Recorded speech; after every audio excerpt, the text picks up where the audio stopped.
Okay, it says that we're live. It can say whatever it wants.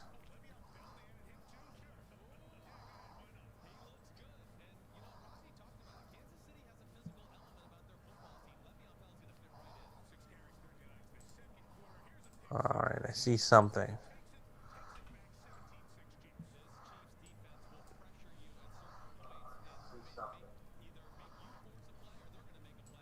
That sounded promising.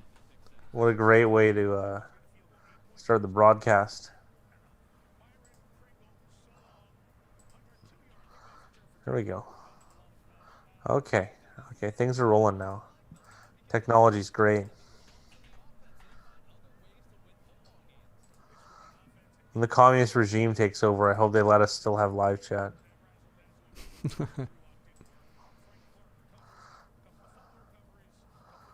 A little bit of a red scare. You see Melvin Gordon's flea flicker? I saw him toss it over his head. Yeah, it was like brutal. He had 2 fumbles. And a DUI last weekend. I don't think he's gonna. I don't like his chances.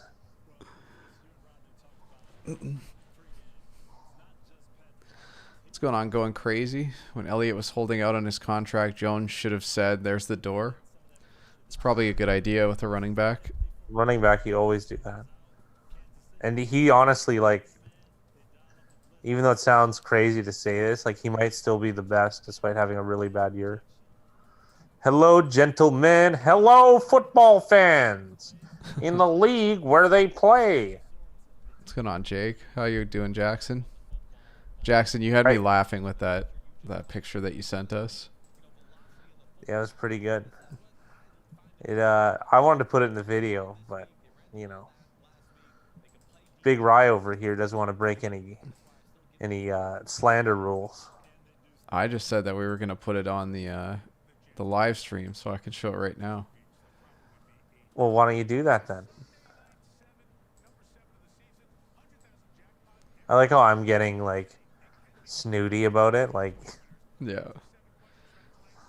a league where they play for pay. It's pretty good. Is there any crying in football? You don't know what that means, Big Rye, but that's all right. Yeah. That's the photoshopping was good enough. It's almost better like that it's not like, if it's done too well, like, almost takes the fun out of it, really.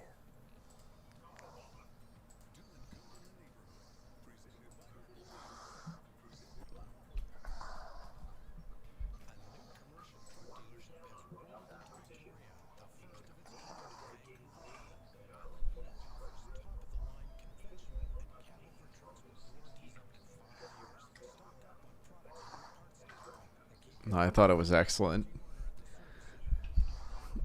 If there's one thing the fat guy and I appreciate, it's amateur quality Photoshop and video editing work. Oh yeah, Jake, we biffed it pretty hard on the afternoon, so that's life though. Morning was good. Nice morning.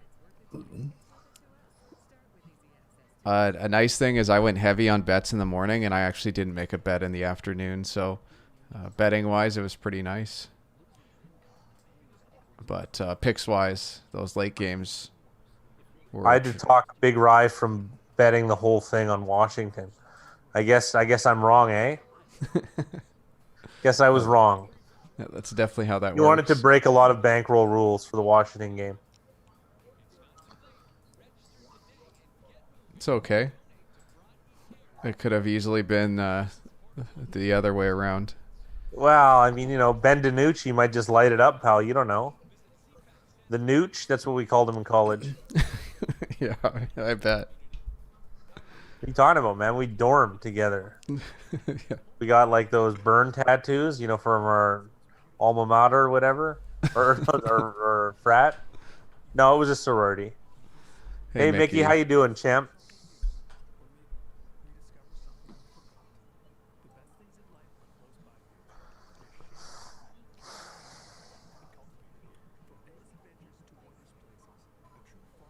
Played poker all night, so I feel like I was drunk last when I woke up or right now from how tired I.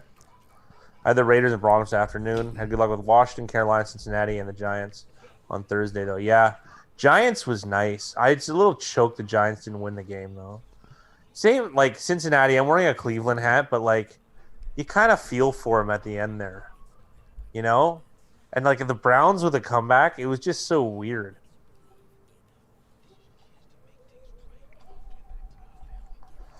Well, bad teams are bad. Like the Detroit Atlanta game was comical. Did you see the end of that game?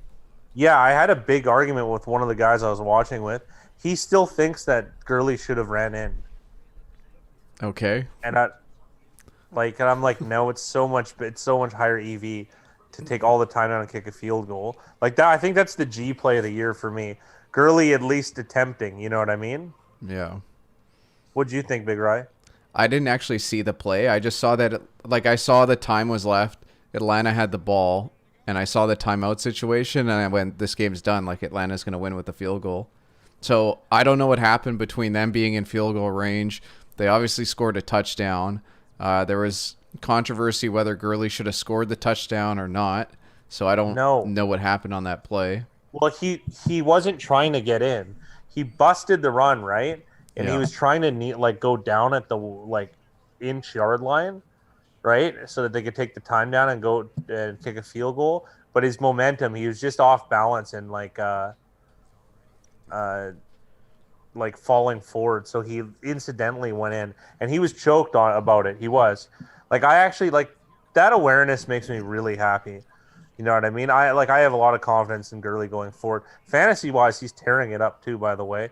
Even though he's it's more volume than anything. I thought I don't know, it was a heads up play.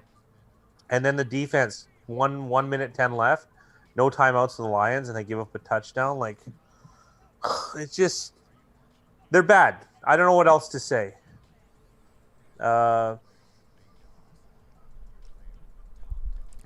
Corey said, I was able to scoop Green Bay -3 at even money. That's pretty Currently good. only one loss in NFL, the Falcons -1. I knew they were losing when they didn't go for 3 when they had a 4th and 5 with the option to go up 4 with 30-yard field goal. Jackson said, Cody Parkey saved my day with that missed extra point at the end of the game. Yeah, yeah, a lot of people it did. And that's only if you got the good line. Yeah, Yeah.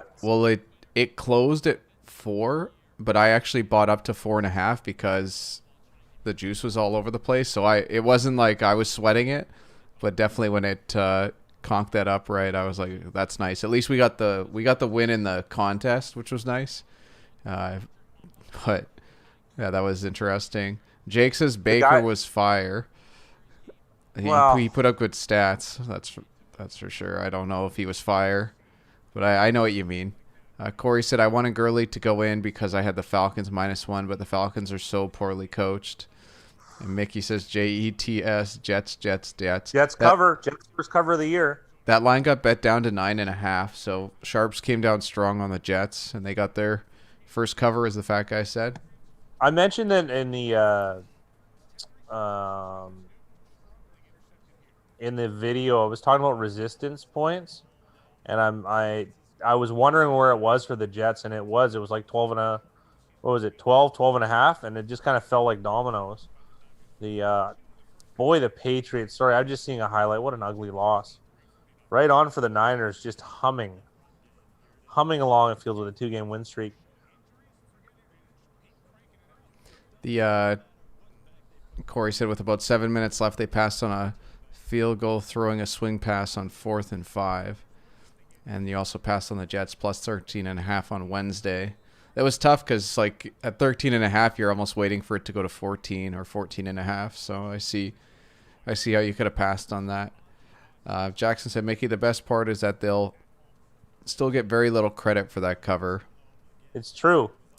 It's true. I wish it was more of a joke, but that's exactly what's going to happen. And then Corey said, let me know about this membership. How will the Discord work? Will we be able to have access to the money percentages? And will we be able to get y'all's opinion on bets? So the membership is a new thing that the fat guy and I have unlocked on YouTube. It's something that he noticed. And the Discord, I think, is an awesome idea. So we've set up a Discord channel. We're going to be putting out the membership this week.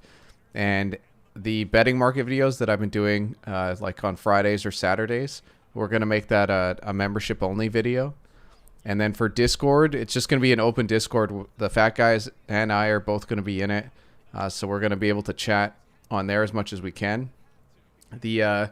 Unfortunately, you won't have like live access to money percentages, but I have access to it. So if I'm like around a computer and I can get to it, I can definitely I have share access whatever. as well. I can look for you. Yeah, so we could definitely check for you whatever you need, and you definitely be able to get our opinions on bets for sure with the Discord. And then Corey said the game next week is already down to 20.5. That was before the Chiefs game, however.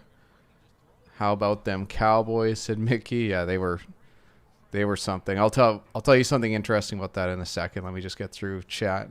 The Jets had less than 20 yards in the second half.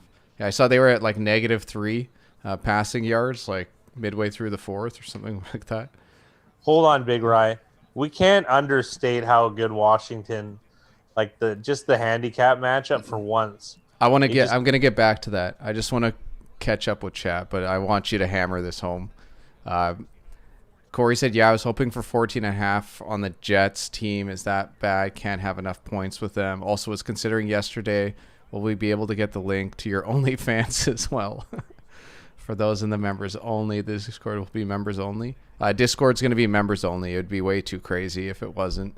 My dad, a Cowboys fan, thinks they might be worse than the Jets.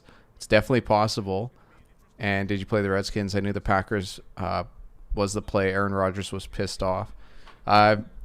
So I did take the Redskins, but I had a long conversation with the Fat Guy on, what was it, Friday night or Saturday night? And in rare, this is very rare. This only happens like once a season, if that. But No way. I made the Fat Guy convince me to not throw my entire bankroll on the Washington football team today, and I decided not to. And he was actually surprised that I didn't. He talked me down from my entire bankroll. He said maybe like 25%, 20% Yeah. of the bankroll, and just watching that game was it was sweet. It was sweet, and there's a few games every year where there's just a huge mismatch between the offensive defensive lines, and it's games that the Fat Guy and I love. One that always sticks out in my mind is, remember when, well, like the Seahawks are good every year, but you remember the year where they had the terrible offensive line and they had to go play in Jacksonville? Jacksonville was +4. Yeah, that was with Ngakoue and co. And we bet the farm on that game as well. It was very large bet. And and we almost lost that game just because of Russell Wilson, how good he played. Wilson. And he scored 2 touchdowns in less than a minute at one point in the game. The other thing, too, about that game that actually won it for us was Bortles balled out. Like, he had probably the game of his career. Like, I don't know if I can find his stats for that specific game.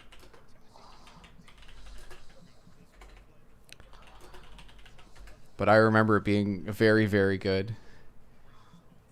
More handicapping this time around, Jake. It's just one of those things, like, when you look it up, it doesn't make sense. Like, look at the last 4 years, the picks were, I don't know if they'd be in order, Chase Young, Montez Sweat, Jonathan Allen, Deron Payne. I might have mixed one of them up. They have 4 talented first-rounders on D-line against guys that have played in, like, the hundreds of snap counts, maybe a couple hundred each. So it's just like, it just doesn't make sense. And Washington, people don't understand how strong their D-line is. It really is that good. It's only improving. Those guys are all young. Like, I think they're at oldest 26. So, yeah, it's just one of those things. Like, it's a rare opportunity because I just don't know how you win, especially like Dalton's not a running quarterback. He's gonna get hit, and he did. He did. He had a very stained jersey, and yeah, that's it. Uh, Bortles finished 18 for 27, 268 yards, and 2 touchdowns in that game. And that was against a good Seattle defense. So it was Secondary, at least. yeah. All right, I'll catch up on chat now. Did you see? Fat Guy and I haven't talked about this yet, but did you see the John Bostic hit on Andy Dalton? Yes, I absolutely did. That was really bad. Did he get ejected? He got ejected on the spot. Yeah, you have to. That was brutal. Yeah, that was something. So Corey said Bostic destroyed Dalton too. With the football team already being 1-0 versus Eagles, they can make the division, but I think they need to go to Alex Smith. Alex Smith would be good. Kyle Allen played well today, but like you didn't need much. Like you really needed a game manager today, and that's what they got. I only went 1 unit on Green Bay, but can't be disappointed in a W. Yeah, not at all. A win's a win. Sadly, Montez Sweat suffered a concussion as well. That's too bad. John Daniel says 8-1 run today. I'm rolling with Seattle parlay over. Good luck to you, John. Corey said, I think Russell Wilson will take over this game. I think there's definitely a possibility. Well, he's the best player. He's the best player in the world, Russell Wilson. I really believe that. Even ahead of Mahomes. Not by much, obviously. Jake Jacobs said, was it a handicap or market factors that had you on the football team? It was a little bit where the price came out, a little bit where the line moved. Like, I think I went 2 units based on market factors because I just threw my handicapping stuff out the window because obviously I was getting the fat guy to talk me down on a betting my entire bankroll on the football team, which is very, very rare. But there's just certain handicapping spots where it's tough, but you have to be disciplined. You have to be, because it easily could have been a loss today, and I'd be talking about quitting the show. Yeah, right. Yeah, right. Corey said, "Are we able to buy membership now, or will it be live later this week?" It's going to be live sometime this week. The fat guy and I have to put out a video informing people that we're starting the membership, and there's one other step. There's like a 4-step process you have to go through with YouTube. So him and I are going to get to that soon, and we'll have it ready before Friday for sure. Yeah.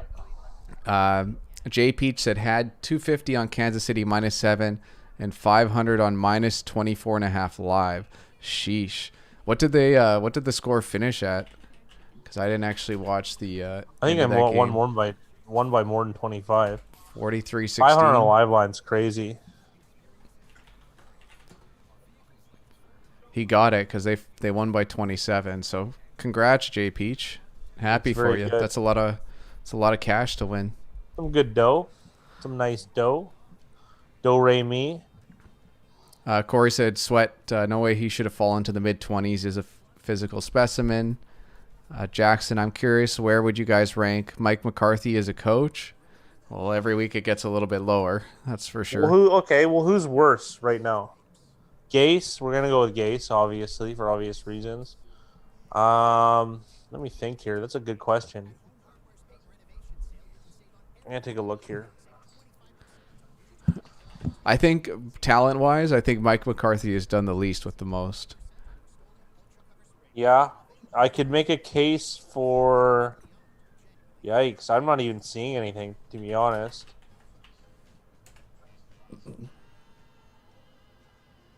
Oh, Matt Patricia. There's 2. Let's look at the bottom feeders. There's the Jets with Gase. The Falcons fired Quinn. It's Raheem Morris, and I would take him over. Even though the Bucs were disappointment when he coached them, still it's better. There's Joe Judge with the Giants. I think he's been fine. I think Judge has done a good job considering the talent on the team. How about Doug Marrone? I feel like he hasn't been talked about a lot this year. I think he's kind of in the same boat. Like, he did have one really nice season with the Jets, and he turned jobs down and stuff. So I don't know. Like, there was clout about him. 43% win percentage in his career, Yeah, 38 I and mean, 50. It hasn't been McCarthy's in there. strong. Like I said, it's got to be Patricia. Yeah, Vic Fangio's just old. You know what I mean? Like he does suck, but it's not like there is some acumen there. You know what I mean? Why is Another McKinnon not getting the ball? Ride the hot hand, Jeff Wilson Jr. Also, McKinnon's been kind of banged up, so they have so many guys there, and Kyle Shanahan knows that running backs are replaceable. Fangio is very old.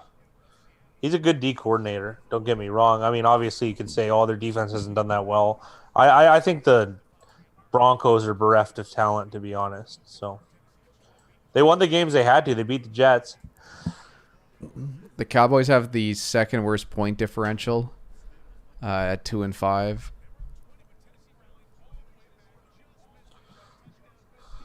I wish Tennessee came back. That would have been great. I just realized that on ESPN, like they have the city name and team name, but for Washington, they've given them like the Madonna and Cher, like it's just Washington. Yeah. We did quite well today, Max. Everything was booming.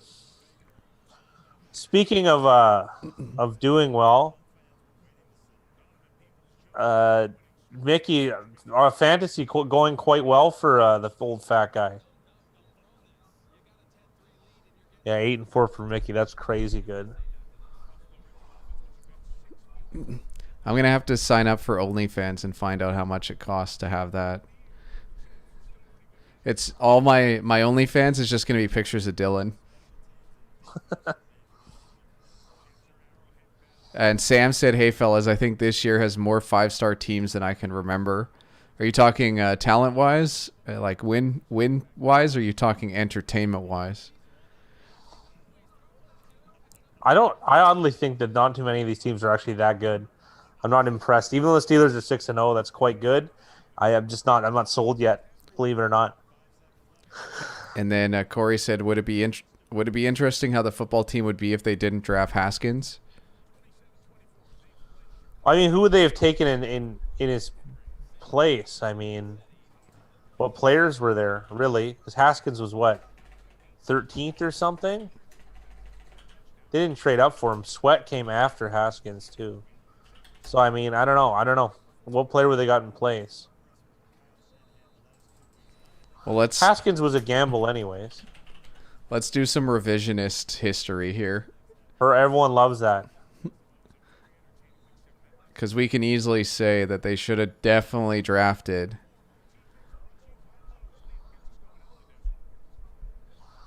I'm thinking the same too, Max, but not a lot. This is how you answer a good question. Jackson Littlewood is a perfect answer. I think Pittsburgh is good, but are significantly overrunning expectations. That's a great answer, and I feel the exact same way. And pretty much whoever is in first place at any time in the NFL is overrunning expectations, and whoever is in last place is underrunning. It's so lame of an answer, but it's true. I wish there was a better one. I haven't heard one. Unless you're the Jets. Like the Jets have 118. Like they're minus 118 point differential for the season. That's not easy to do. That's crazy.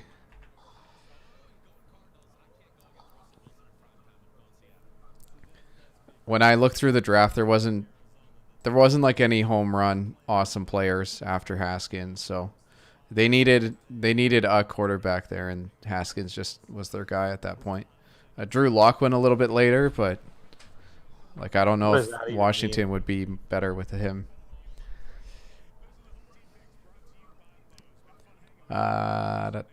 Sadly, Mickey Hill says McCarthy's a pretty good coach, but he sold his soul to coach for Jerry. Jay Peach said McCarthy's a bum. Raheem Morris needs to get fired already. He is awful. Broncos coach sucks. Why was McKinnon not getting the ball? I don't think I agree, Mickey. He was usually underwhelming in Green Bay given their talent. Mickey said he's old balls. A Michigan backhand said he got me -1 point. I'm guessing talking about McKinnon. Tevin Coleman coming back next week. How'd everyone do today? Max, we did well. I only bet the early games. I think we went 6-6 in the contest, but I think I went 5-2 on bets today. At Green Bay, he was hamstrung too because they won't spend money on free agents. Eight That and was four true. here, 1-1 on bets. Nice, Mickey. Nice 8-4 on contest picks. That's great. I'm Very about good. to be 2-5 because Herbert giving everyone but Keenan Allen points.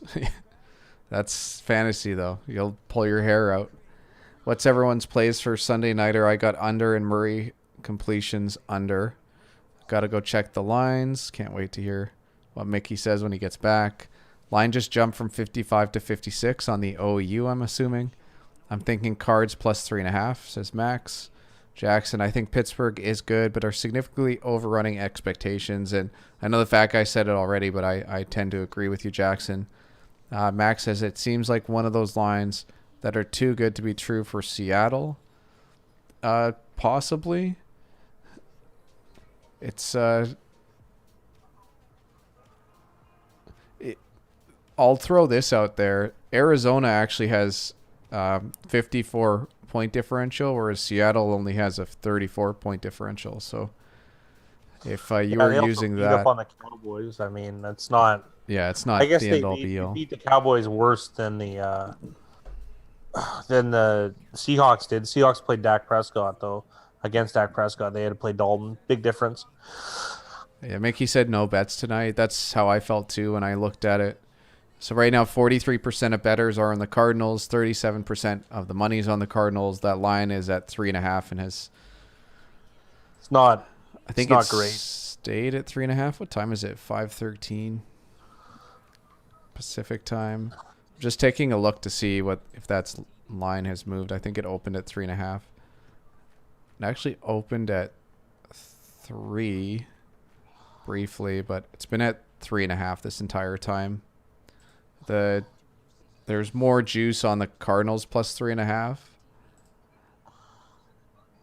I don't think there's much market wise here.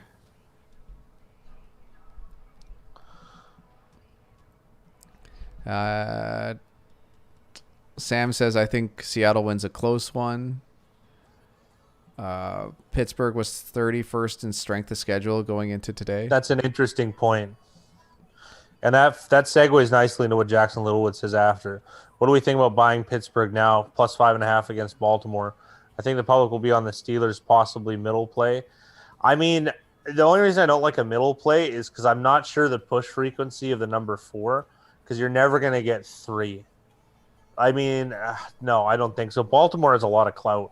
At best, you're going to get minus 4.5 and plus 5.5.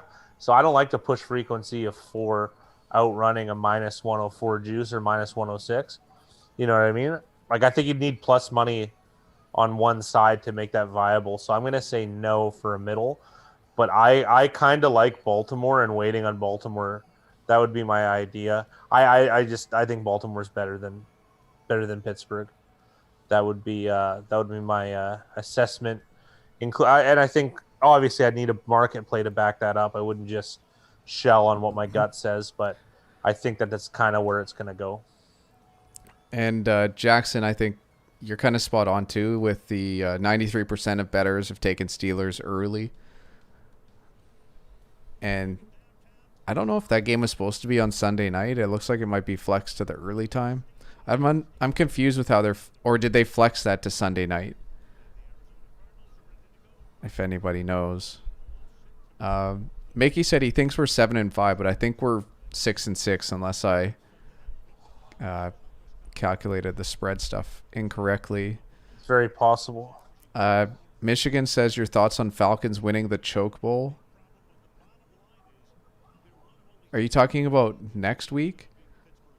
No, you're talking about today's game. Didn't the Falcons lose? Or is losing winning? They lost by 1 point. Jay Peach said he's on Seattle money line and under 56. Good luck with those, Jay Peach. Sam Wheel said Steelers defense is surreal, and I agree. The Steelers defense is really good. I think offensively, they didn't do an unreal job. Like it was good for a time, right? Like I don't think they're real good.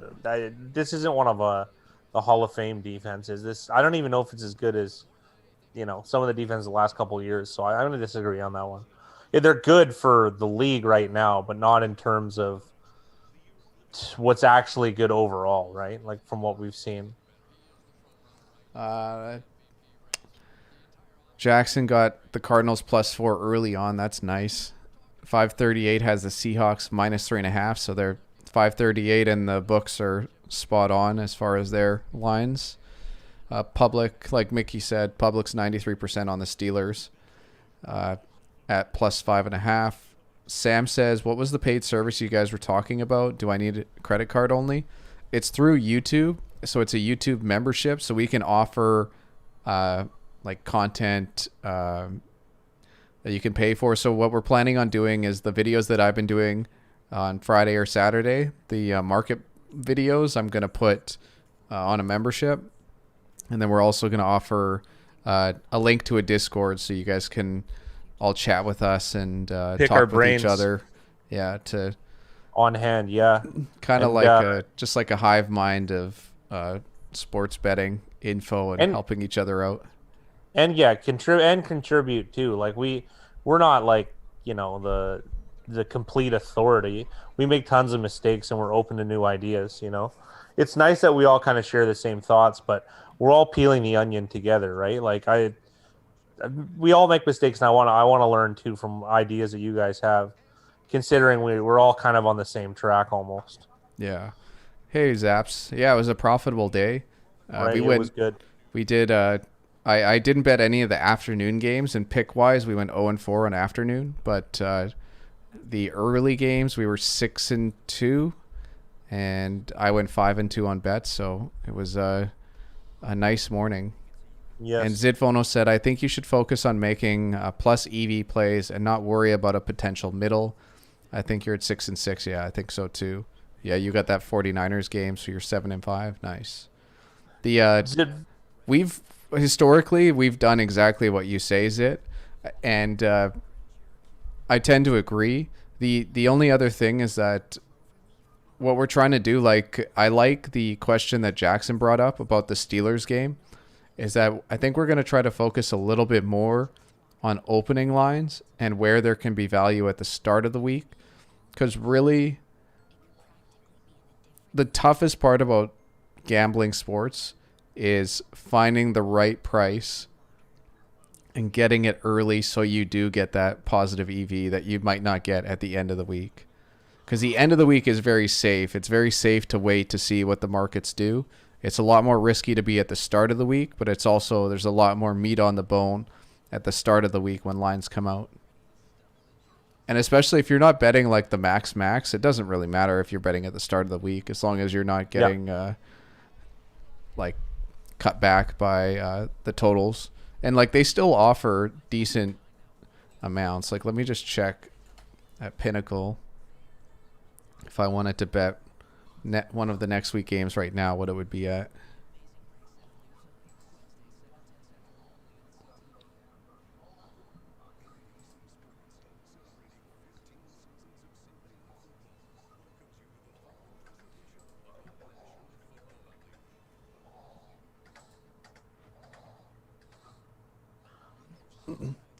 So like if I wanted to bet the Falcons Panthers game at Pinnacle, I could bet up to $4,500 Canadian. So unless you're betting more than unless your bankroll's $500,000, you should be okay.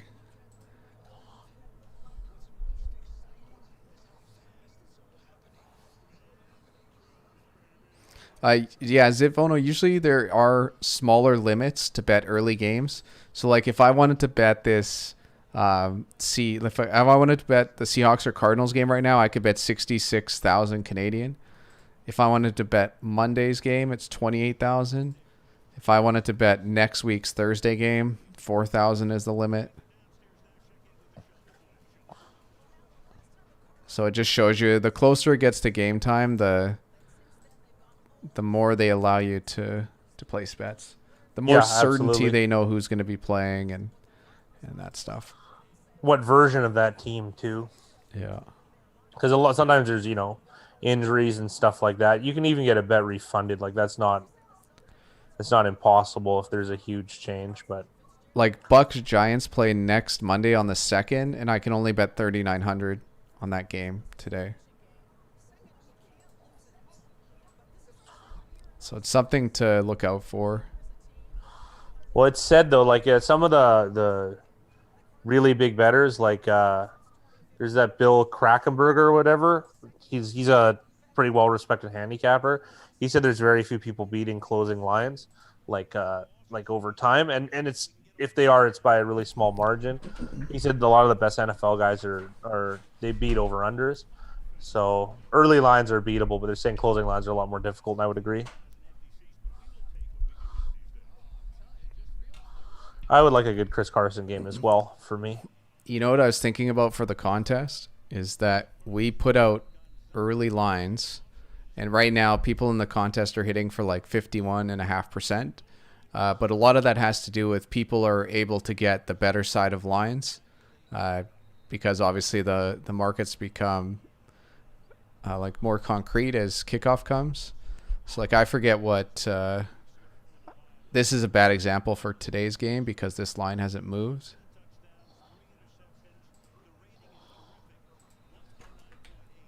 But like what was one of the games where it moved a lot? I think the Pittsburgh. Yeah, like Tennessee plus 1.5. 61% of people took Tennessee, even though they didn't end up covering. They more people jumped on Tennessee, and that is mostly because like you're getting points. Well, 8 point. It's not much. That is an insane catch. Did anyone see that Lockett catch? Yeah, that was pretty good. Holy. Holy. Okay. Okay. Okay, and by the way, Mickey, I think you only need 60 points, by the way. That'll do it. That was a nice catch from Lockett. Wow. Untouchable, you have to be excited about that result on Thursday with the Eagles. That was a good comeback. They still don't look very good. That's all. I mean, it sounds like pretty downer, but I mean, it's the truth. But in that division, that's all you need. I mean, yeah, I don't mind the football team's chances going forward. I got to be real. Dallas has got to be the worst team in that division. I don't think it's even arguable right now. I think all four teams are pretty similarly matched. I don't think there's any team that's kind of stood out or stood You don't back. think Dallas is worse with Ben DiNucci?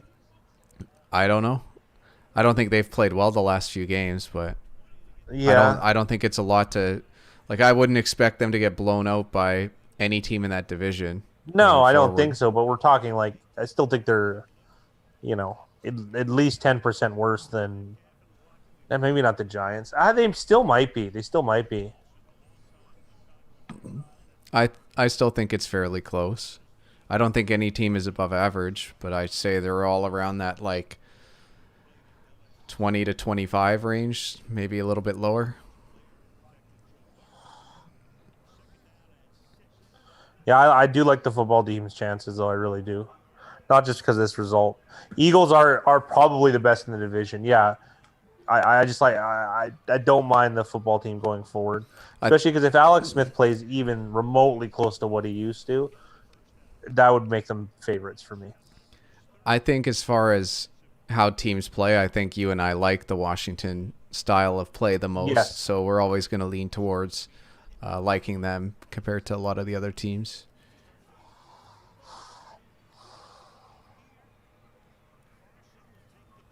Nice run from Carson. Nice run from Carson. Least worst would be more appropriate. Yeah, that's absolutely. I need 30 from KD tonight. KD. Kenyon Drake, I'm guessing. Oh yeah, right. I haven't seen any of the Danny Dimes memes. He's in a bit of hot water right now for partying without a mask and Saquon. I don't know. I'll never get that. If he wants to not wear, I guess because it breaks NFL work protocol. I don't know. That's an easy touchdown. It just he's just so good, Russell Wilson. I always think I'm like that's why I don't even really bet money against the Seahawks very often. I won't bet on them, but I just go like, oh, except there's this guy. Thank God he forgot this year. Every year I bet him like between $200 and $500, and I'll take the Seattle Seahawks over under. I'll add 2 wins, and I get the under, and he's beaten me 4 years in a row. I think he got me for 500 last time. I wanted to make it 1,000 for 12 wins this year, and then look, look what's going to happen. They're already halfway to 12 wins. They win today.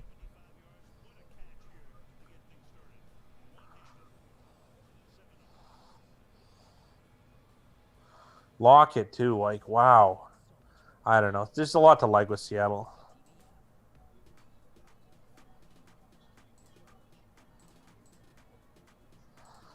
This is interesting. As if Ono had a dream of the Jets up 41-3, and they're playing the Eagles. I wonder if they've ever beaten the Eagles by that much. It's interesting, if anything. Seattle -6.5. Not my favorite. I don't like betting in game, but you wager your dollars how you like it, and best of luck to you, Sam. Dylan's a big Tyler Lockett fan. He is. Dylan is definitely a big Tyler Lockett fan. I've been enjoying watching the in-game markets to see how they fluctuate because they opened at like Sam just said the line is 6.5, but already the Cardinals were bet from -108 to -113, now -123. So lots of money on the live betting is going towards the Cardinals.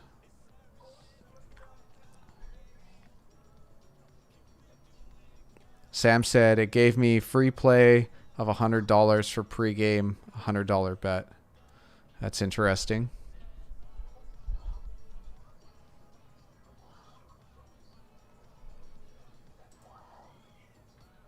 Where was this? Free play? Huh. Bet365. All right. I love promotions. Promotions, believe it or not, if you have Virgin accounts where you haven't used your name and you promotion pirate, that's the best way to get expected value in sports betting, believe it or not. Yeah, Bet365, though, has bad juice, though, on a lot of stuff. I've seen it with some of my friends.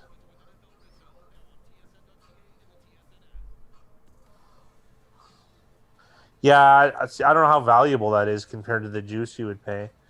There's some home like it's not like those guys aren't doing their homework, right? So sometimes depositing and withdrawals can be complicated. So you end up getting tunnel vision for a certain team or what have you, or sorry, certain book rather. But I mean, it is what it is. It's best to have a bunch of books at your disposal. It's hard to accumulate sometimes in these days. Zap said DraftKings has terrible juice as well. Jackson, what do you guys think about the Jets? Chiefs game, public is all over the Jets, so the -21 going to come down currently at 20.5. Should I try get the Jets 20.5? Well, it's high. Zitvono says I think 20.5 is too high. I think buy small at 20.5 and just leave it. Arizona needs to answer here. Yeah. I'm not sure. I'm not sure how strong their defense is. I'm not sure if Marcus Golden is going to play. He was an acquisition for. I at least didn't see him out here on the first drive. Acquisition from the Giants. Oh, I guess Golden played on the. Did he not play on Thursday? I guess he wouldn't be playing this week. Anyways, that's a big part of their new pass rush, considering there's no Chandler Jones. What do we think about AB to Tampa Bay? If there's a team that could maybe handle him right now, I would say the Seahawks or Tampa Bay. So, I mean, it'll be a nice opportunity. I don't think he's going to do much, though. I got to be honest. Even though he probably was the best receiver in the league when he left. I don't know what to expect from Antonio Brown. Like he really hasn't played the last 2 years. Like I know he had the one game last year, or I should say like the last year and a half, he hasn't been playing games and hasn't really been practicing. I'm sure he's been working out and keeping in shape, but to me, he's the third or fourth string wide receiver on that team as of now until things change. I don't think he's better than Godwin. It's arguable if he's better than Mike Evans. Well, Evans isn't better than Godwin, or Evans is better than Godwin rather. Mostly because of size and such. But yeah, the Bucks is a fantasy dynasty team of old. Yeah. Every time they add a guy, it just feels like someone stacking a fantasy team or something. Yeah.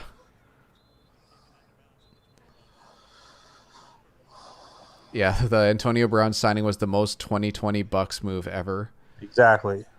Sam's got an interesting point here. He thinks Dallas might trade for Matt Ryan.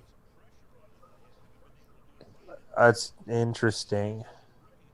I don't know. Because what? They're going to cut Dak Prescott?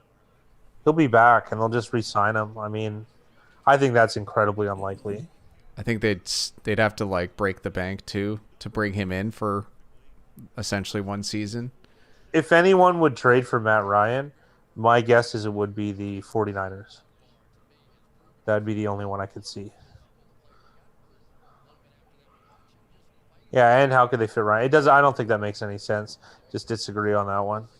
I mean, obviously, why would you even? I don't know. They got Dak Prescott. They can. They have 2 more years of franchising him if they wish as well. The odd thing about when you argue for such a big contract that's similar to the the average value of the contract is similar to what they're going to be paid through franchising. It doesn't even make sense. I don't know. I guess the team can almost wait, right? And then point in case, he might get franchised next year, even though it'll be for even more money, probably $40 million. They can still do it. I don't think the Cowboys should trade for anybody. They got to figure out what's in house. Fitz is an interesting spot though. Fitzmagic is playing some really strong ball.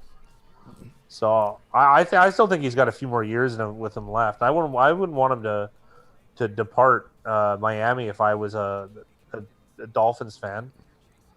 To be honest, I don't think there's many quarterbacks in the league that could come into Dallas and have success. And I think it's even more kudos to just how well Dak Prescott's been playing. I don't think if you put Fitzpatrick in or Matt Ryan into that offense, it's going to be better, but I still don't think it's good enough. If Super Bowl's what you want to do, that offensive line needs, I don't know how they went from the best to the worst. I don't know how many of those guys are injured or left or retired. But you can't make up for those injuries. Just can't. You can't. There's four guys missing, 4 starters.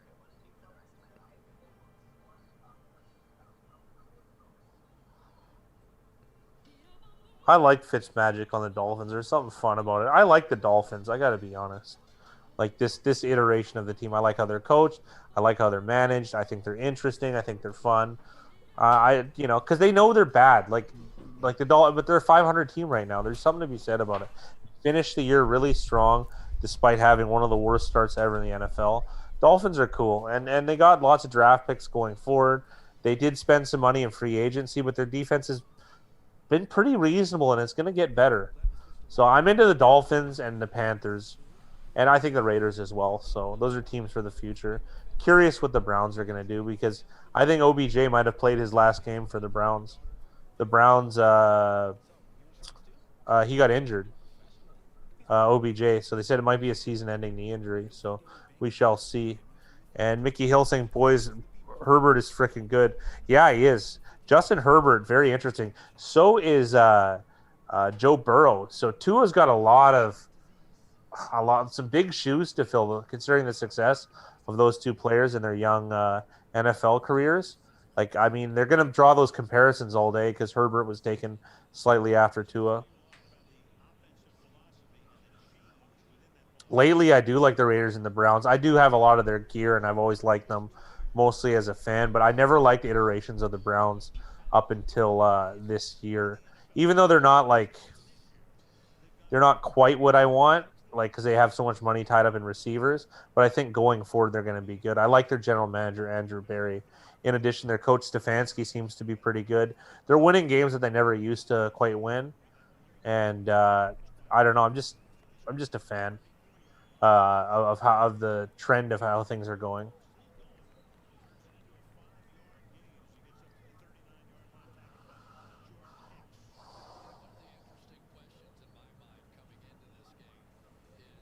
Those are good handicapping points, Corey.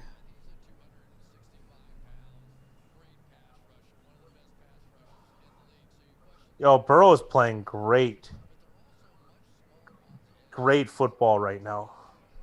That's also a good point, Sam, that Tua might not be the right fit for Miami, but who knows? Maybe they're going to flip the offense. I just Tailor it find a it little bit. I find it strange how they've gone about changing the quarterback. Like I feel like this would have been a plan like weeks ago. Like I feel like Fitzpatrick should have had some idea that they might be switching Tua in. Yeah, like or at least I guess they didn't really have a training camp to even do that. Because the Titans have played any worse. They they had some bad moments in this game today. I'll give you that. But I mean they rebounded pretty nicely and they almost came back and won that game. It's unfortunate they couldn't get the tie from Gostowski.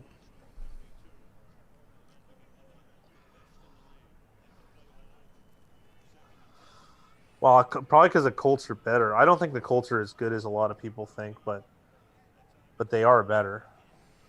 If Colts are playing the Lions, I don't even care where they're playing. If it's only 2.5, I know who I like. Big Rise motioning that he likes the Colts.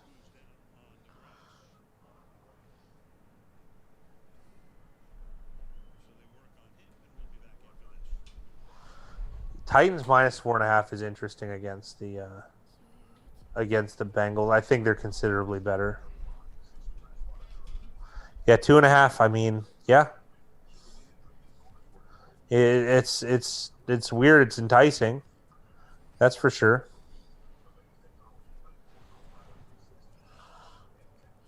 That's on Action Network right now. The one thing about some of these books, like the New Jersey ones, I don't like. They should have their own separate like category almost because they put out weird lines really early, and it's concerning because most people can't get bets down on New Jersey book, and it's not a good indicator of the market really. Don't bet the whole bankroll on Phillip Rivers. That's good advice, Sam. 538 has Titans as 8-point favorites in that game. Yeah, I'm sure that they're probably pretty high on Tennessee and low on Cincinnati. Uh, right now, I see it as Tennessee as 4-point favorites on the road against Cincinnati. That's I don't know. In my mind, I'm trying to think like what's the appropriate line for that game, and I don't know. I got one. What do you have? 6 or 6.5. Yeah, Six and a half with juice on the Bengals. That's what I think. I was thinking 6.5.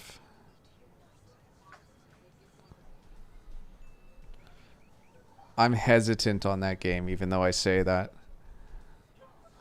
Yeah, because we don't like laying points. We don't have a proclivity to that, anyways. Mickey said, I like Tua, but he played with the best set of wide receivers behind the best O-line and was supported by the best set of running backs. Who knows how good he really is? I think those are all fair questions to ask Mickey, and I think that's why it's going to be exciting to see him play. Mickey is referring to the almost coddling that one would get as an Alabama quarterback. Excellent coaching, usually the best wide receivers. Alabama is famous for that, as well as O-linemen and running backs lately too as well. So, I mean, the quarterback's usually the last position Alabama is good at, oddly enough. But Hey, Dylan Clark. He said, hey, who's celebrating today? there's reason to celebrate, I would say, yeah. DK has Titans at -4 right now. Colts is still -3.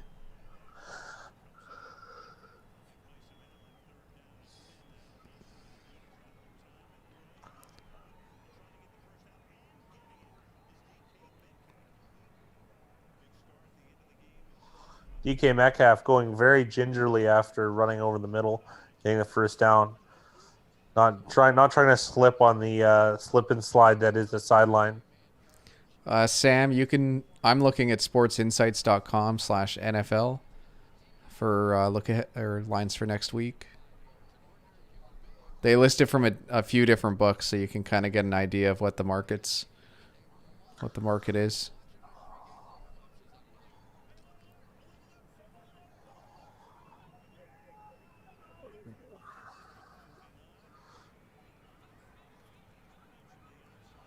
God, is Carson not a fun guy to watch run? He just busted a nice 9-yard run on what looked like an inside zone at midfield for Seattle up 7. I don't know. He runs kind of violently. It's I don't know. It's refreshing. It's refreshing. Yeah, Jackson, that's how I kind of feel about that Colts 2.5 line. They're definitely trying to entice people to take the Colts.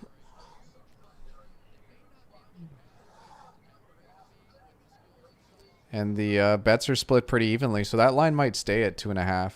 I think 2.5 or 3 is kind of the spots where that's going to settle.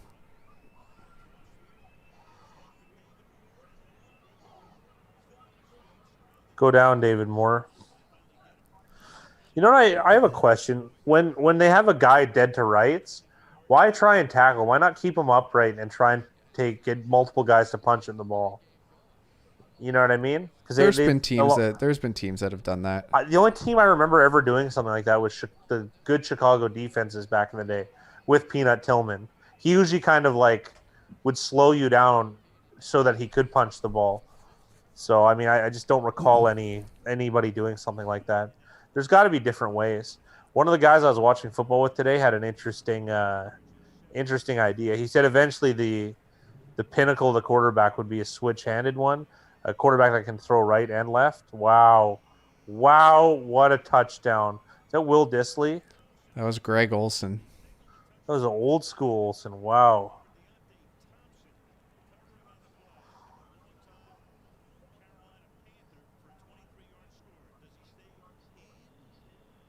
Not in.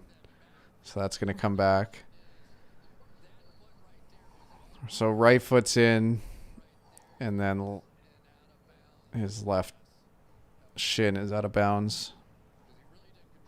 I thought he dragged the toe from the angle I saw. Why didn't he drag the toe? That's so bizarre. It's a tough play to make it for him full speed.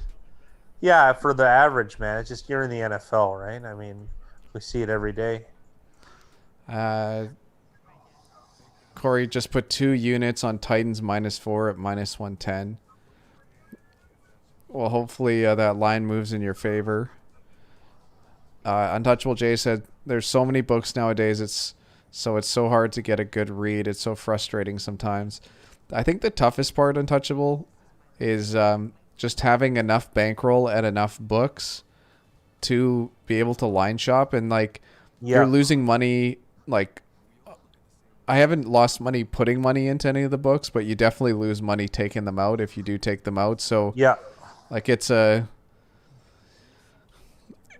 it's quite the game in itself to play, and it kind of sucks to break up your bankroll that much just to get a good price on maybe 1 or 2 games in a season. It can be tough. Yeah, but then you can just lower your unit sizing more or less, right? Or take a little bit of a juice hit on another book, right? Just to mitigate it. Because if you have positive expected value, even if it's a little bit less than one of them, it's still better. It's still positive expected value at the end of the day. Yeah. Dylan Clark, we watched all the games. The early games today I really enjoyed. There was so many good early games. Yeah, they were great. Corey Andy said, oh, good. Thought it was a serious injury for Locke. Pats, 4 points, Road Dogs versus Buffalo. Seems like they're paying respect to Belichick.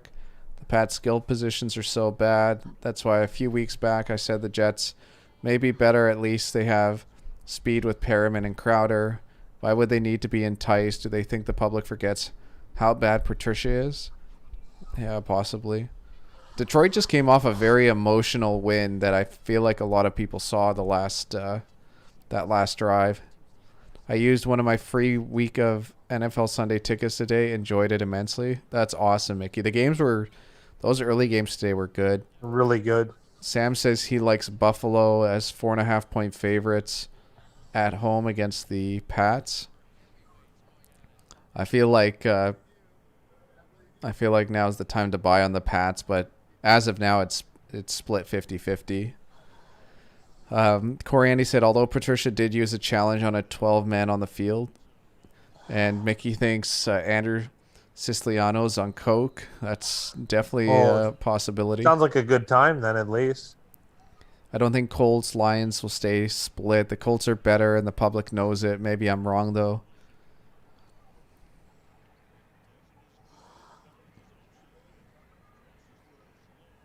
Yikes, man. Wilson is just a boss. Sam said Kansas City minus 20.5. Touchable said he's a tight end. Mickey, I had a TV service that I paid $15 a month for and got the full Sunday ticket game mix. Is very sexy. That's pretty good. That's not a bad deal. Sam, don't bet that. You'll probably be able to get a better number later in the week if you like the Chiefs. Jets 21.5 was open. RIP. Sam said Buffalo -4 is going to be a play. New England is done. 50% bankroll play. I think it's still too early to count out the Patriots. I do too. I might have been wrong about them. I'm open to that. Brett said I was 4 out of 5 first ticket New England lost. Now 4 out of 5 second ticket needs Seattle by 4. Well, it's a good start, Brett. It's nice to have Seattle up 7. And a field goal attempt here from Jason Myers to try to put them up 10 early on. Steelers squeaked by. Lucky. The Steelers, they won today. They played a good Tennessee team, and Steelers are a good team, and that was a fun game to watch. Sam says Rams as 3.5 point favorites seems low. Just going to check who they're playing. They're playing in Miami. That's going to be an interesting game because no one knows to expect from Tua, to be honest. Yeah, that's it. It's tough to put, as I always say, your hard-earned dollars on a rookie quarterback, especially when you've never even seen yet. Sam thinks the line should be 6.5 for the Rams. 61% of people are on Miami early, so if you like that, Sam, there's good value on getting the Rams now. And that juice is pointing towards bringing Miami closer to 3-point favorites, so you're probably going to be able to wait and get them as 3-point favorites. Corey said Pat's line will only get better. Pat's line could easily get to Pat's as 6-point underdogs. It got shut down, but I have a backup. I get the illegal cable so I can save cash on TV to gamble more. Nice. Bam. Untouchable loves Gurley. Yeah. He probably gave you some fantasy implications or maybe some Good for me today. Money. He did well in some of my real money leagues. No action on tonight's games, apps. Corey said I got Dodgers minus half a run, 5 innings at -115, up 3-0 in the second. Nice. That's a good start.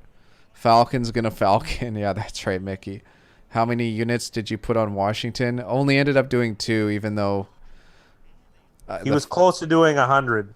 I was close to putting my entire bankroll on Washington, but I had to call the fat guy and get him to talk me down. But, I was gonna okay like a 20 unit play. Big Rye doesn't get feelings like this very often. I know it's out of character. It's poor bankroll management, but I wanted him to do it. It would give him the least regret, and he didn't do it. I'm surprised. I thought he would have done it. I really did, but I'm not regretting whatever they it. won, it was good. Don't get me wrong, they're my team, but outscored 17-3 in the second just ain't good. Yep, it wasn't a strong finish, that's for sure. DC got 3 units on NASCAR and the race delayed until tomorrow. Shake my head. Well, that sucks. Double check to make sure that they keep that bet for you, because sometimes when they change dates, they'll cancel bets. So just double check, Corey. Make sure you've still got it. And he Corey, you also managed to get 3 units on F1 qualifying and practices. Rams -3 is juicy, thinks Corey. Aaron Donald going to welcome Tua to the league. Yeah, that's a good way of putting it. San Fran versus Seattle next week is 5-star entertainment. That's going to be a fun game to watch. And is it in Seattle? Yeah, it's in Seattle. That'll be a good game. Dodgers been busting fools after losses. Wow. Is he going to get there? Oh, what a play by Murray. Oh, anyone see that evading everything? Oh, what a play. Murray is fun, guys. This Cardinals team is fun. I don't really like their chances right now going forward, all things considered being down. But, I mean, just so slippery. Just what a nice run. Murray's got such a unique build for a quarterback that he's doing things that you just don't see a lot of other players doing. He's not as slippery as Russell Wilson, but, I mean, he's more agile. Like, I can't think of a quarterback more agile than Kyler Murray, ever. You can make cases for Randall Cunningham and stuff and Cordell Stewart, but I don't know. I just never see anyone with like super pitter-patter quick steps able to just get out of danger. I don't think I would wager that Kyler Murray's top end speed isn't very good, but that doesn't need to be. He's quick when you need to be. It's entertaining. It's entertaining. It might not be good football, but it's entertaining. Necessarily. Oh, Seattle with a near pick twice. Untouchable said Gurley lost the cover for Atlanta. That's how it resulted. It definitely wasn't. I haven't seen the play, so it's hard for me to say. Fat Guy said it's not as bad as I think it is, but they definitely, I feel like, lost some of their win percentage by scoring that touchdown. Corey said Big Rye would have been running 50% on the of. I'm not sure what that means, Corey. Also, can you explain the outkicked your coverage? I missed that live stream. It's in reference to my wife. I outkicked my coverage with my wife. Yeah, he's in a pretty good spot. Let's put it that way. NASCAR should be plus fine. EV. I'm plus EV there. Yeah, NASCAR should be fine because they restart where they left off. Oh, okay, that's good, Corey. And F1 is profitable. I've discovered a trend that has hit 7 straight and 9 out of 13 this year. And each week that prop is at plus odds. Got that in my pocket. That's awesome, Corey. Anytime you can find those little like pockets where there is value, it's super, super nice.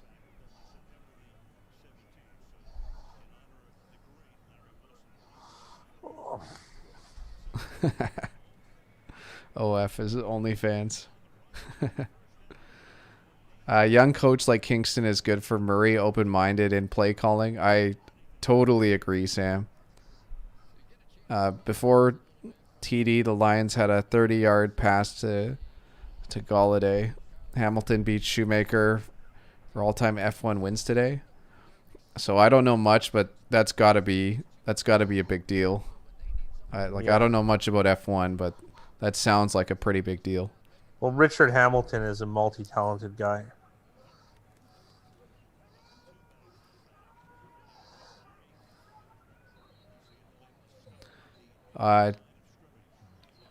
No wellness check. Nothing from Dylan today.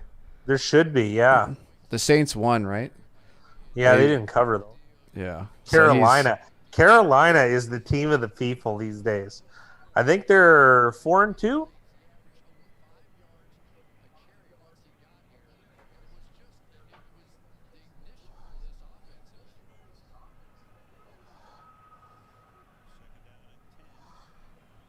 Lewis Hamilton. I miss Roland. What was his name again? Wow, nice run by Murray. Roland Walton? Roland That's Walton, yeah.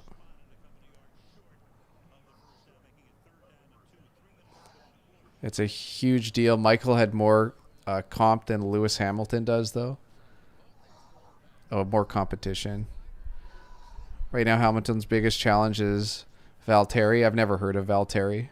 Was that a design run by Murray there? I only caught the replay. I had my head turned for a moment. That is an incredible touchdown. That's unbelievable. We Yikes, always man. talk down the receiver position, but there's a few plays a year that DeAndre Hopkins makes that really makes you awe, and this is one of them. Man, this guy is just good. See, he's got to be the best receiver in the league. It's got to be him. It's been that way for a few years. He's always been in my top 3 at a minimum. Wow. That was something. I mean, I guess considering the Pat, um, that's a cover so far. Wow. I was that Daniel Jones getting tackled by the turf monster had me laughing, and then they cut to the sidelines of the Giants, and I was glad to see it, but like the Giants sideline was laughing just as hard as I was, and then Oh, that's bad. I was just happy that they ended up scoring on that play because if they didn't score like a touchdown on that drive, it would have been just terrible. But did he also, I forget what it was, but I think he hit like 21 miles an hour, which is the fastest a He quarterback hit has hit in the last like year and a half or something. what? He ran that fast? Yeah. And I it didn't. was, I didn't know. if you go back and rewatch the play, there's like it's either a corner or safety, but like he's blowing that corner or safety out of the water. That doesn't even make sense to me. It made no He sense. ran like Forrest Gump. Yeah. It's. I mean, I guess he sure is fast. Well, he ran fast enough to trip himself up, which is pretty rare. I've never seen Forrest Gump. Seen that clip before. My mom hated Tom Hanks because of this stupid show called The Bosom Buddies. So we weren't allowed to watch. We were allowed to watch any movie, regardless of rating, no matter how young we were, unless it had Tom Hanks in it, because she hated Bosom Buddies so much. There was a lot of restrictions at the Fat Guy residence when it came to TV shows and movies that were allowed to be watched. Yeah, well, it didn't matter the rating. That was the best part, but there was a lot of spite for people. And Bosom Buddies, if it'd be a it'd be a good show for me and you to do. We dress up like women so we can live in a women's only apartment building. Sounds great. Look at Mickey Hill. I love Bosom Buddies. I love Bosom Buddies. Oh God. My mom thought it was so hokey that she could never watch Tom Hanks in anything again. My mom's starting to look clean, eh? Considering the Tom Hanks Epstein connection. Although I'm going to be a Greek citizen soon, much like Tom Hanks. So I'm getting my citizenship. So I don't know. I guess maybe am I going to the dark side? Well, I don't know. I'll ask QAnon what's whether any of the allegations are true. Did you say you're getting your citizenship? Yeah, For what country? Greece. Oh, that's awesome.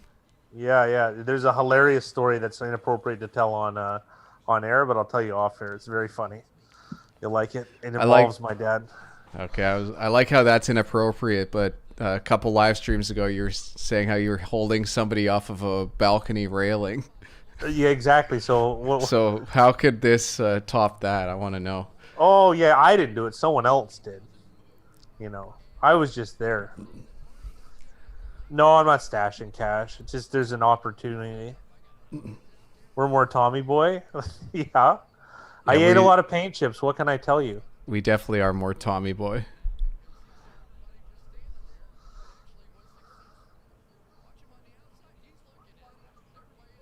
Sorry for getting in a fight in your Black Panther party. No, it was a high-rise poker game, Corey. It was great. I was there last night. They had Greek food for me.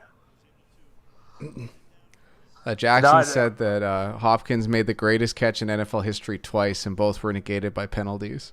Yeah.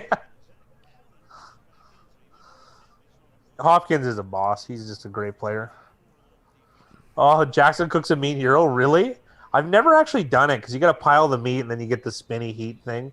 I'd be into that though. I love Euro, even though Euro's a bit of it's like Greek mystery meat.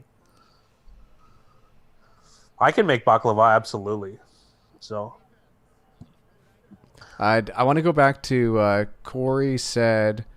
Also, rumors were locker room is against Taylor last week, and emotions were high in the locker room today. Which Taylor are you referring to? Probably Zach Taylor, I'm because there's a lot of curious if that's true. well, Like, don't I'm forget there's a curious lot if of it's Zach dissent. Taylor. Like Carlos Dunlap isn't exactly happy, and neither is Atkins, because I think the veterans feel like they're getting disrespected, perhaps. They So they're should. getting light at O line options, and they weren't good to begin with. So I'm curious. I'm curious what's going to happen. I think those guys need to be traded. That's what I think.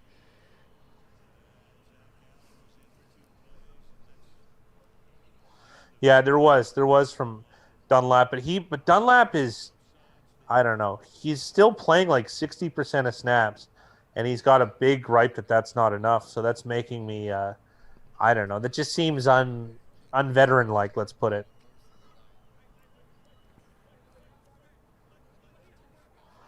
So it looks like Bo Allen, the D lineman on the Arizona Cardinals, heading to the locker room.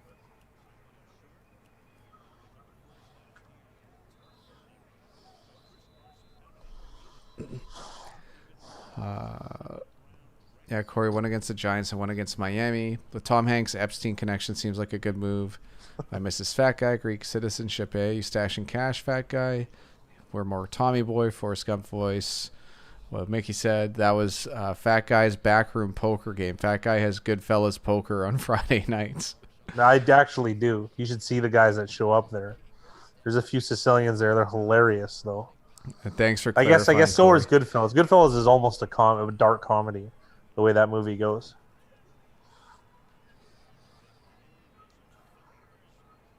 I don't know. Is it just me, or even though Wilson doesn't, he steps into his throws more. He just, I don't know. The ball just looks something different. Flat fee. He was super cool.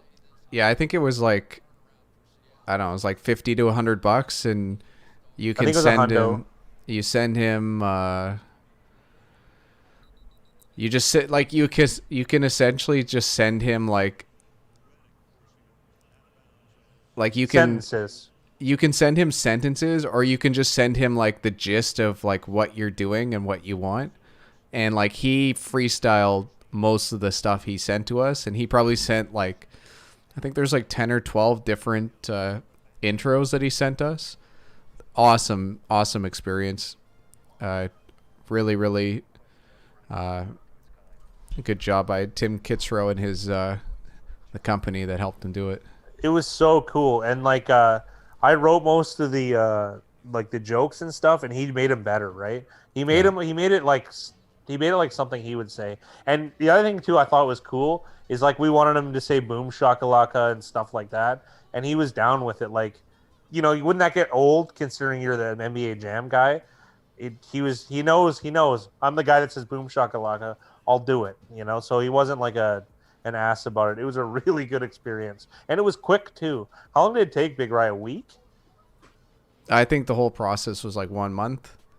But Yeah, maybe a month. Yeah, it was quicker than we thought, to be honest. Big time Tommy is probably at Fat Guys poker games. There's a Russell guy Wilson's like him. unstoppable. All-time dark comedy for me is The Cable Guy. Very underrated movie. And Fat Guy is Canada's second best poker player behind Daniel Negreanu. I'm probably in top 15 in the province, more or less, but not. That's at live play. There's some internet gurus that are just like unreal. So I can't touch those guys. So.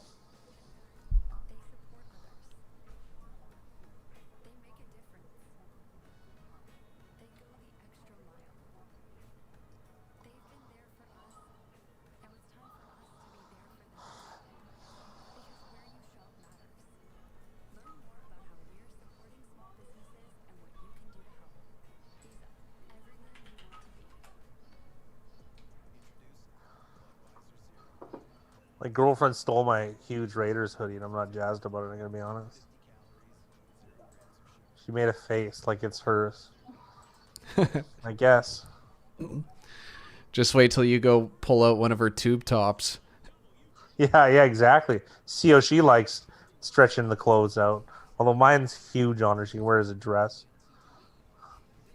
Has Corona took away from poker bankroll, fat guy? No, it's actually increased it significantly because a lot of people got those the stimulus stuff, and gambling in the area, I would say, gone up. I mean, there's no casinos, but I know of a game every night of the week except Sunday, and multiple games going, and the money has gone up. Like it's almost as big as it was in 2008, right? So there's some pretty high stakes. I don't play the highest stakes, but To be but fair, all the players you could play with on Sunday are in this chat.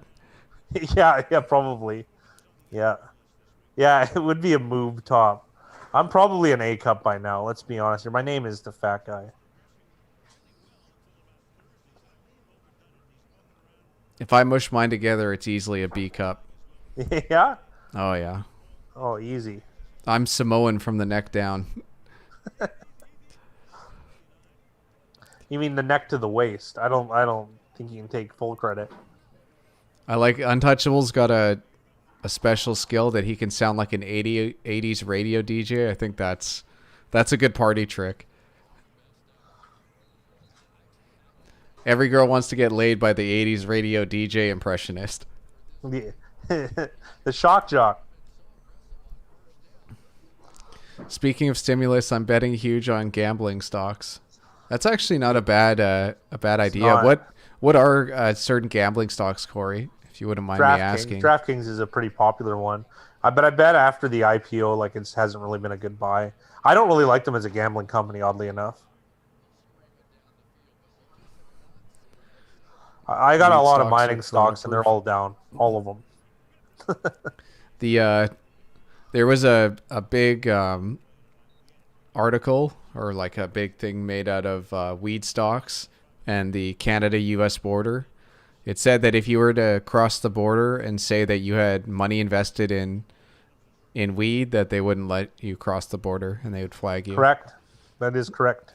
So it's You'd be banned for life, even. It's a contentious point. Up here, at least. I have a question, everyone. Is this Seahawks roster that good, or is it coaching and quarterbacking? Because I don't really think this roster is that impressive. He's got, I'm admitting that Russell Wilson has some weapons. That being said, that they're in fourth down now. But it's, I don't know.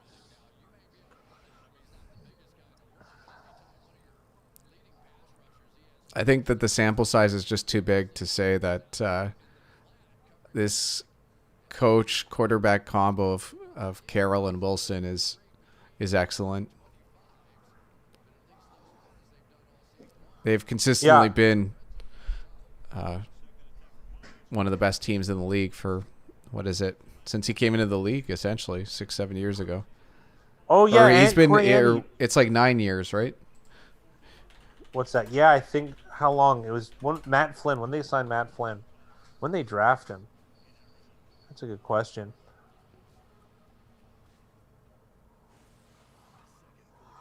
Yeah, it feels like 9 years is right. Seems like Jackson and Mickey in the chat feel the same way about like their defense. Like I don't think their defense is that good. This is his ninth season. And he's 91-41-1. He might end up being the best of all time. Believe that? Because there's still a chance for Rodgers. Obviously Brady. If Brady does it again, holy. He's only had one Wilson is carving a name season in his career where he didn't win double-digit games. Like, how do you argue that? That's crazy. That's unbelievable. I like Caesars too, Andy, and yeah, about the acquisitions as well. So I think Caesars sold their Bally's brand though. So I mean, it's not all roses.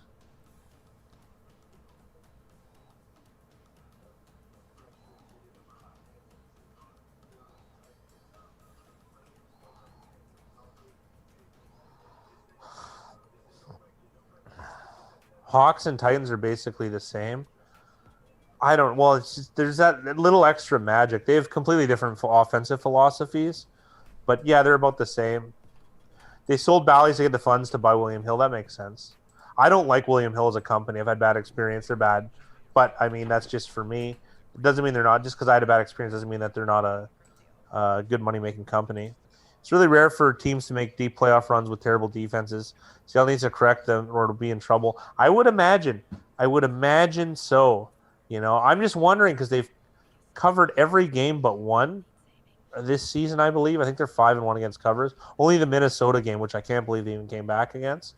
So, and every year I feel like they're, ATS, they're positive, right? I don't have the stats in front of me, but Big Rye, can you remember a season where they weren't with Russell Wilson, where they weren't, you know, above 500 even ATS? No, because they've been excellent every single year. I feel like we're betting against Seattle every year. And losing, And much like the Patriots for a long time. And then so now I decide to bet on the Patriots and we're down on them. Funny how that works, eh? yeah, sorry, I'm just looking over what Corey's been telling us, and the Caesars Entertainment before the start of the coronavirus news was at like $68, and within a month it was down to $8, and it's already back up to a 54. And he said he's made 160% profit on That's it. even a modest gain. Because if you got at the bottom at 8, you would have done crazy good. This is big stuff. I didn't even realize. I don't know why I didn't realize that you could publicly trade all these different gambling. But Yeah, the DraftKings one, I don't believe in. I don't think they have a good business model. Even, you know what, though? I say that, but I'm looking at it through the wrong lens. Like, the public is still going to fall for it. Like the average square, they get to live their fantasy dreams for real money, right? And the rake is huge, and the buy-in is low. I guess that is kind of a recipe for success. I'm just not. I don't really like their bookmaking approach so far, but I don't know if it's experimental. So, there's a lot of what ifs for me in DraftKings. It doesn't appeal to me as a bettor, but I mean, maybe that's a positive, right? Because if it appeals to me, then you're definitely going to lose money. I would imagine. Not that I'm so great, but I at least if I get the cogs turning, chances are there's probably some plus EV spots.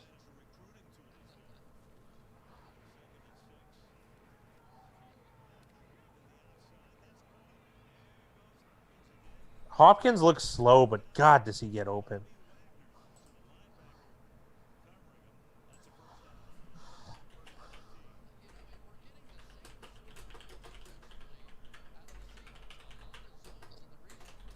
Yeah, we got in the stock market, and in regards to gambling stocks, which I guess is a cross up between what we do. Ooh, Drake almost had a big run. I think his shoe got taken off here.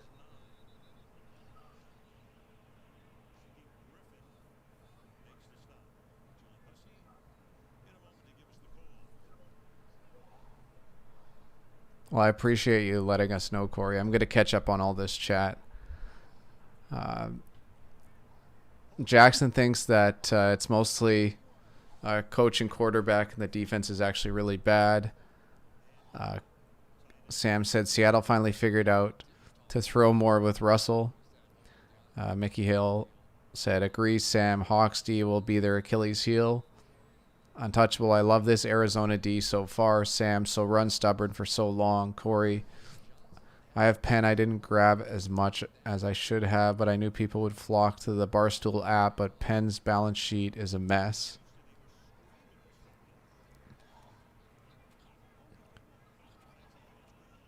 He fumbled. He had to have. He's doing too much. Hawks and Titans are basically the same, said Mickey. Right now, trying to get more DraftKings and waiting for the right price I want. Those are my casino stocks, Big Rye. They sold Bollies to get funds to buy William Hill. It's really rare for teams to make deep playoff runs with terrible defenses. Seattle needs to correct it or they'll be in trouble. Corey's up 160% on CZR, 137% on Penn. Wow. Penn National Gaming. I'd have to do more research on Penn National. Holy, they've gone up a ton over the last little bit. Penn must be like an online. I'm not sure. I don't think so. I think Penn's a brick and mortar.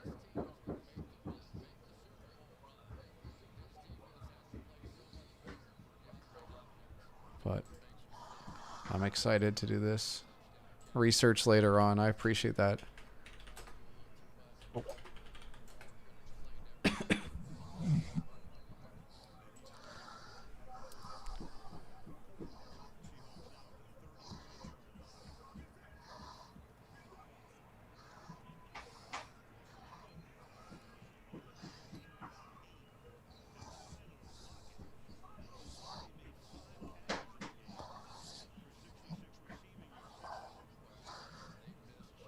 In the Super Bowl era, there's only been one team with a defense any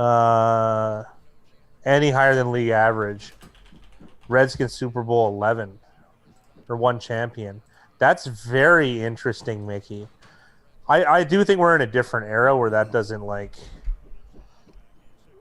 I mean, like that means less and less every year, but that's very interesting. I remember kind of the teams that I liked on defense. Like for instance, I didn't think when Green Bay won, their defense was good, but the thing I like about them is they were turnover. They like were very turnover hungry because they'd rather give up a quick score or they'd rather give up a quick score than like kind of get grinded out, right? Because if they gave a quick score, then it was good. Like Aaron Rodgers just had such a good offense, he was able to get into it, and I felt like New Orleans was a lot like that too, and they won as well. Like the defense gambled on turnovers almost, and I kind of almost missed that. The Chiefs' defense felt a little bit more stout last season, just more well-rounded.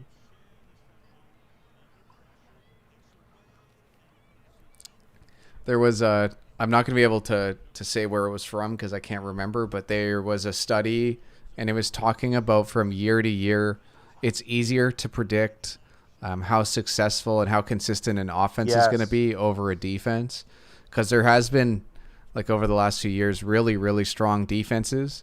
And like Jacksonville's the team that comes to mind. And then you're thinking like, oh, they were, one of the top defenses the year before. They're going to be one of the top defenses next year. And it just hasn't panned out for a lot of teams defensively, especially the teams that do really, really well defensively in a season. Even look at like Chicago 2 years ago compared to last year. Like it just wasn't the same team. And a lot of that had to do with just the consistency on defense. Or like the production of the defense.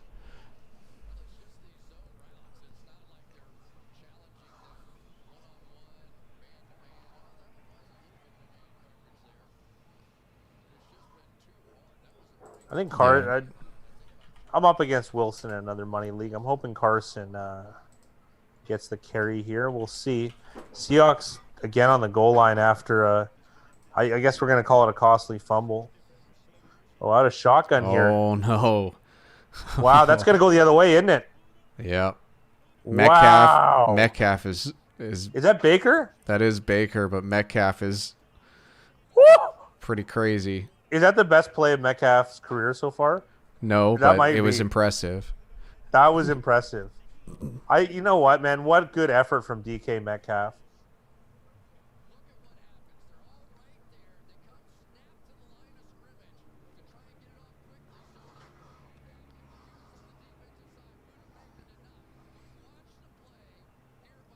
Yeah, Corey said he's in his mid-20s. He's been in the stock market for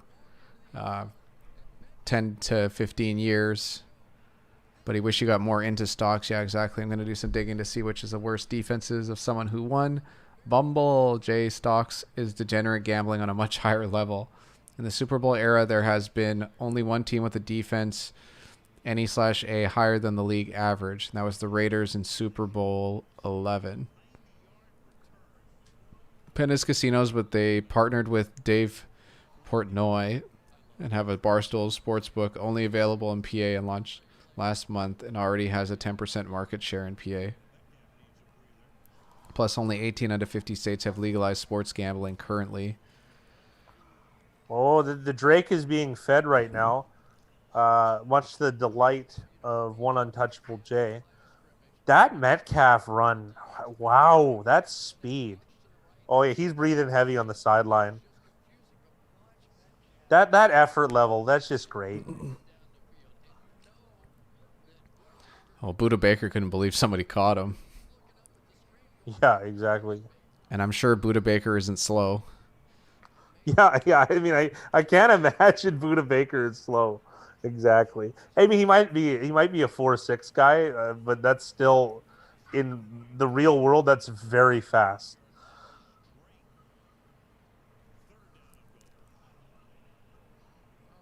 Greg Williams and Darren Sharper were the cogs of that Saints D.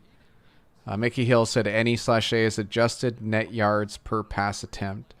A differential historically has about an 82% correlation to victory. Corey said, I've I saw never heard that, Hawks. and that's so interesting. That is interesting.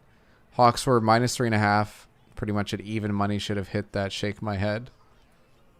Hold on, though. I have a question about that.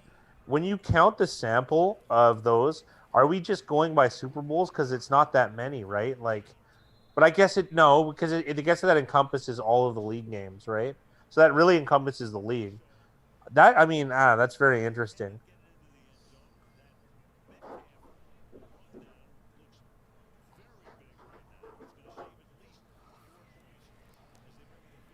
Was watching old highlights of Sam Bradford ran down Roman Harper on an interception. Baker should have zagged to the right and he wouldn't have been caught. That would have helped Jake. Yeah, if he made any move other than in a straight line, there's no way Metcalf could make a cut. They're going, they're going for it. Oh, this is trouble.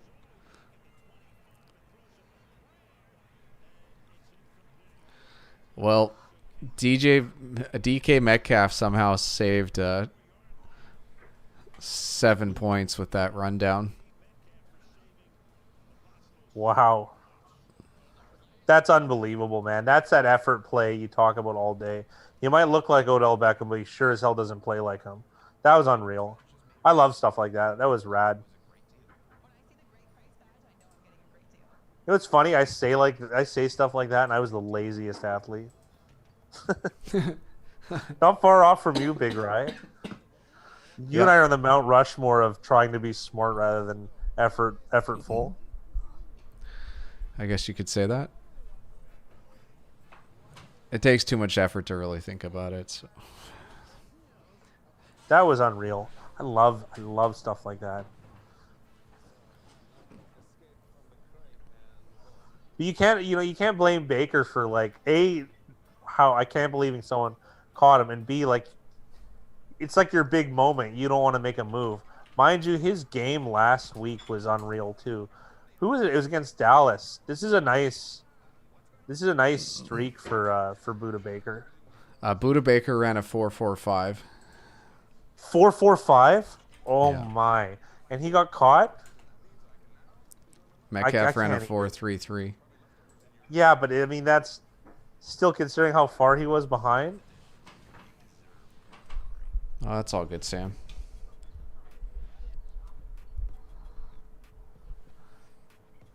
Oh, Sam, we're not trying to gouge our like you guys. You guys do what you want. You can ask us anything more or less. We're just trying to get our foot in the door, ball rolling, and don't forget, like we just got access to this membership idea, so like we gotta kick the tires on it. We can't just leave it, right? And we're only putting $5 a month or whatever just to keep, you know, to make it something, right? So it's experimental, if anything, right?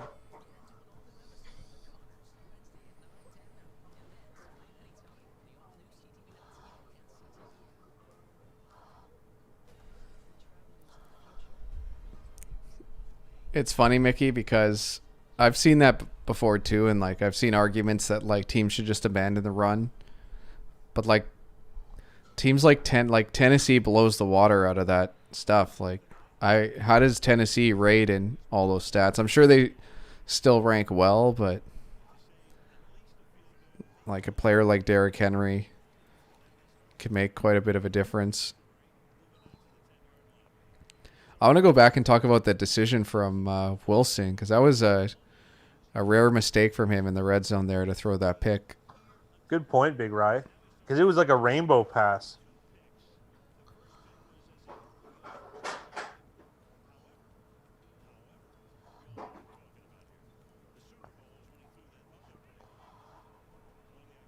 So they really had like an interception, like montage set up. You know what I mean? In the event that he did. Looks like it.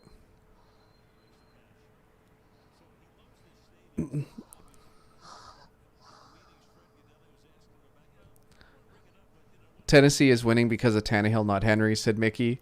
But then I think that's fair how to much say. of Tannehill's success though is because of a direct correlation from the defenses that he faces because of Henry. But either way, like the stat's the stat. Like it's gonna tell you how much it affects it and how much benefit there is there.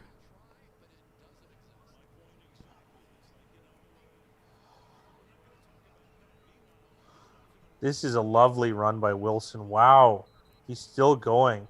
I'm surprised he didn't fumble there too. With that tackle was really nice. Well, I feel like guys would have attacked him sooner if they didn't think he was gonna slide. But I feel like there's either like super hesitation on the part of defenders when it comes to tackling quarterbacks in the open field, or there's just like no regard for. I don't like the slide. I think it inhibits the defense from making contact with the quarterback, and it encourages quarterback runs. To be honest, Is that an offensive lineman down for Seattle? it looks like it considering the group around him. Oh, that's a big boy.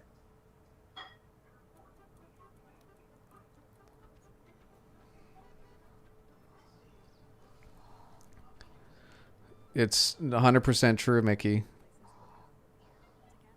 It's so surprising that it like Tannehill was the That's a good argument he just made.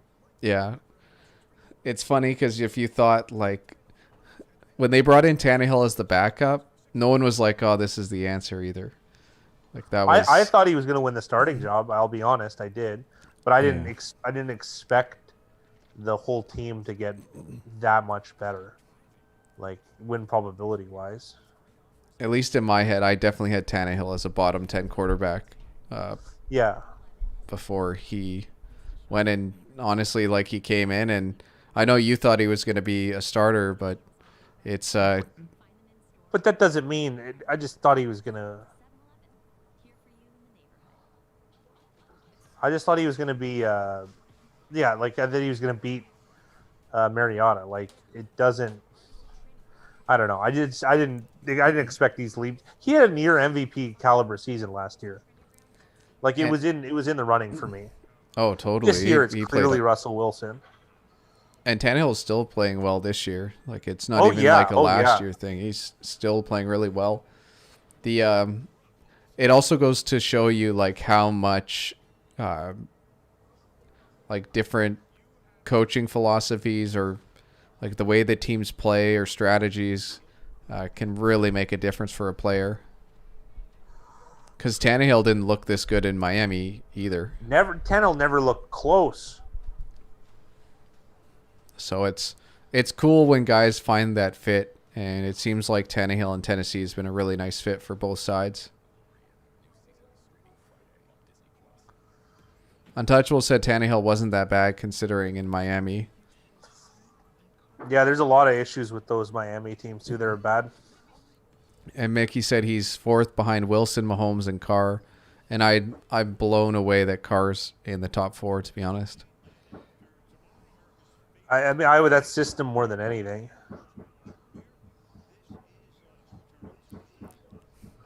If it's based off of how he's played like a top 10 quarterback since he's joined Tennessee. Jake Jacobs, who's a very strident Tennessee fan, it's the threat of Henry rather than what he actually does. And I think that is it. The eye-popping plays is what really does it. Wow, Will Dissly with a nice first down as the Seahawks gash Arizona. I feel like Russell's thrown for 300 yards already. Or he has 300 yards between rushing and passing. Obviously, it's not that much. That's quite exaggerated, but I don't know. Every time I look up, look at Baker still trying to make the tackle. I think if Gruden still had the grinders segment, I think Buda Baker would make it every week.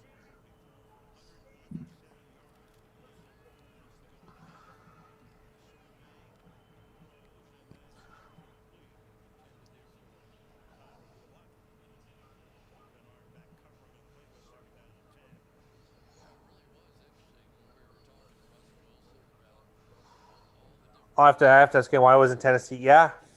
Well, I have one response to that, Mickey. They also didn't commit to the run nearly as strong in Henry's first few years. Like it just wasn't really a thing. I think he would only rush for 500 yards. They were average. They were maybe I'm gonna venture to say slightly below average. I will say So something too that might help Mickey's case is that they were losing before, so it's harder to stick with the run as games gone along. And I feel like they've kind of gone away from that. Like even when they're down now, like even today they were down and they were still rushing Henry in the like late into the fourth quarter, which they probably wouldn't have done a couple years back. I want to see if Carlos Hyde stepped out of bounds here. It looks like he stays in.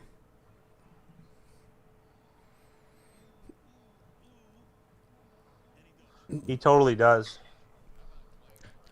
But I think that's one of the best. Like we're all going back and forth on Tannehill, and it just shows you, like, how much how much can a quarterback affect a team and their win percentage? Yeah, I mean Tannehill might be. You know what I mean? It's what does that say about Mariota? Because Mariota hasn't even been able to regain a starting job from like your. It's not a starting job. Like compete really. Yeah. Like it's not like he was even a threat to Carr in Oakland, which makes me think. You know what I mean? Like Tannehill was it's also coming off an injury. I know he just came off IR. I'm not sure when that injury occurred, but either way, like there hasn't been any serious talk about it. And like Mickey said here, Carr's it looks like third overall in that NE/A for this season.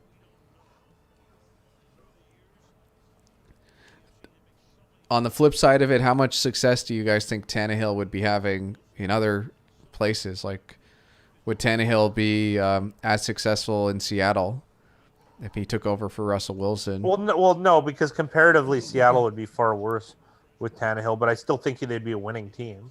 Yeah.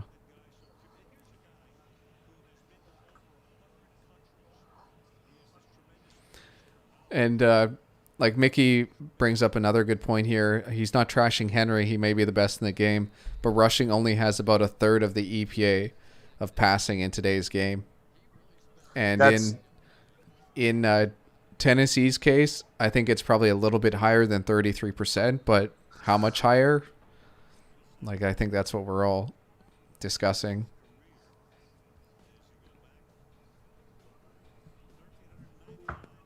I'll be back, gentlemen. Okay. Jackson said it's a fair point, Mickey. I think part of it is that Mariota didn't air it out as much. If your quarterback can throw deep, it takes the pressure off of Henry. That's definitely true, Jackson. It's not even like the deep ball per se. It's the efficiency that Tannehill's had. Like, it's just being able to move the chains and keep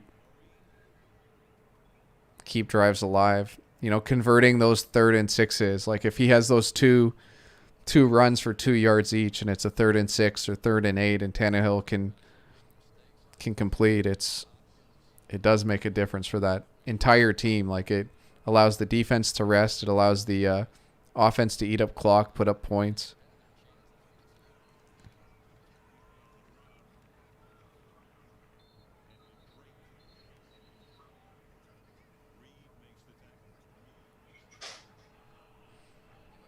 Jake Jacobs said Titans play action game is deadly. Linebackers are crashing the line to stop Henry, and Jonnu Smith and A.J. Brown are always open where the linebackers vacated. Yeah, like today, A.J. Brown had that huge play, and it's similar to Metcalf. I know there's that infamous picture of the two of them together with their shirts off.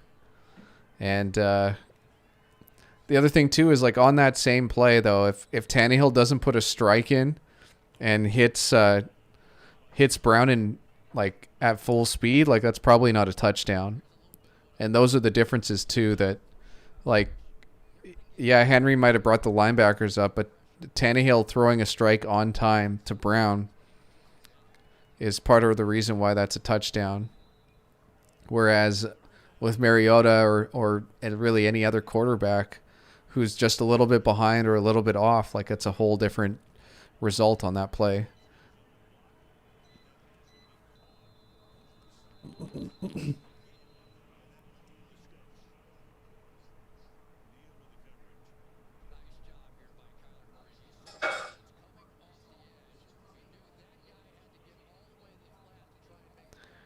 But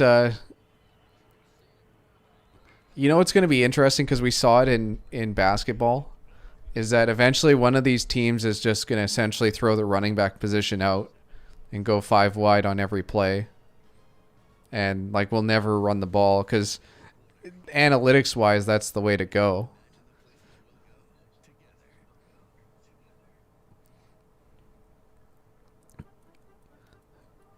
And then it's like only punting inside your own 40s, or like inside the 40s is when you're supposed to punt. Like there's a lot of weird analytics for football that it's going to be interesting when teams when a team decides to go all in on the analytics. Sam said Tampa Bay versus Giants next week is a big difference. Big difference in what, Sam? On the flip side of that, before Tannehill, they just stacked 8 in the box. Yeah, that's true. Arizona needs to throw it more. Their run-pass plays have been about even so far. Seattle is horrible against the pass, but decent against the run.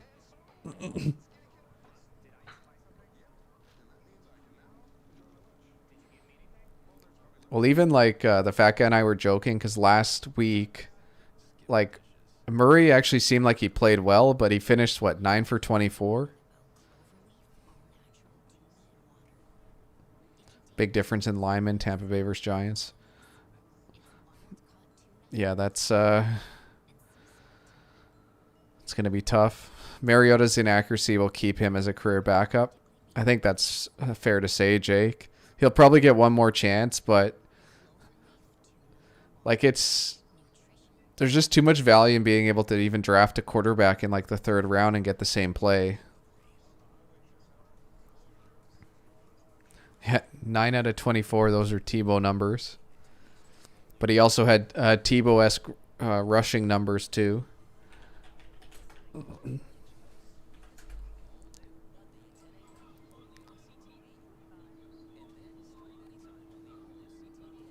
He hasn't been that bad accuracy-wise for the season outside of that game. He's sitting about the same as Russell Wilson.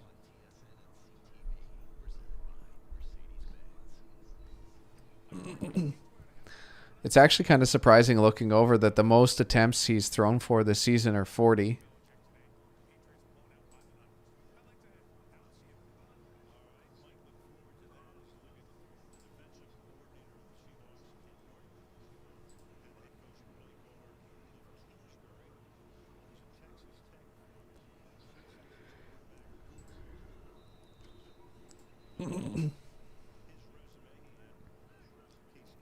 All right.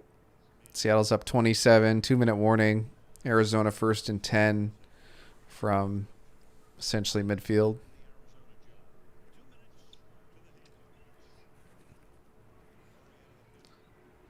Play action.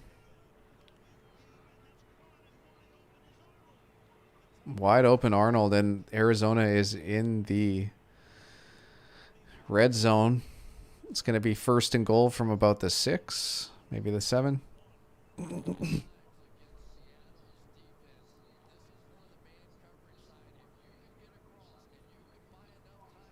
So the linebackers jumped on that play, and it definitely opened up space on the 2nd level for Arnold.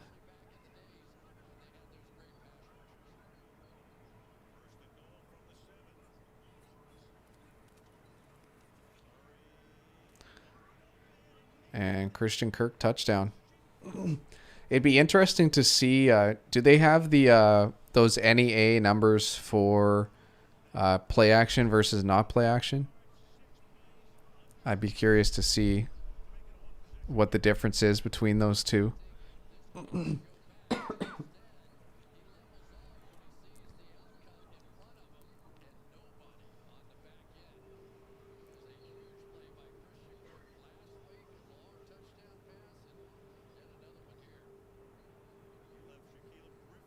Untouchable, hoping for that Drake score.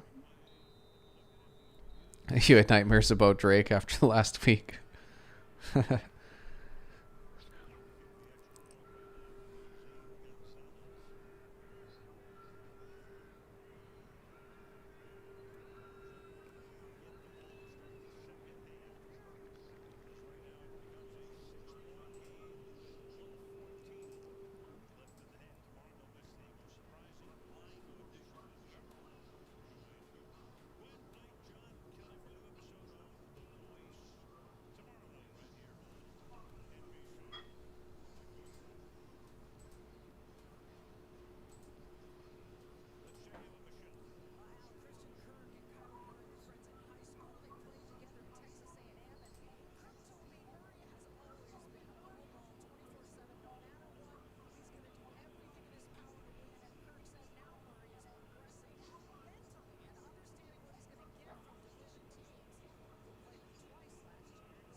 Jackson said he'd be curious to see some sort of data about play action as well. I'd imagine rushing teams like Tennessee live by that.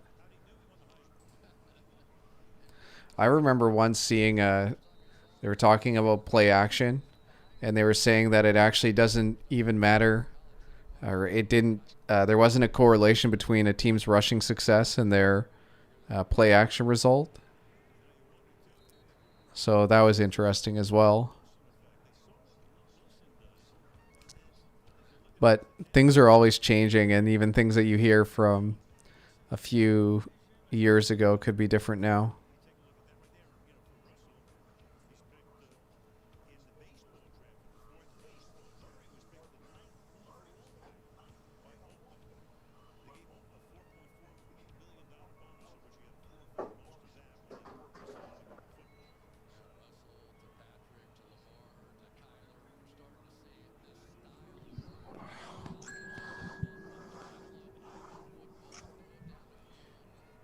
What did I miss? Arizona touchdown? Yeah, Christian Kirk had a big score. Wow. Or I shouldn't say that. They hit the tight end Arnold for a 41-yard gain into the red zone, and then Christian Kirk scored on like a 6-yard touchdown pass.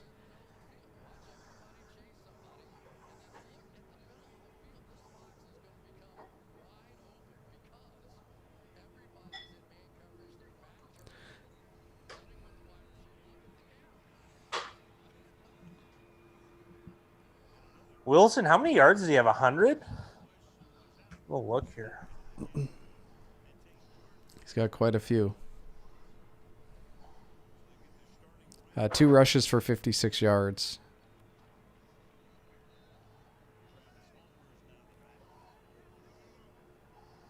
56? I felt like more. Oh, they've just been 2 big runs.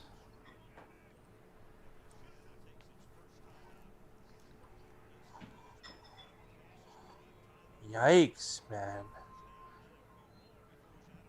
This is... I was favoring the under on this game. I don't know. I don't know anymore.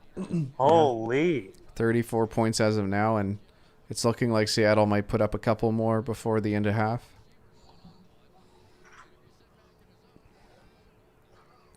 I think I might put a rule. I know I'm not going to follow this, but I might just not bet Seattle games anymore and just watch and enjoy them. They've been exciting, to say the least.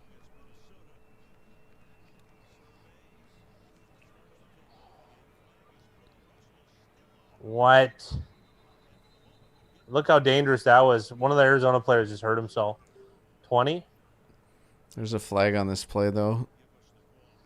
Yeah, I think it's against Seattle. Yeah, that's a big penalty.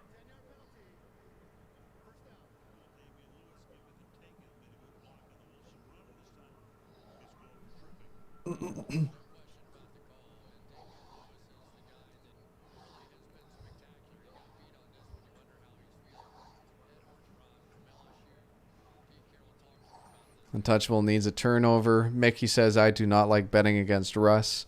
Jackson said, in theory, though, this is the time to bet against Seattle. They're 5-0 against the spread. That's a good point, Jackson. Eventually, there's going to be a spot, a line, a market play that it's going to be good to bet against Seattle. It just like these 2-minute drills. Like Wilson has just been so good. I feel like Krusty the Clown saying that they're due, talking about the Washington Generals betting against the Seattle The Generals Seahawks. have actually won some games before. I had to look it up. I didn't know this. I'm sure they have. Oh, yikes, man. Was Drake Kirkpatrick knocking himself out into the shoulder of a teammate because of some baby sliding from a QB? You can use your foot as a weapon when you slide too. That almost was encroachment there.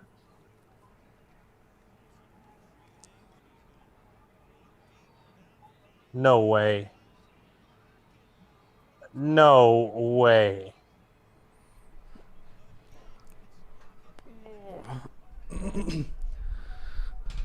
Well, that was a quick answer to the Arizona score. Now Arizona has time to come back and maybe put some points up in this last 43 This is seconds. insane, man. What? What is this?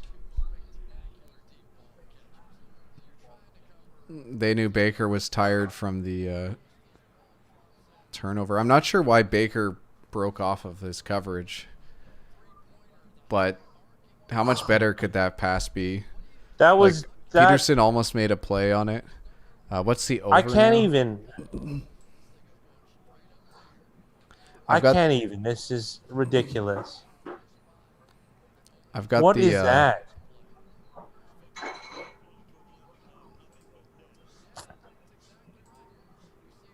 I don't know, man. Every game is he better?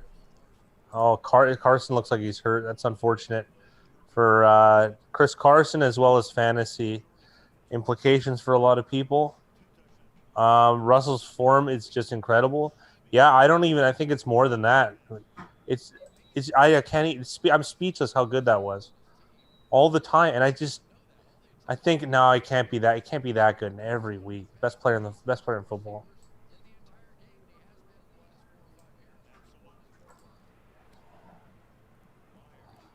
That's unbelievable.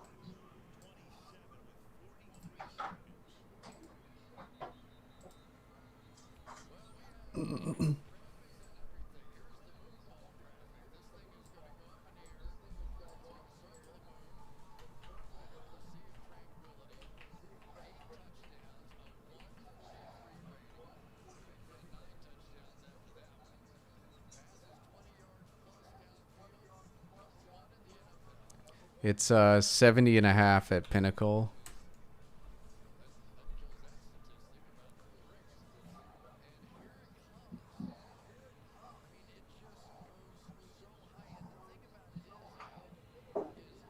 That was so close from Peterson. Yeah, it was really good Getting effort a from finger on it. From Peterson, one of the fat guy and I's favorite corners. Oh, I don't know, man. If that's how you lose.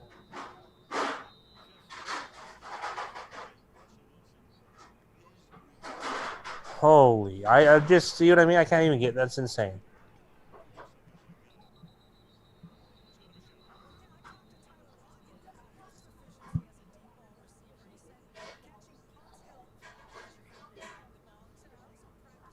Mickey said Russ's form is just incredible. Oh, so close from Peterson. What a play. Wow. You know what I mean? And then you see stuff like that, and then I'm realizing the Browns have Baker Mayfield. It's just, you know what I mean? Yeah. Good evening, Indy. It's That's just what like, I was saying it's like about hilarious. Even about Cousins. I know we have a Minnesota Vikings a friend of ours who's a Minnesota Vikings fan, and talking about Kirk Cousins, talking about Mike Zimmer, and we're going like, it's not that bad, but it's just so tough when you're comparing like even guys like Mayfield and Cousins to like Russell Wilson and Patrick Mahomes and Lamar Jackson and Even guys like Deshaun Watson, there's a lot of good quarterbacks in this league. A lot of impressive players. And The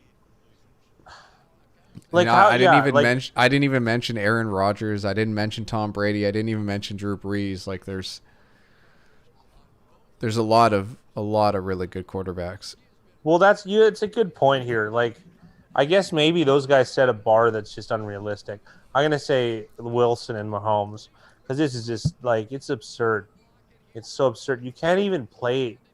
Look at these plays too. They're showing from Lockett. The passing. It's just like how often do you see Patrick Peterson get burned like this, and he's not even burned. He's within an inch Well, of making a play. I don't even think that was Peterson's coverage, and he still almost made the No, play. no, it's not his fault. But I mean, like, oh man, it's unbelievable. It's just unbelievable. There's a lot of injuries in this game here. It looks like a. Oh damn! Oh, Travis Homer look. Wow, looks like he knocked out 54 on. That's really unfortunate. I hope this guy's okay. That was a big headshot. I wonder, does anyone think that they'll just eventually get rid of kickoffs? I feel like that's the way it's going. I quite like them, but I don't think the league is interested in gambling on any big injuries. Because head injuries aren't just bad for the players. Financially, it's bad for the league, which is what they care about most, obviously.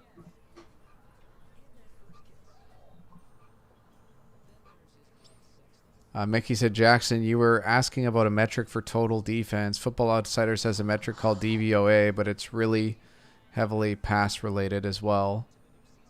Sam said XFL has the best kickoffs. Without question, they do. Absolutely. Or the old XFL, remember, instead of the coin toss, two guys had to fight for the ball? Hilarious. Yeah, we know Aaron Schatz and Football Outsiders reasonably well.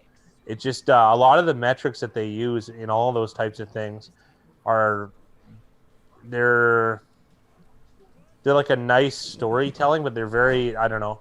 I haven't been able to find a correlation between any of these unique stats and picking games, right? So it makes me almost discredit them when I probably shouldn't.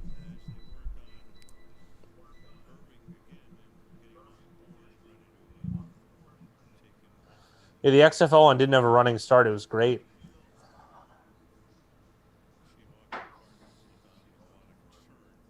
Man, Murray looks like he's 5'9".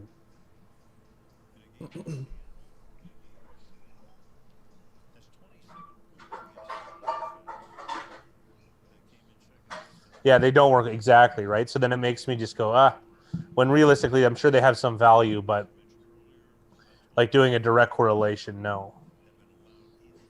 Well, there's so many things that you can look back historically and say this has worked, but it's really hard to put it towards anything and say this is what works now or this is what is working. You don't want to miss the contest, Indy. Definitely don't want to miss the contest. Yeah, sorry to hear you missed the picks this week. I think it was a good week for a lot of people. It was an especially good week for Jamie, who went 11-1 on his 12 picks. Big fan of the show. Show's a big fan of him. And Billy 369 went 8-0 for the early games. Billy 369 is on fire. Him and Cassone. Cassone is 9-3, as well as Billy. So they both continue their strong play. I just realized the percentages are off for the weekly. Shows you how close I've been paying attention. Like what good morale the Seahawks must have, like to get the effort they do out of these guys. You know what I mean? And that's because think about it, like how like I don't know. I don't think of teams that put as much effort into plays, like play by play, as the Seahawks do. Like I don't think of the bottom feeders. You rarely see a Cleveland team laying it out on the field. Although this year could be the year where they do 5-2. They haven't been 5-2 since what two or 1993.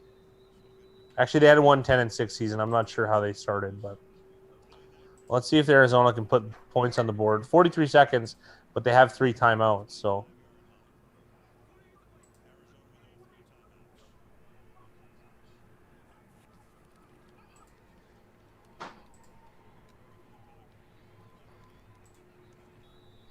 nice job, Fitz.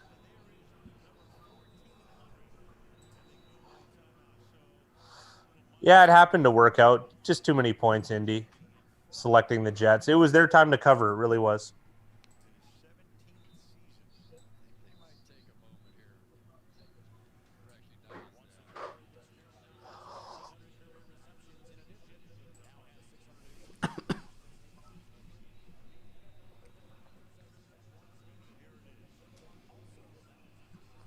I don't think so, Jackson, but I'm gonna take a look. That was the one that they had Derek Anderson made the Pro Bowl, of all things. What is Bottlegate? There was oh yeah, that Bottlegate was 01. There was a snafu with reffing. I don't remember exactly what the call was, and everyone chucked their beers. And I think that's why. I think back then the beer bottles were actually bottles, and then they switched to those like stadium plastic bottles. You know what I mean? I think it's because of this. I remember that now. I looked it up. This was in 2001. Yeah.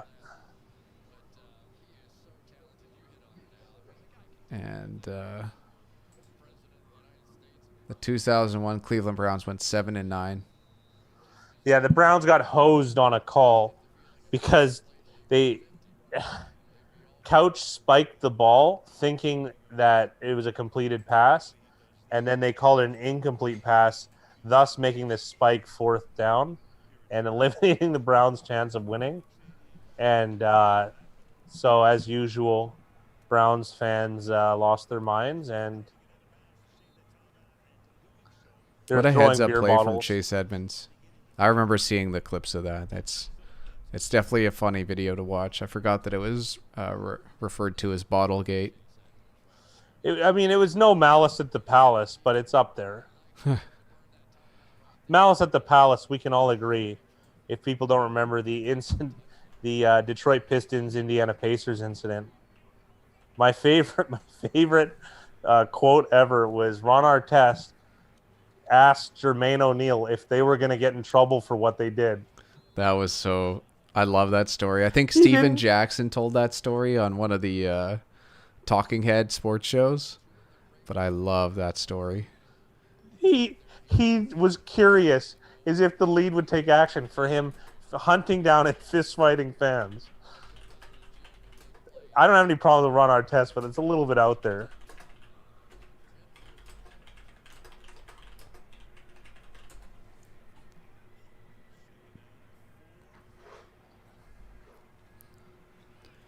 Design Ron quarterback Artest lost run. his mind.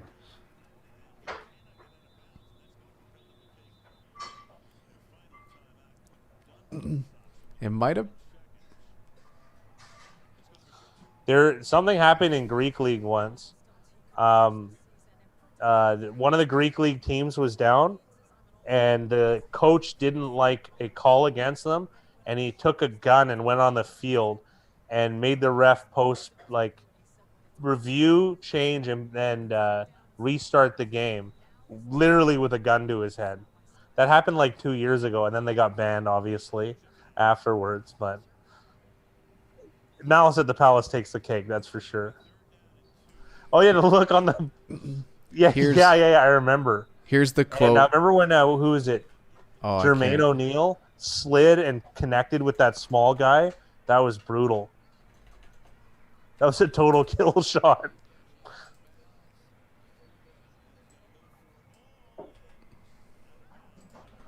That's the direct quote from Steven Jackson. He said, Ron Artest's first question to me was, "You think we're going to get in trouble?"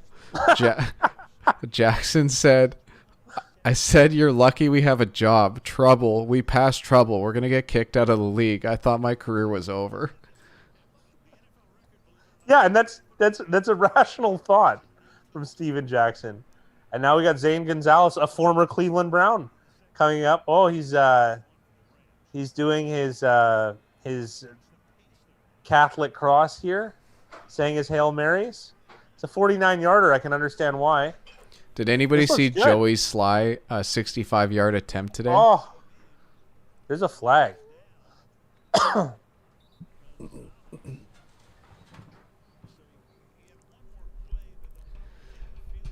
The They're gonna decline it.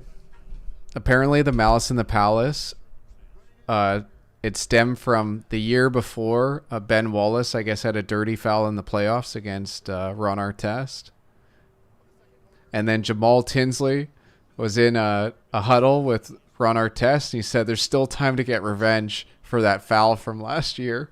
So I guess you could say Jamal Tinsley was the person who sparked the Malice in the Palace. There's still time to get revenge? Yeah, and then Jackson said, if I'd have known that, I would have stopped it. We all know Ron wasn't in his right mind. He didn't need a battery pack in his back to do something stupid. He'd do that on his own. Yeah. Yeah, he almost made a 65-yarder. It's unfortunate, too. God, they're showing Randy Dalton's face. He doesn't look well. So I severely doubt he's going to play next week. Concussion protocol is a little bit more severe, I would imagine, now than in past years. You know, if they're taking all health precautions seriously, right? So I don't know. Ben DiNucci and the Cowboys, we'll see how they fare.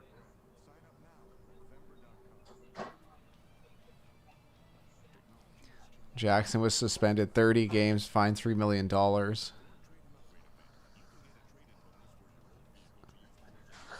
million? That's not worth any fight. Paying $3 million? I don't think so. He said, I don't regret defending my teammates, but I do regret going into the stands and punching fans.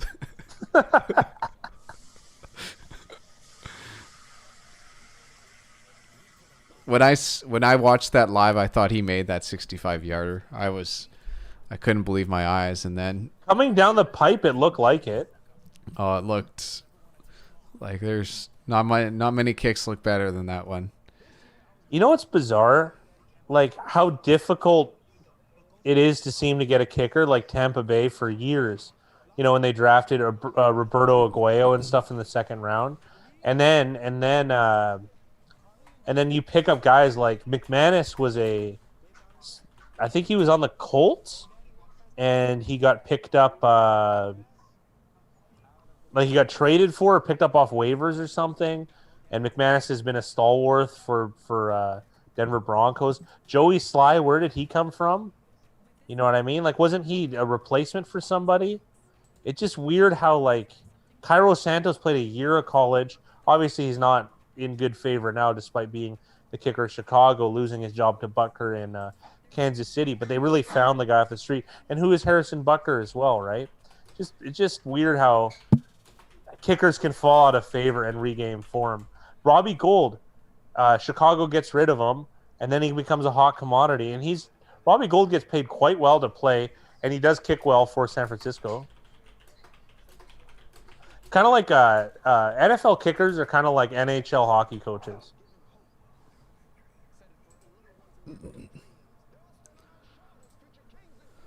For live betting, there's nothing I see that I like. It's 7.5 is the point spread on both sides, and people are heavily on Arizona. Seattle's minus 420 to win. Arizona's 333 to come back and win the game. Over under 72.5. Dustin H says the third quarter over under is 12.5. What was the score at the end of the half? 27-17.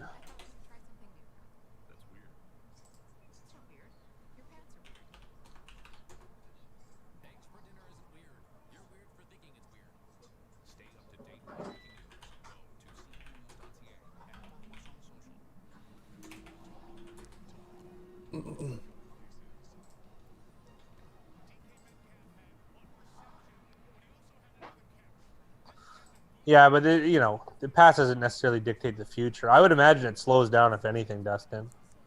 I know you want to go over and stuff, but you're not going to put that line out just to lose. Although now seeing the Metcalf saving a touchdown, does make you wonder how there could have been more on the board.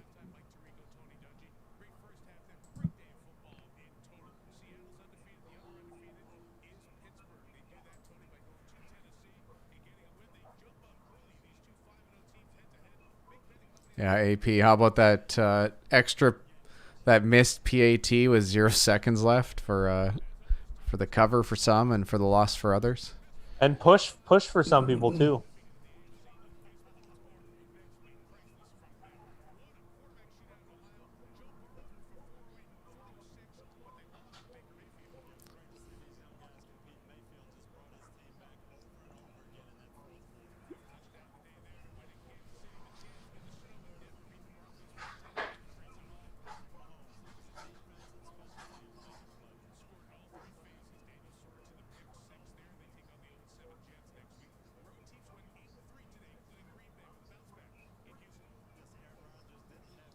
I couldn't answer that.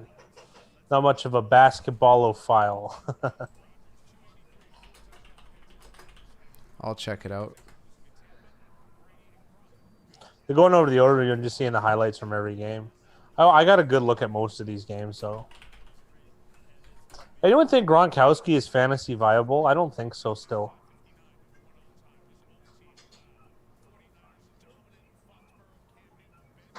It says October 18th, which would have been last week, but I don't know.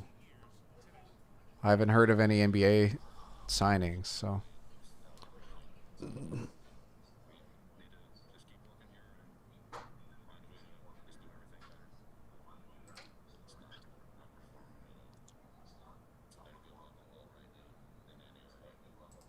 So the start time for free agency is still to be determined. So they actually don't have a date set yet for free agency. I think the NBA is actually having troubles convincing players to play in the bubble. Dustin, where do you get a parlay where you can parlay like with all the like where are you able to put a parlay where you can parlay all of those things together? 4-1 though seems like a brutal payout. So I'm curious now.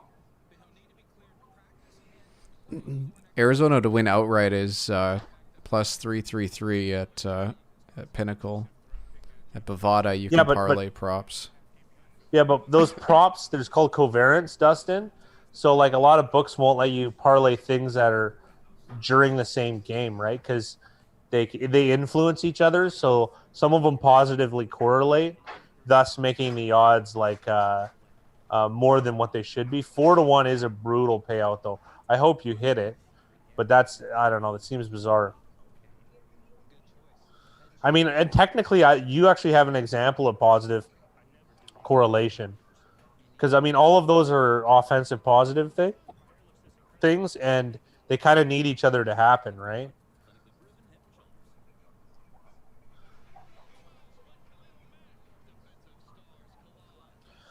And Jay's got an interesting one. So when Arizona wins by 1-6 is plus 380. Well, I mean, if they're going to win at this juncture, chances are it is 1-6. So like that's significantly better than plus 333. So I don't know. That's very interesting. Yeah, minus 160 is brutal. But then I'm also interested, is 4-1 good enough considering the correlation between them? I don't think so, but it's very interesting at least. Really, they let you parlay all that stuff? Yeah, you can parlay props, but I mean, Jay, like within a game, right? Because there's positive correlation. Like for instance, Murray throwing over 270 yards correlates with Murray over 1.5 touchdowns. You know what I mean? The Wilson one adds very little, but yeah, if you're doing it for entertainment, yeah, sports guys certainly all over that. But for instance, if you just parlayed the two, Murray over 1.5 passing TDs and Murray over 270, those are very heavily correlated.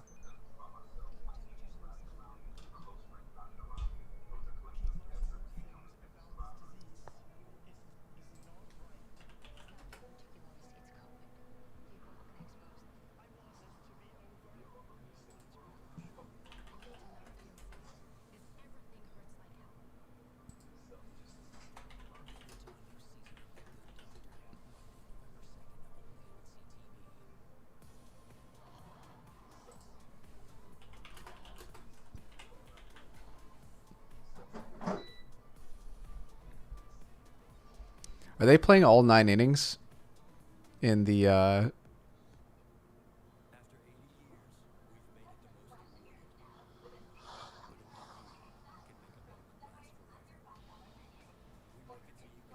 Yeah, they are playing all 9 innings.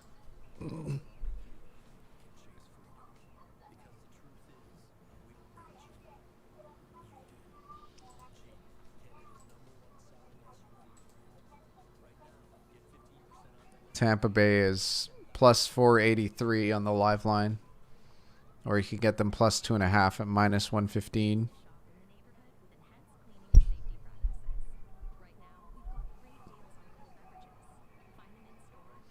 It's interesting that over 9 runs is minus 135.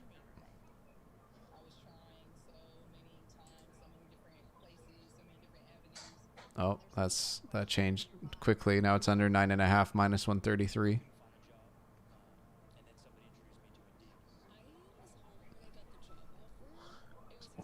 You got TB in game 2. That worked out nicely. What price was TB in game 2?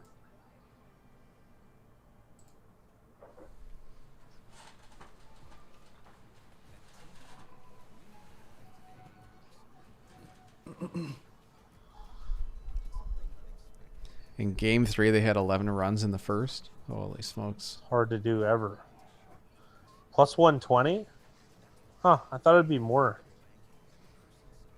His TB was plus... I know a guy got TB plus 150 in the first game. Of course, they lost. I saw them at like 185 or like plus 200 first game. He got a great price then at 150 then.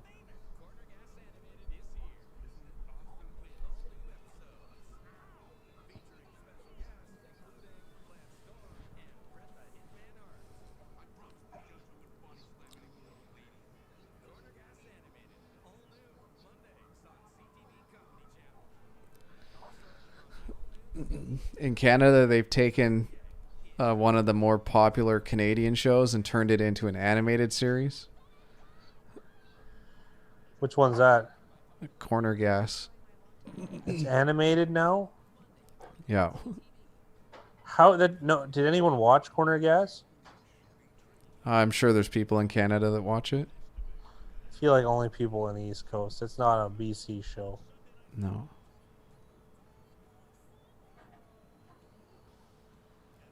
I think that's a good hedge, Dustin. I think it's a great hedge, actually. You should prorate it so that you have an equal winning on either side. Yeah, I would definitely do that. So you should figure out the amount, though, so that your winnings are the same regardless. Less your investment, too. Don't forget.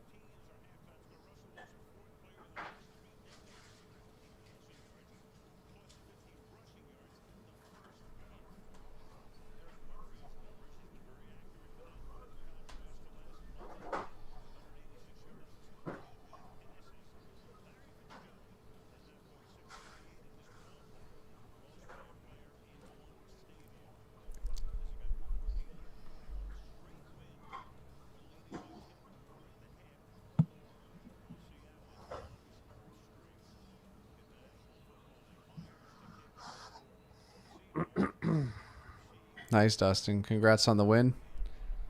Let me take a look. I got it up on the other screen. I almost sneezed, though. Holy.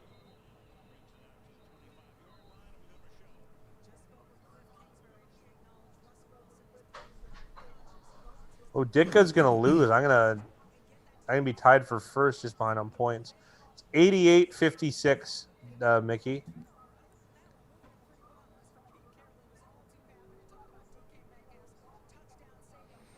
Carol said DK Metcalf was the play of the century. I loved it. I thought it was unbelievable. So I'm glad he's sharing my sentiment. I've got one player playing, and so do you. He must be. I guess he's got Skinamax or whatever. I can't believe there's no Dylan. Was I harsh on him in the comment section? I don't think so. Oh, Maybe I got Dylan's two on a guys date. Still coming. Dylan I might got Jimmy be on a Graham and the date. Rams D. Chase Edmonds Yeah, you lost. I beat you. breaks free. Chase Edmonds has played well this season.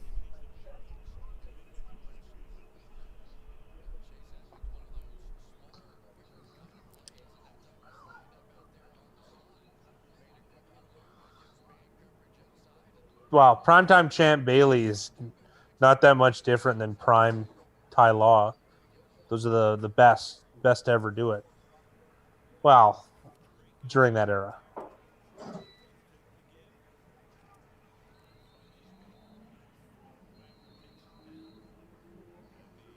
Oh, that play by I can't get over the play by DK Metcalf. Also, too though, there's Seahawks have done some impressive feats today. One of the Lockett catches, the Lockett touchdown pass, the DK running down a Buda Baker, which in essence that took 7 points off the board. Arizona with an interesting. Well, did you see like they had the numbers on that side and the block was missed? It was a really really good play from KJ Wright.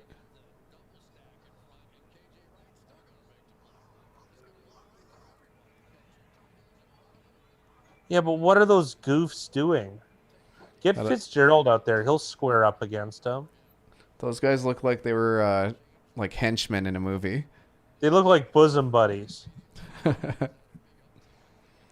Murray on 3rd and 11. I absolutely have seen that video. I watch it a lot. I'm a huge Larry Allen fan. It's unbelievable. Larry Allen was like a 4.65 guy. Like he was that fast. Yeah, I don't think you're gonna get too much arguing, Corey. Maybe Alan Faneca, Steve Hutchinson. There aren't that many at that caliber. Faneca made me fall in love with the NFL. You can believe it. When he was a guard on the Jets, and they do that like run pull thing, like where they would like do a counter pull, and he would go to the other side. Is he a first ballot Hall of Famer? I hope so. Or is he not in the Hall of Fame? He's not in the Hall of Fame? What? Oh, God. I'm sorry. I'm already disgusted that Alan Faneca is in the Hall of Fame.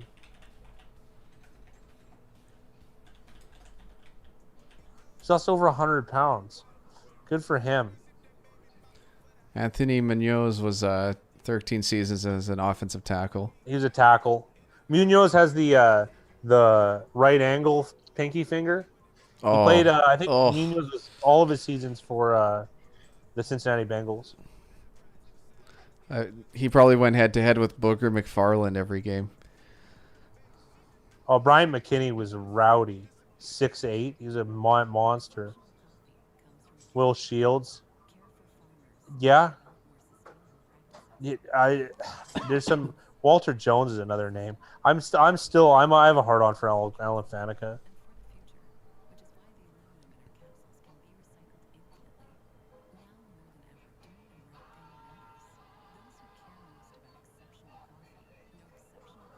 Yeah, Larry Allen was so strong. I like that Larry Allen story. I think he got really fat. My friend saw whatchamacallit. Was it? Yeah, it was Bryant McKinney in the elevator. They were staying at the same hotel when he went to go see a Vikings game. And I'm 6'6", 300 pounds. And he said that Bryant McKinney would look literally double my size. Like he said that I would have looked like a baby compared to him. And that's just, I can't even believe how large it is. He said he could barely fit in the elevator. Must have been this wide. As wide as a car. All I remember about Brian McKinney is him running through that okra patch. Oh, yeah, the Love Boat. Fred Smoot's going Love down Boat. on prostitutes, Brian McKinney. Well, it sounds like they went up on him, to be honest. Yeah, I would. Remember Jonathan Cooper, the guard, first round pick by the Cardinals? He had sized like 25 feet or something when he was in high school. I'm a 15. What's 25 look like? McKinney was a leader of the Vikings love boat, so plus points for him, and he has in with the Williams twins.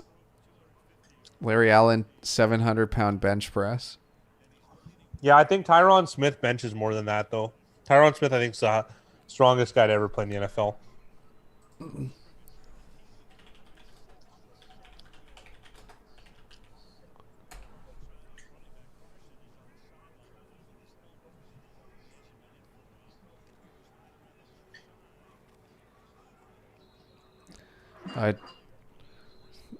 On a side note, Earl Boykins, who weighed in at 133 pounds, was able to bench 315 pounds in the NBA.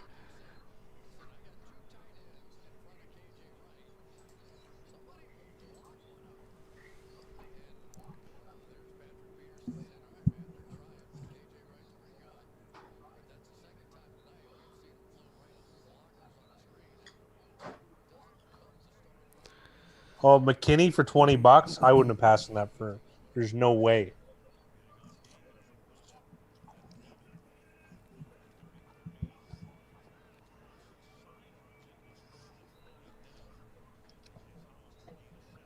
When Favre joined the team, McKinney made his only Pro Bowl, and I believe I played a hand in that. I had to have voted 1,000 times for McKinney to make the Pro Bowl. I have an autograph 8x10 of Big Mac. Was at a Florida Goodwill and passed on a McKinney jersey for about $20. May have to buy one on eBay. Huge mistake. Oh, there's a Reebok replica for $20. Big Rye's got a huge collection of jerseys.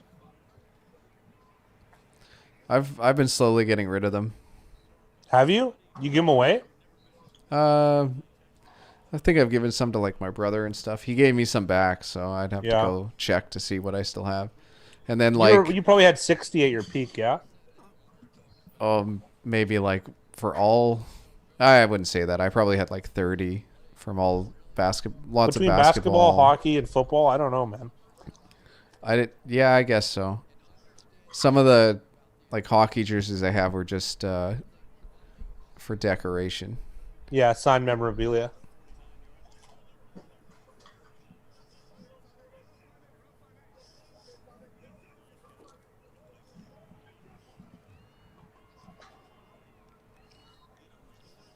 Madden 0809 on PS2, I love franchise and was able to know every player in the league, and I got a cast knowledge of the linemen in the league. I'll take some old hockey sweaters.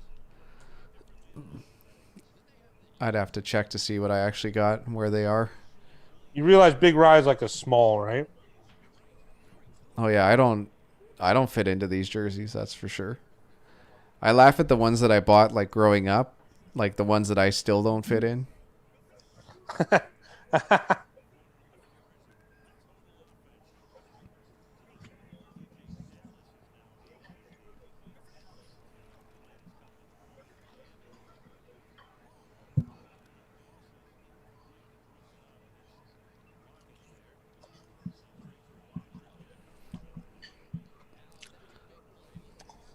Big dime Whalers for the win. A Whalers Gordie Howe jersey would be sick.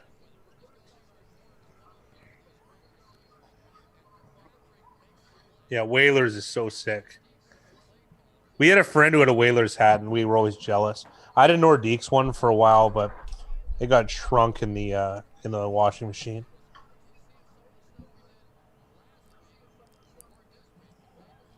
Corey said best jersey I got was a custom trunk Seattle one I bought from someone I know, but I flipped it on eBay because I'm a money addict. Oh, is this a sack finally?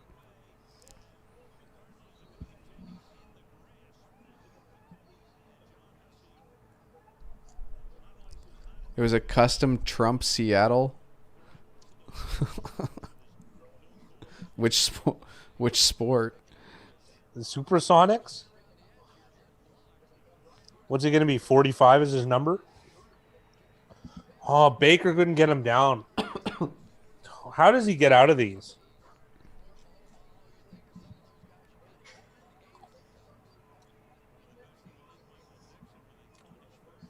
All day. Oh. I have no clue why Ballore did that. I don't know. I was wondering, like, what's the plan there? Well, because if he even mistakenly steps on the one, like that, that's a 20-yard loss. Yeah, Northeast became the Avalanche. And they conveniently, Mickey Hill, they won. They won the Stanley Cup their first year as the Avs. And they're against, who did they play in the final? Oh, yeah, the Florida Panthers. Expansion Florida Panthers made to the final, too. Got swept in 4, though.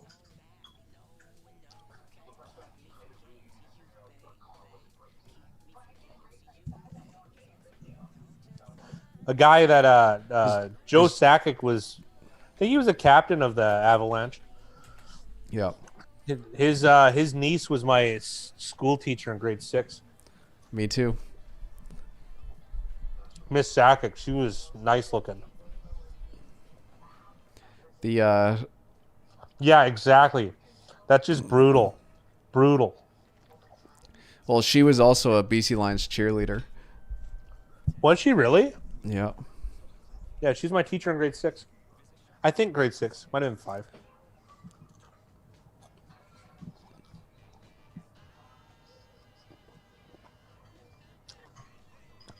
Is Julius Peppers playing this year? No, he's been retired for 2 years.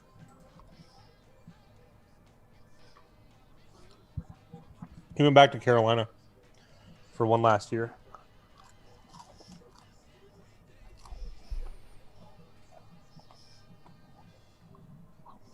He's a special assistant on the Panthers for business operations. Good for him. He's a humble guy, Julius Peppers. So I think he's got some mental stuff. He doesn't like too much attention. I really liked him. He was such a great player. My math might be wrong, but he played either 15 or 16 seasons, which is very impressive. Very impressive. Well, what's he on the all-time sack list?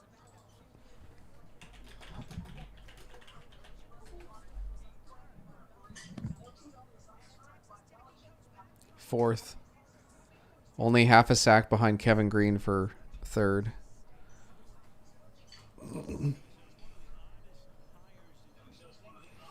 Corey said, I'm a Bills fan, but everyone I get sucks after I buy their jersey. I forgot all about the O.J. Simpson jersey I bought. Mickey said, Modell had built a potential dynasty in Cleveland and didn't even know it. Got me some Chinese New Year, Durant, and Curry jerseys, too. Seeing Mahomes in a college jersey looks weird. I like to think he was born onto the Chiefs. Oh, man.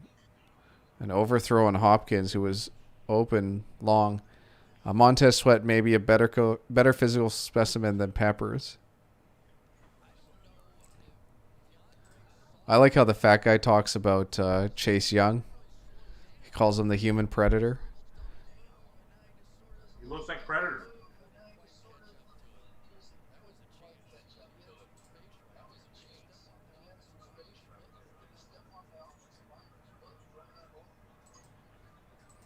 Corey thinks that Pepper's numbers could have been higher if he didn't go to Green Bay and play outside linebacker in a 3-4. Yeah, that's true. Oh my goodness. Why didn't he throw that away though? Well, he managed to pick up yards. Oh really? Sorry, I didn't see the. I thought he did. I thought he was short. I couldn't see where the line of scrimmage was. I had Rife and Kale in my face.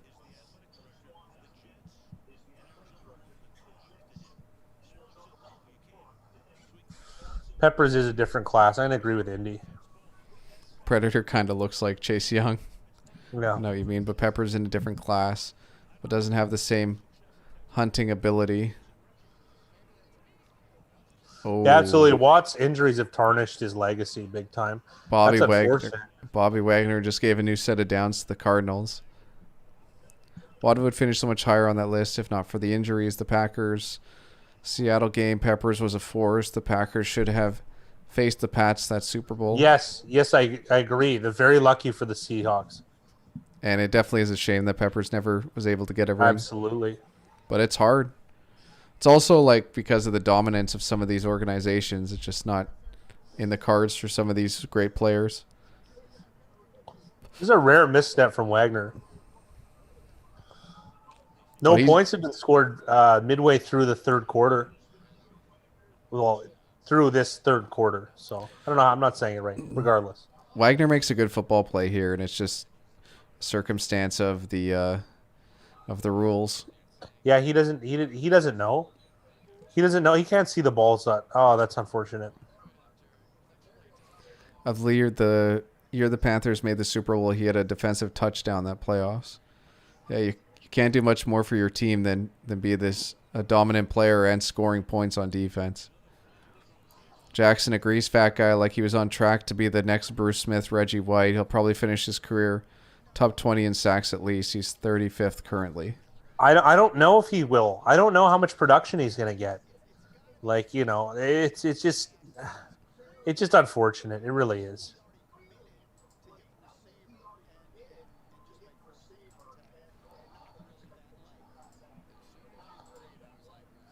I'm glad they're re-showing this. Oh, he smoked Arnold in the back. Ooh, and that's a rough hit.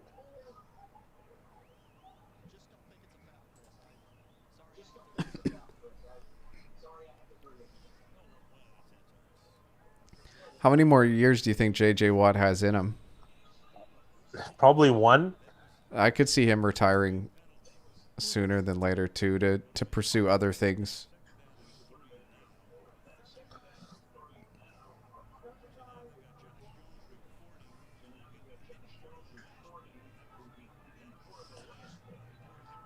Allen kind of fell off, though. He had some peak seasons, but he wasn't. I don't think he's as dominant as some of the players that have been mentioned earlier. He did come pretty close to breaking the sack record. So I mean, so did Shaquille Barrett. It's a retread from Denver for the Bucks last year, 19 and a half. And Jaron Allen is 12th on the all-time list. At least you got Bob fired first. That's true. Bill O'Brien, of course, who he's referencing. Play action to a screen, but Drake. That was a rough pass, though, for a screen.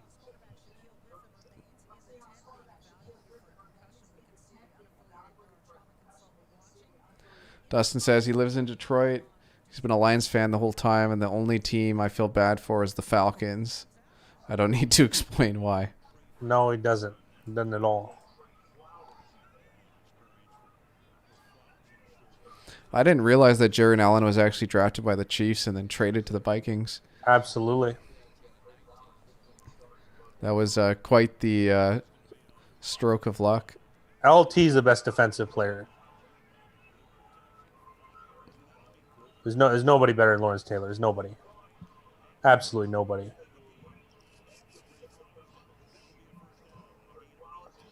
Jim Brown's the only argument for total football player.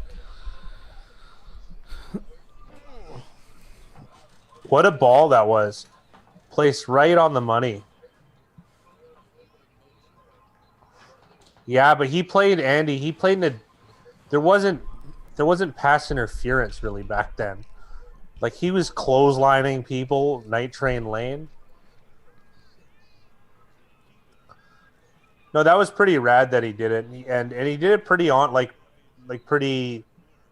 I didn't think it came pretty easy almost.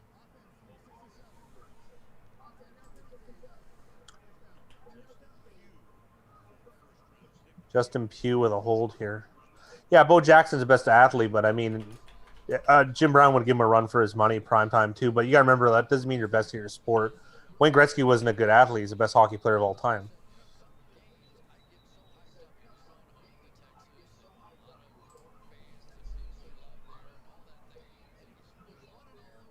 Yeah, Dupree was more high school than anything. There's lots of Marcus Dupree stories. We just don't know them.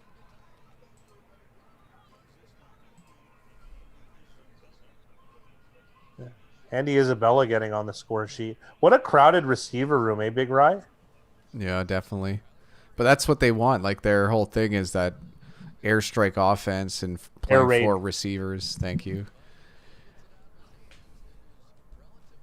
That's But I mean, it's tough behind Hopkins, not Edmonds, Christian Kirk, Fitzgerald still balling too. yeah, it's definitely a point of emphasis from the Arizona coaching staff is to You know have who has a receivers. similar wide receiver crew? Pittsburgh Steelers. They don't have a DeAndre Hopkins by any means, but oh, nice play. Nice play.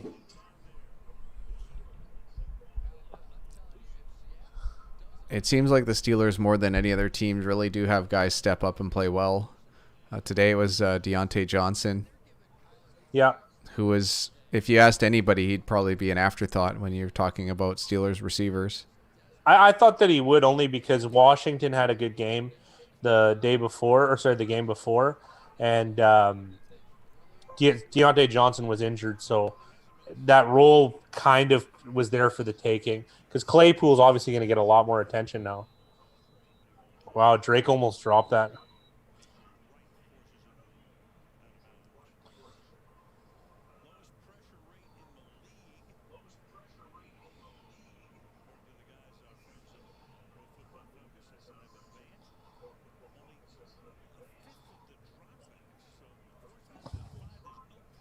Was Marcus Dupree the running back?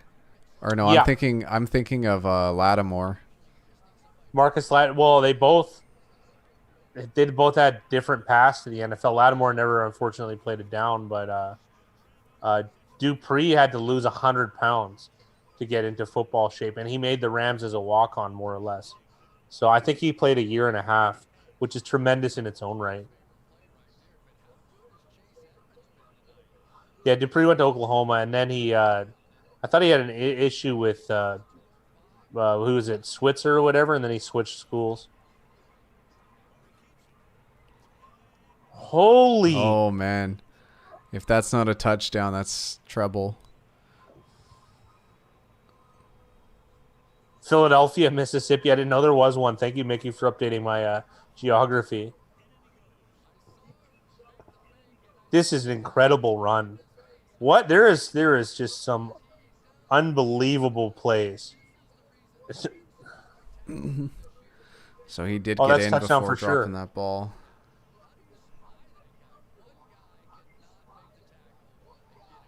You can't spy him, so don't bother.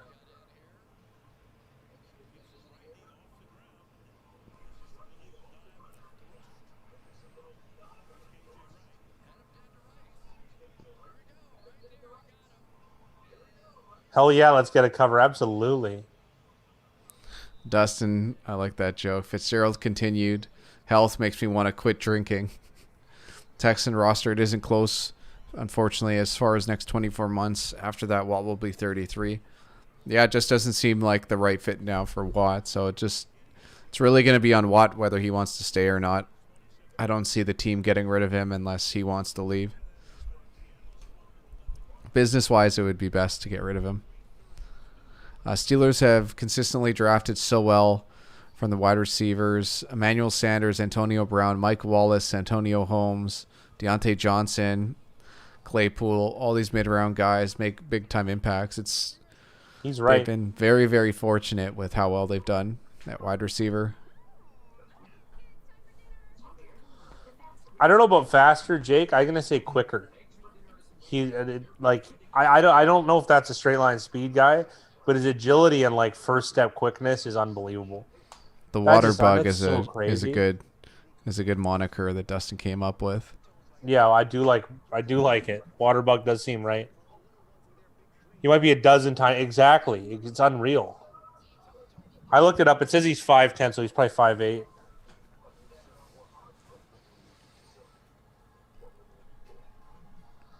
We do have a game.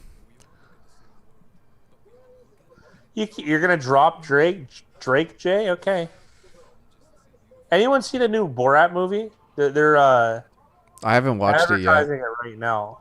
They've been pushing it hard. I want to watch it, but I'm not rushing to watch it either. I mean, I don't know. I enjoyed the first one. The shtick kind of seems exasperated. Oh, I'm probably gonna watch it tonight now that I see it. It's on Prime. I mean, I bought a Minix for my room. It's these really small TV computers, like an Android box. Someone sold it used in my neighborhood for $30. So no one can get a hold of them, Jake. Absolutely.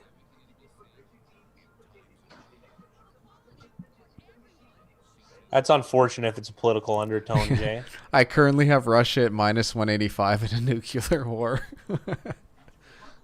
Oh yeah, I didn't even see that. No, but let me look up the Satan 2 missile. Although I did, Corey Andy, I did watch a video on body language, and it was some leaders convention when Obama was president, and they were talking about who the dominant alpha male was, and it was Vladimir Putin, and then I'll call him Emperor Xi Jinping. So those guys understood deeply the body language mechanics. Obama was getting his back patted a lot. I'll tell you that much.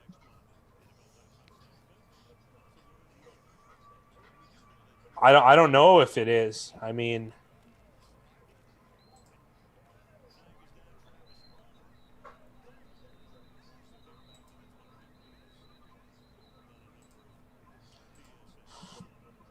I think it's I think it's supposed to be expose anti-Semitism. I think that's what they're talking about, and perhaps even I don't know. It's anti-right wing, I would imagine. Oh, Dustin thought it wasn't great. Yeah, that's kind of what I'm thinking. It's gonna ruin the joke for me. I loved Ali G, the show.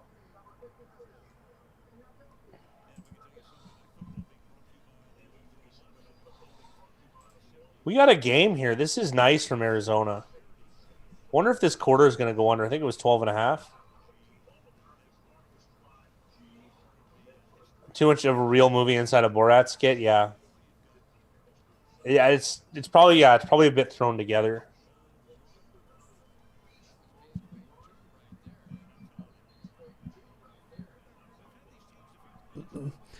I saw it on YouTube. Once in a while, I look at like the popular tab, and I rarely ever click something. But there was Borat obviously had like a paid advertisement with like some popular YouTuber, and they were at his house, and the guy had like a pinball gum machine, and Borat just grabbed the top of it and he like destroyed it, which I thought was kind of funny because they were all trying to stop him from doing it. But like obviously he's paying for any of that stuff he's breaking, yeah. So like how funny is it?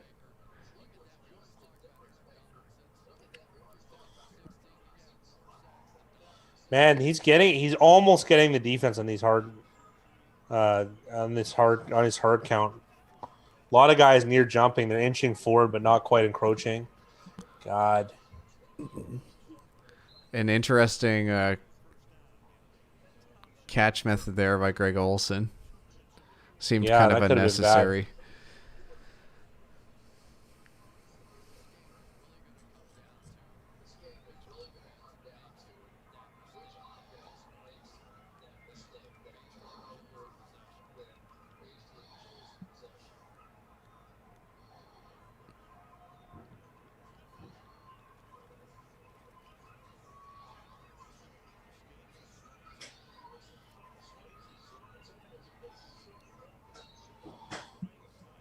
Well, I mean, Mickey, it's common knowledge that socialism works every time you do it. You know, Venezuela, it's a great example. People in Cuba love it too. That's communism, same thing. I mean, Arizona's covering again. They were down quite a bit. You turn your back though, and here they are. That's a good hit. by Peterson. That's a really good hit. He hit him in the chest as he was sliding. I would have been really upset if they threw a flag for that.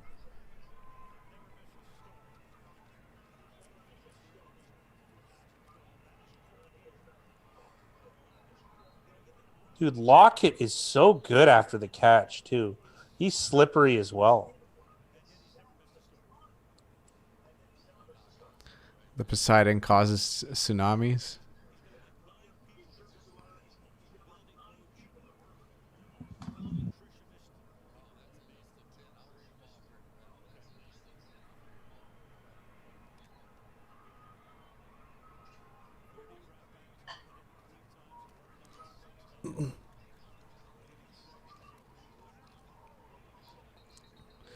Buda Baker laid the hammer here on Homer.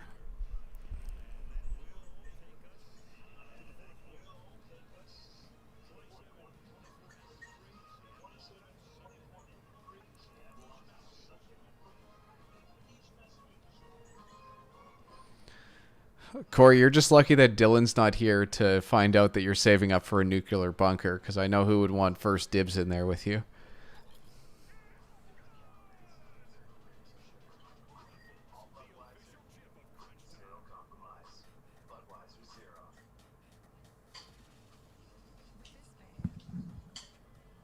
And if you let Dylan know about the gym and the two-way mirror, he'll never want to leave.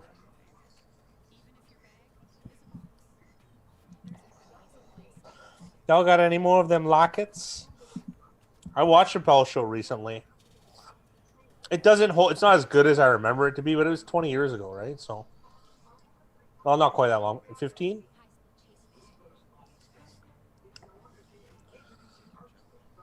I think it's a little bit of both. Locked in a dungeon with any other guy.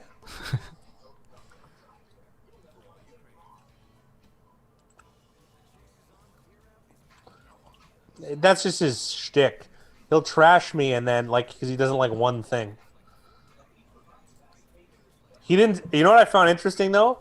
He didn't hate on anyone taking the Cardinals against the Panthers against the Saints.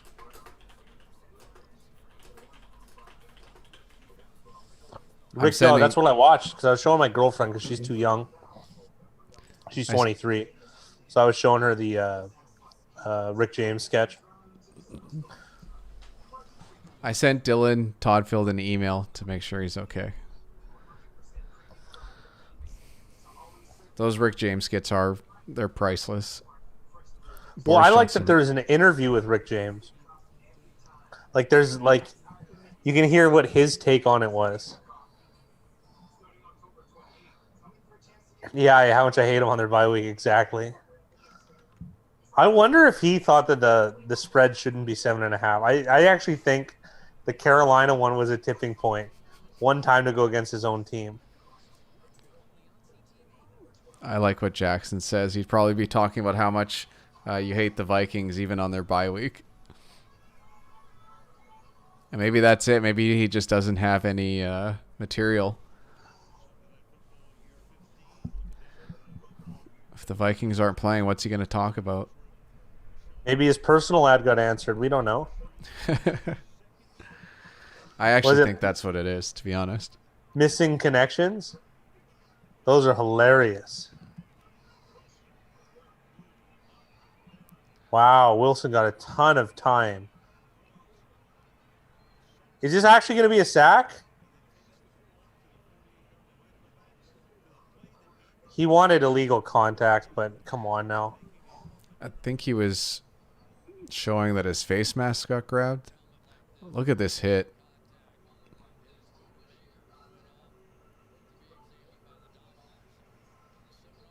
Is Buda Baker out? Yeah. Is that what they're saying with this hit? Yeah, absolutely. Buda Baker, man. He is a violent... I like him. He's in there.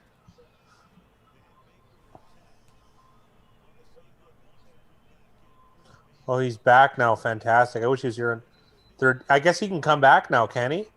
In Seattle, doing themselves almost a disservice then.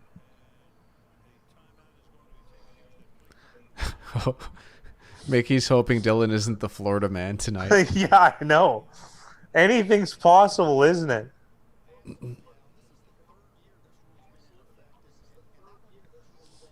You mean Jonathan Abram? Or J.J. Abrams?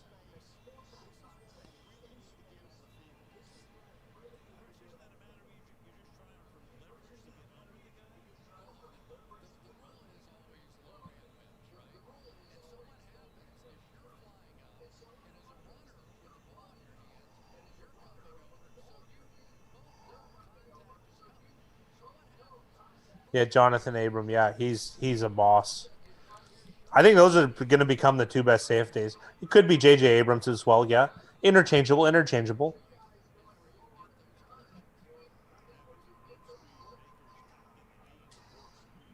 Yeah. Corey, one of my buddies is texting me right now. He's like, I got it at 3.5, like with exclamation points, because it went down to 3. So Raiders is dogs, obviously.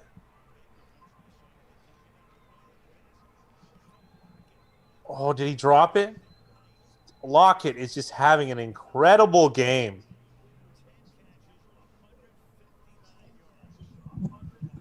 I feel like Abram would have made him drop that one though. That was a hit, but wasn't a boomer. Seattle rushed to the line here to get the snap off, which was kind of interesting. So they obviously like the matchups they have on the field at the moment. Why don't they do it again then? Be interesting to see whether they continue to go hurry up.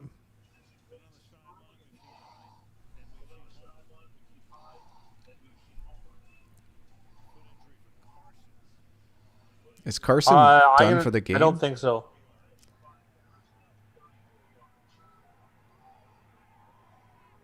I haven't seen anything on Josh Gordon being reinstated yet.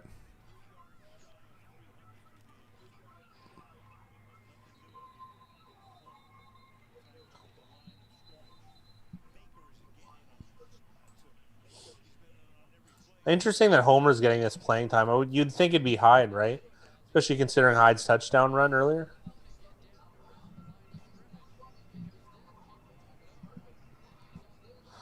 Yeah, I don't know why links don't go through, Jackson.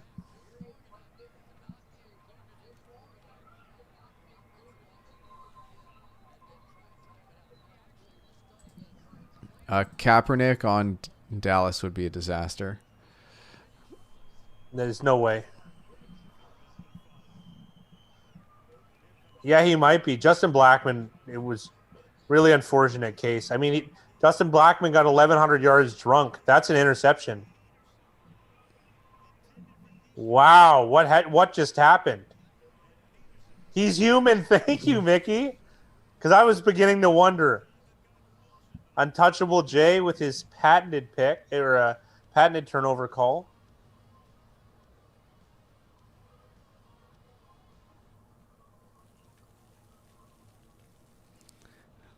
There's no way Justin Blackmon's the longest tenured Jaguar. Yeah, well, technically. Why yes. is he? He's not on the roster though. Yes, he is. Unless I'm mistaken. Remember last time we checked, it was like a year ago, and he was still on it. He wasn't officially released. He's just a drunk. He got arrested a couple years ago too. Yeah, he's like what? Yeah, I think he's one of those guys that was. He's not part of the 53 man, but he's like the NFI type. I think he's like an NFI list. Yeah, the reserve list. I'm pretty sure he is. Well, it's contract-wise. It said he was only signed for 5 years, so it doesn't have any contract information from 2017 on.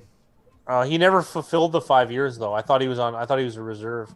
Remember when we checked it out? It says that he's inactive. Blackmon is suspended indefinitely for violating the NFC policy and program for substances of abuse.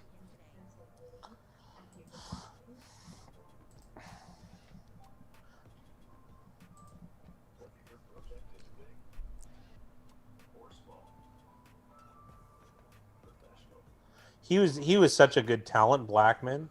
He got 1,000 yards in a season drunk. The guy's drinking every day. Yeah, no, definitely. It's been easily that long, Jackson. He they some of the other teams when they're doing homework for him, they sent private detectives, and he was going to the bar 2 to 3 times a day. Who did he play for? Oklahoma State. He was a Cowboy. He caught passes from Brandon Whedon. This is pretty old.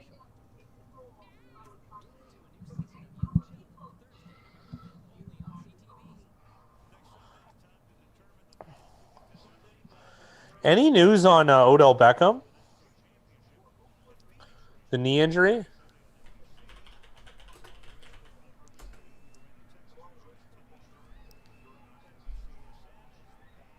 Well, so much for that turnover. Seattle gets the ball back on the very next play. Dustin said hot take. I think the Bears suck. He said they have to be one of the worst undefeated teams, but they're 5-1. But I know what you mean. In the season since when the Lions did it a few years ago, and then we lost 8 in a row. I think that's fair enough. They're 6-point underdogs tomorrow night against a 4-2 Rams team. I think that's a fair line for them.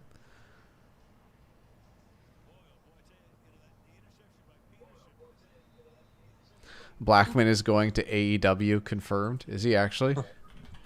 Like, the best part is that, like, you say that, and I'm thinking, like, that is a possibility.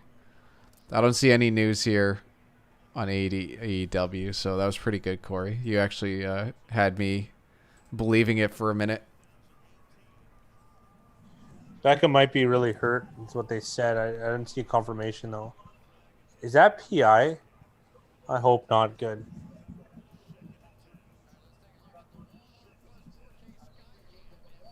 Well, they announced that XFL is going to be coming back next season. Or I liked XFL. I got to be honest. Oh, he's getting his MRI tomorrow, so I can't make any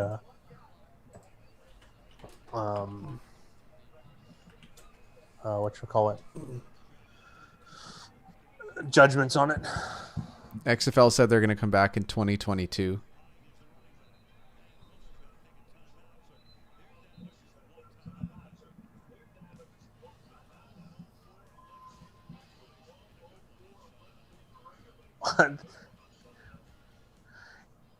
They're playing round and round after 2 picks by Rat.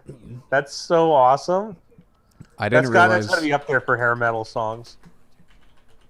I didn't realize that Tony Khan was Shad Khan's son. What's what does AEW stand for? It's a wrestling. I know it's wrestling, but I don't know what it stands for. All Elite Wrestling. All Elite. Is that was Jeff Jarrett like the head guy for that? I think he's one of the main wrestlers. Slapnuts himself. Oh, that was TNA? Yeah. I haven't watched wrestling in like 20 years. Actually, longer than that.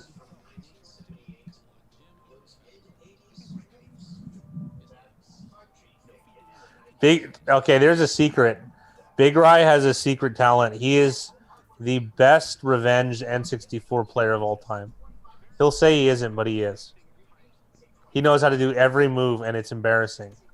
I like how I beat you a couple times. Now I'm the best in the world. No, you win. You go gate to wire. If there's 4 of us and we do a battle royale, you stick with the same character. You never get eliminated. Goldust is in AEW. Chris Jericho. A couple other guys who were ex WWE guys. So is Dustin Rhodes doing the Goldust shtick? No. He's Dustin Rhodes? He's painted his face like he's Kane, like half Kane, half normal. And he's going by Dustin Rhodes. Matt Hardy. If Goldust was a gay character, why did he have Terry Runnels as his valet? No, I don't think he was actually weird. I don't think he was actually gay. I think he was just open. Dustin, I would imagine one of the like bet. Do you have Bet365? Oh, you do have Bet365, Dustin. I'm trying to think of like those obscure books that have things like that. I like Pinnacle doesn't do stuff like that really. So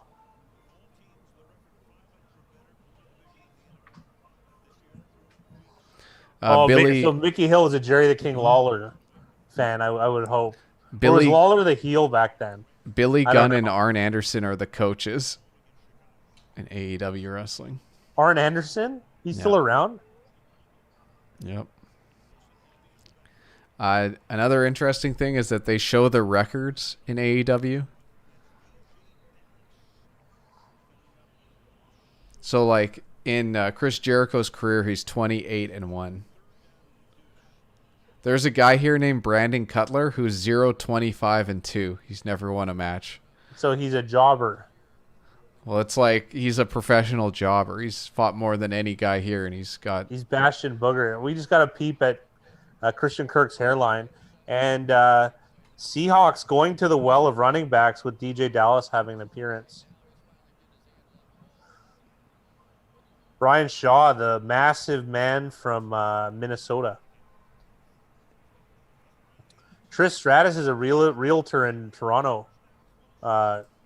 And Corey Andy. She's Greek too. Stratonikis.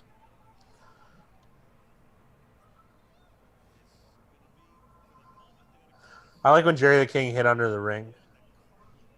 Here we go. Carlos Hyde getting some touches.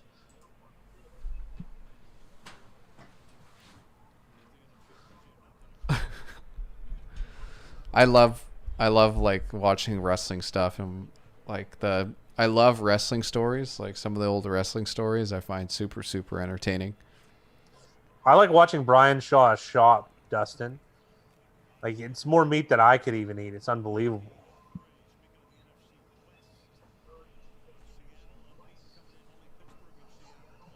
A friend of me and Big Rise does local wrestling announcing, and it's quite good. It's quite entertaining, actually. No, I haven't seen that. I used to like Viceland, but then it's Vice stuff gets really political all the time, so I just stopped. Yeah, 500 at Costco is like 1,000 anywhere else too, Dustin. It's insane. All right, Seahawks driving 2nd and 7 here.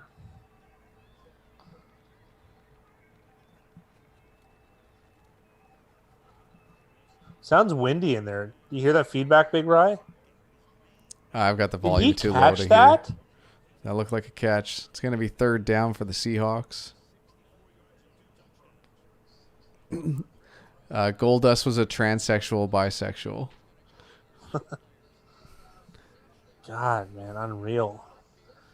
Oh, Jamie is in the house. Jamie, you're in first place. Do you know that?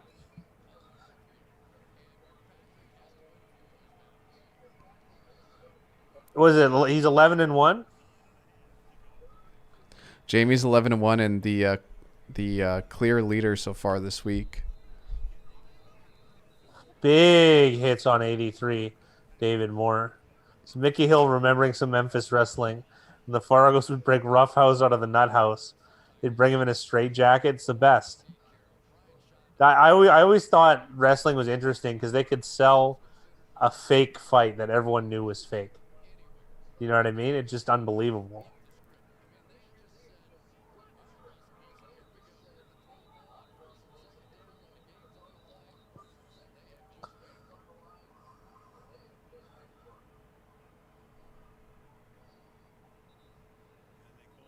Oh, Stratus got rid of her implants. Yeah, she's like a regular. I think she's a mom now.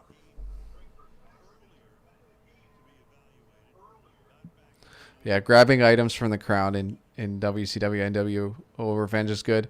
And then you could create characters, and you could like pick which stuff you get from the crowd. I always thought that was funny.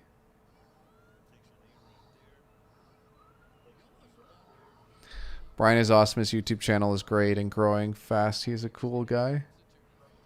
I don't know who you're referring to as Brian.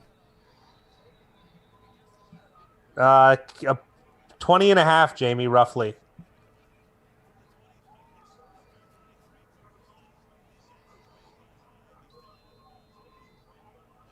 DJ Dallas taking a big thump. This game's gotten pretty violent. Not that many points in the second half here.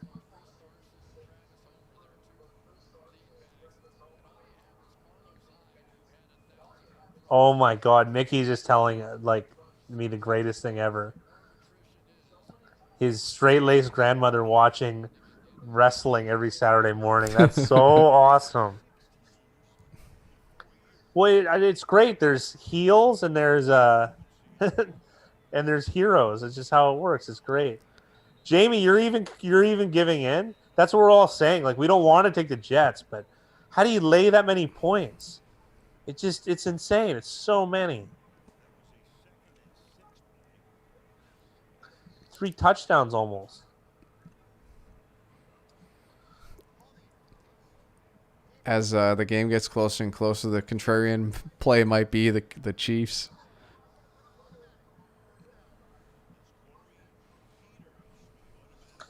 I highly doubt she was watching TV on Sunday, would be my guess.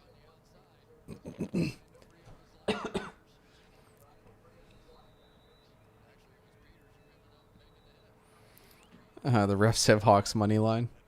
I feel like the refs have Hawks money line every game. Yeah, well, it makes sense, right? You know, because it just make it the norm. Yeah, going. That's the Sunday mix. For us, it's gambling and eating.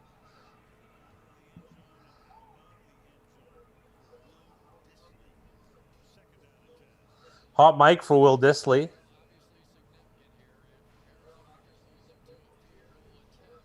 I would pay money to have a grandma hit me with a chain.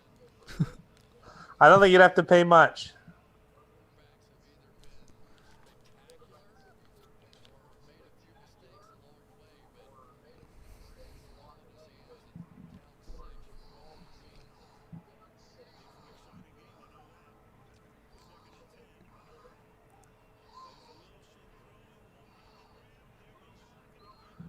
One-handed grab. This is the best. This is the best game of Lockett's career. I think it's easy. And then he had a 3-touchdown game against Dallas earlier. I just don't recall him having to make such difficult plays, taking big shots, not dropping the ball. Lockett's a good player. Yeah, but this is something else, Big Rye. This is extended effort. It's better than you. It's better than usual.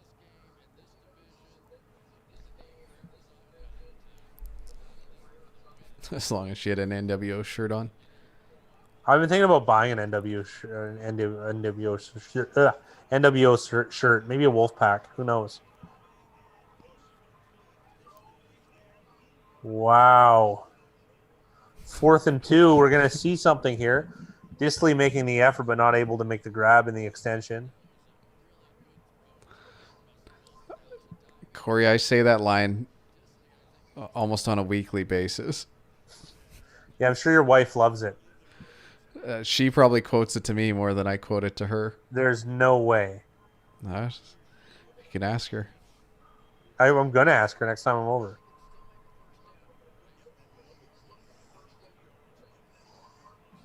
I agree with what Indy said about Lockett as a player. Toughness is something that's missing there too.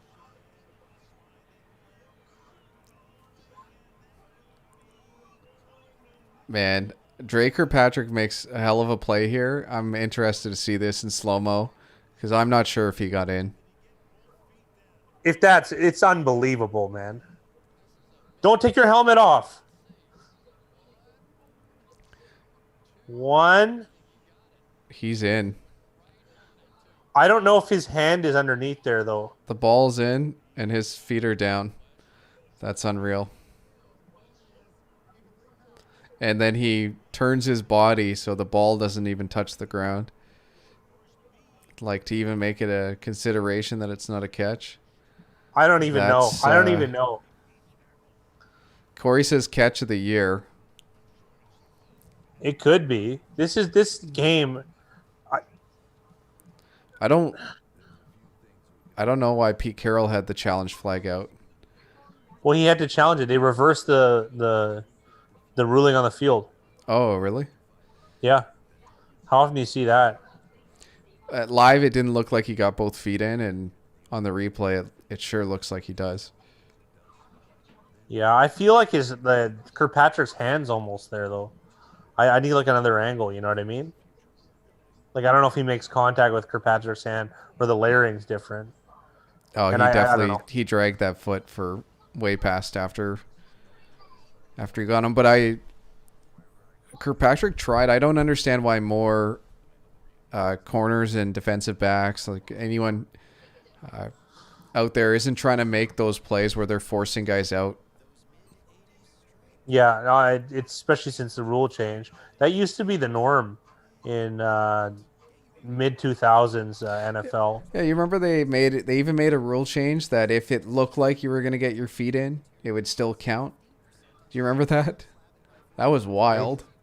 I think so. That didn't last long though. I felt like it was a couple years. Somebody in chat has to know when that was and how long that lasted. But I remember those were wild. The challenges where it's like, could he get his feet in? I think they learned their lesson that they had to go away from like hypotheticals. But you rarely see that now.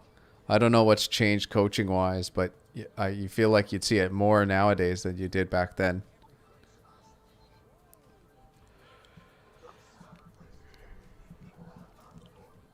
Well, the worst rule NFL ever has is a tuck rule.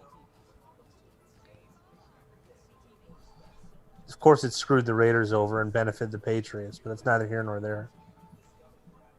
Who got screwed in the tuck rule? Was it Richard Seymour? No, it was a defensive back, wasn't it? Woodson? I think it was Woodson and Brady. Yeah, but who recovered it? Was it Richard Seymour? Who then incidentally, hold on. Wow.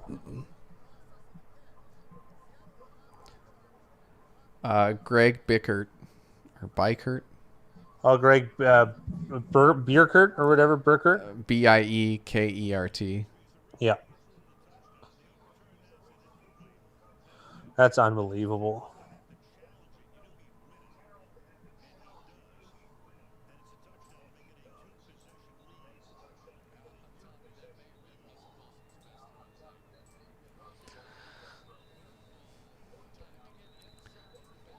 I did have Fourth down. Tyler Lockett in fantasy today, so that was nice. He's put up 35 fantasy points. How many fourth down things have happened? You know what I mean? Like,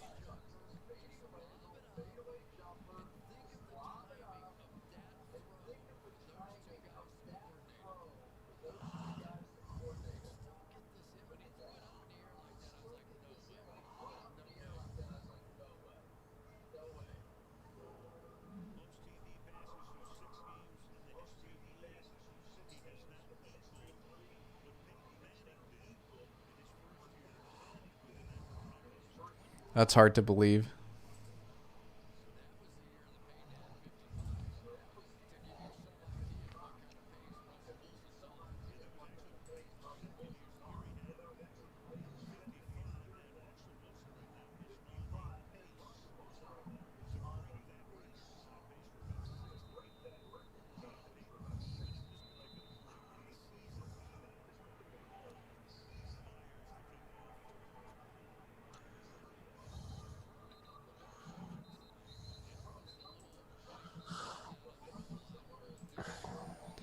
So Cardinals are down 10 with 6:44 left, and they're plus 810 on the live money line.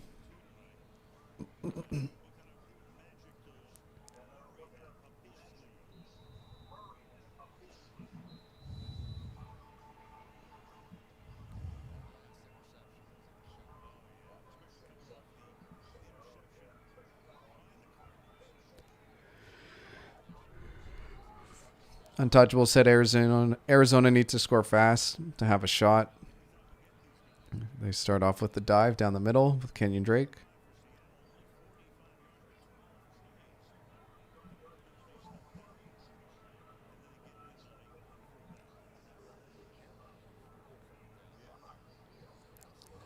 Indy said he's going to move the line to 9.5 and take them.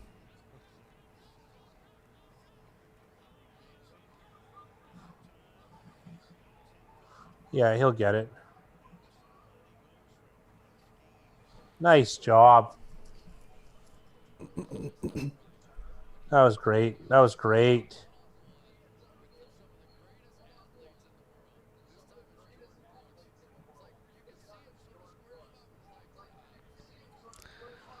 Yeah, it's AP, I like what Dustin indie said. sports guy. That's so funny.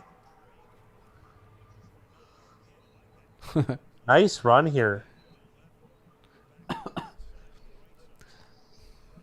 Man, think if the Seahawks didn't get that play. I feel like they get that fourth down play, Big Ry, though, almost 100% of the time. It's just like, it's unbelievable. They got 3 first, fourth downs on the last drive against Minnesota last week. And here we go again. They did it again.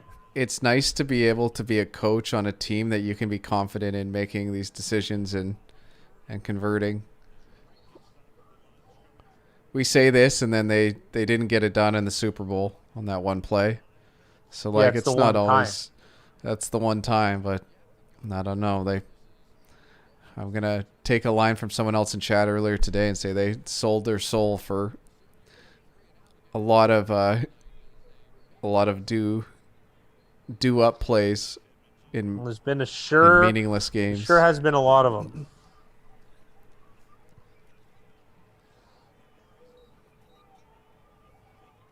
I got to go for it here. Murray looks shooken up almost.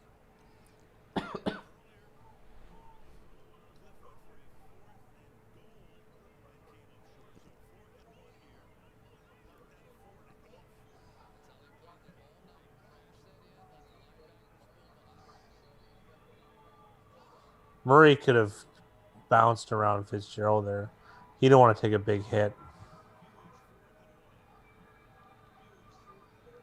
Oh, no. Kenyon Drake somehow gets it done. Wow.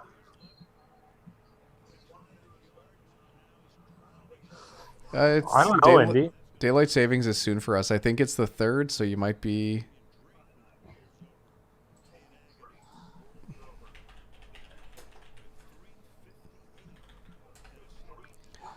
it's November 1st, so next week. Clocks will go back an hour.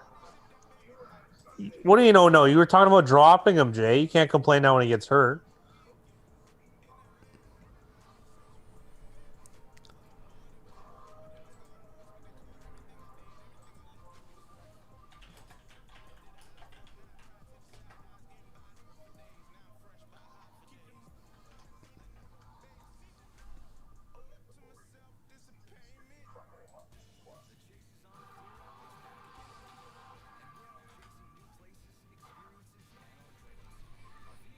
Yeah, I'm going to have to remember to go to sleep extra early.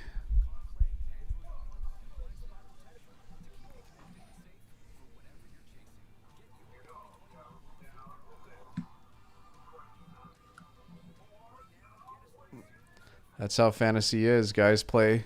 They'll put up big numbers some games, and other games will be duds.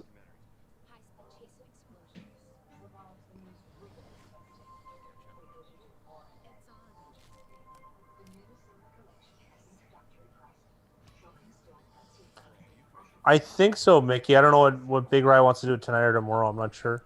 I think tomorrow night. Well, there we are. There you have it. The eyes have it. I was thinking we could do an opening lines video, but I don't know if that's worth it or not. Something that we would have to discuss.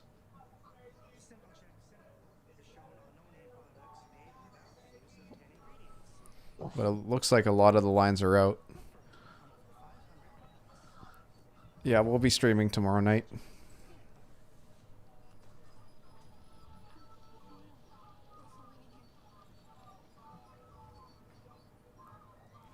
In the league where they play. 5 Star Entertainment is right, Jake. I think I called, what was it? The Chargers Jags game was going to be 5-star entertainment, and I don't think it disappointed. That was the most entertaining midday game.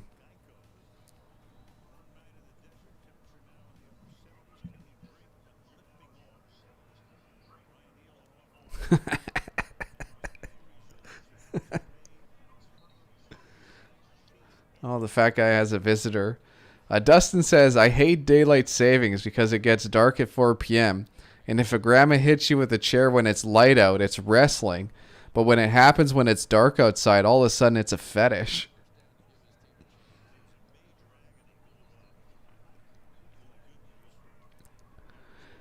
Might be just enough ineptitude to be interesting. Hopefully. You're really having fun over there with that cat. This is my literal nightmare. You realize you can just like hit the cat or move it away?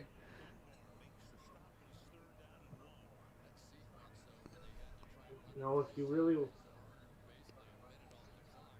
If you really don't want a cat to bother you, just drop a digit.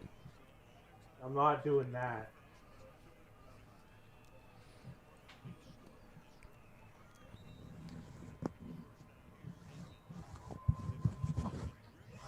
I'm super allergic to cats. Thank God I took 2 antihistamines today. Yes, I am. Corey, I've never had an animal either.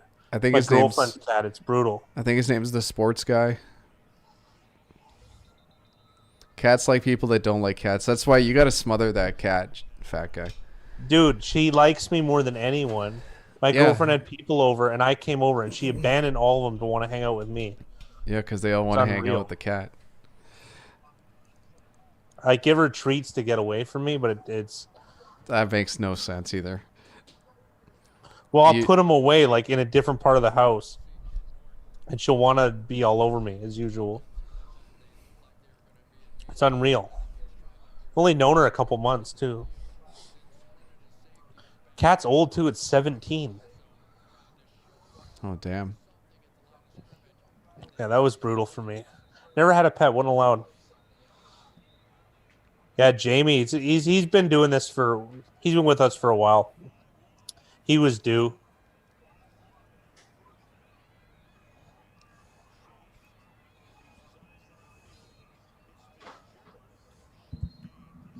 He was standing on me like this. And they're all laughing. And then her claws were stuck in my shirt. Yeah, you're going to have to clip them or something. She's loving life. I pulled her off me. You're gonna have to check in for panty stains. Yeah, Yes. I got streaks. Who doesn't?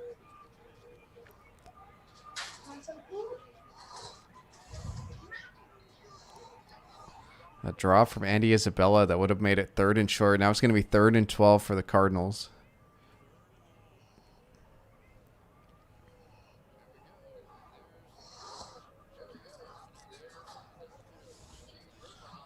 I thought they cut Griffin. Did they bring him back? No. It's his brother. There's Shaquille and Shaquem. Yeah, they brought him back. Oh, they did.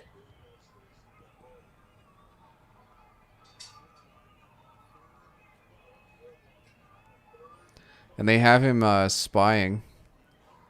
Makes sense. He's so fast. That is an interesting. Buddy, it's going to look like Rocky Road from Baskin Robbins, Mickey. Dylan Clark made a good point. It can sense how much you love animals, and that's why it's so attracted to you.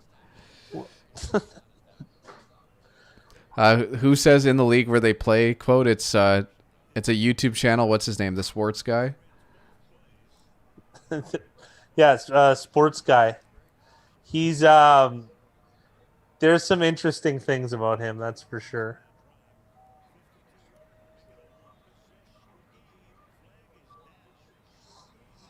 Oh my God. Together the brothers have a full set. Or is it only one of them that is shorthanded? I mean, low-hanging fruit, but yeah. Who's a penalty on?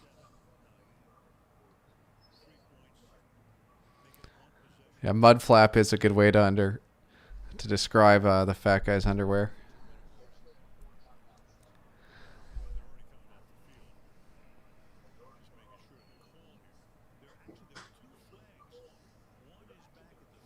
It's very true about cats.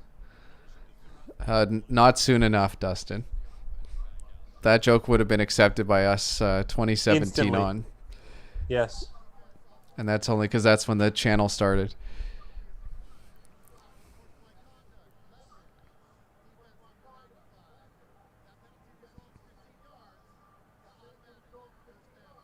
Wow. Oh, my. Who is that on? Benson Mayowa? What did he do?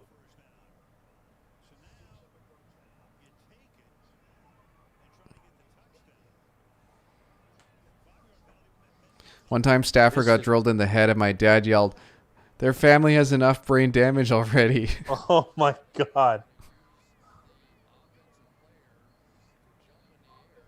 So you're not allowed to push down right on a guy's back if you're jumping over. What was that? Just a mental mistake there from Benson. I mean, that's unsport. Yeah, that penalty might have saved a cover here.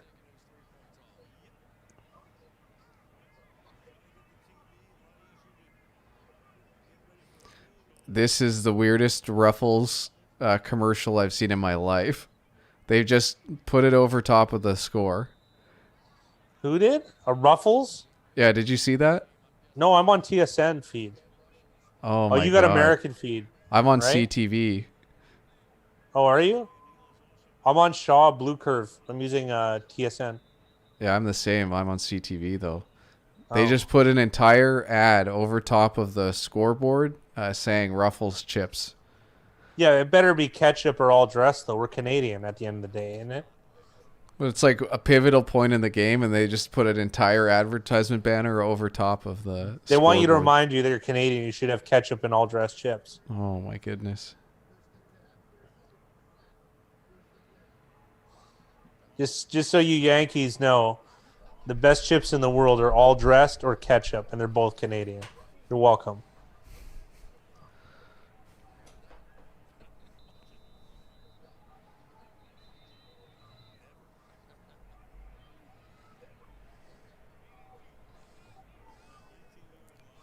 It may have ruined mine. One man's junk or trash is another man's treasure. I couldn't even get that idiom right. What an idiot. They look like they're undermanned on the left side here. Okay, Rebel, what would you like? What would you like, Mickey? The North won. I can't help you.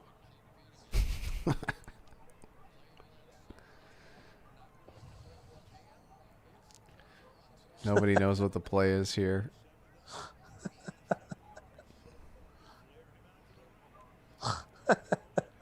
Christian Kirk. Wow! Touchdown.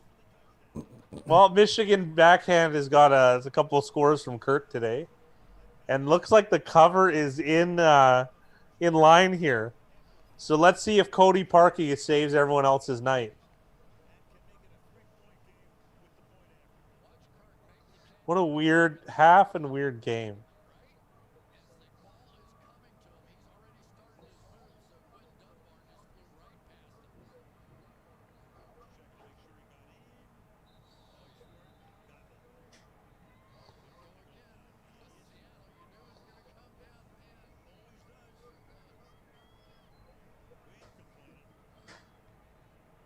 Cards thinking money line. I mean, this is probably the hardest team to stop, though, at this time.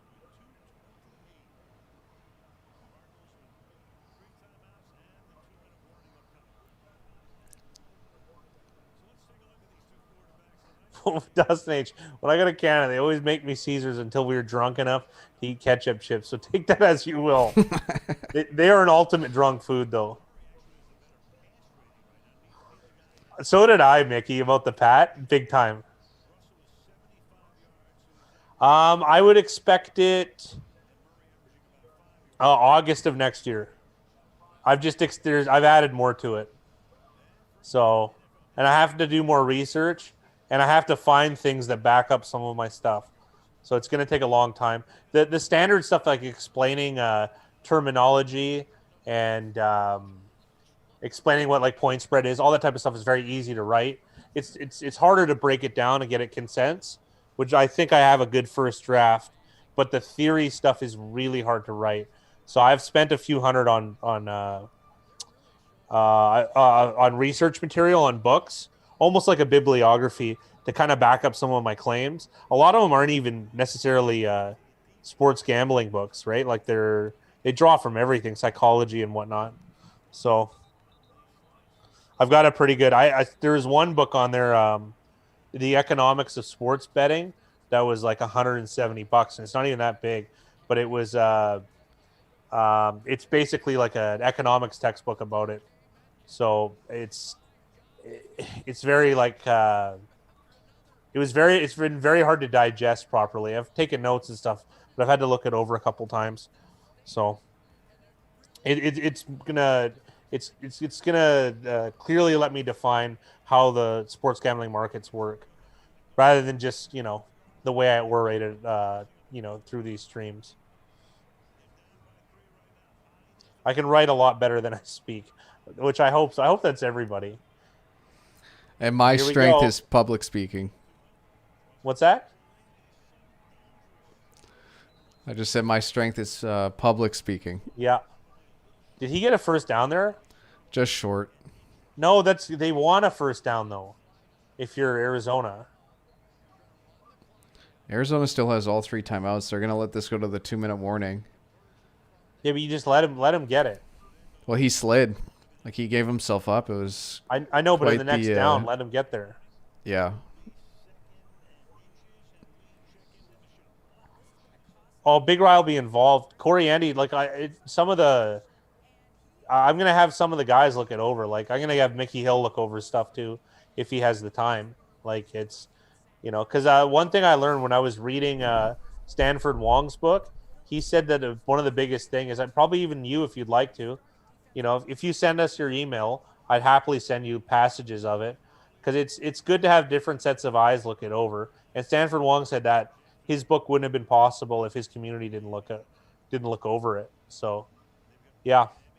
So I'll be sending you guys the theory stuff, because like the what is a point spread, explaining juice and win rates and stuff, those things it's whatever. It's the theory stuff that I need other people to look over and criticize too. I don't the patting me on the ass is great, but I need to know what doesn't make sense to you, right?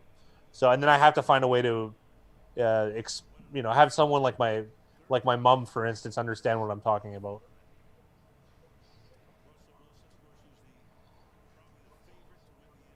This has been Indy. This has been an insanely good day for athleticism. Lockett's day today is this is one of the best games I've ever seen a receiver have. I think the other one I would put in this class was, if anyone remembers, Andre Johnson against the Washington Redskins. Oh, I'm gonna say 8 years ago, maybe. I think he had 200 yards and 3 touchdowns, and it was unbelievable. One was in overtime. It's hard not to be impressed with those two guys athletically, and it might not like those guys grow on trees or anything, but it might redefine the types of players that are trying to become receivers. No, absolutely.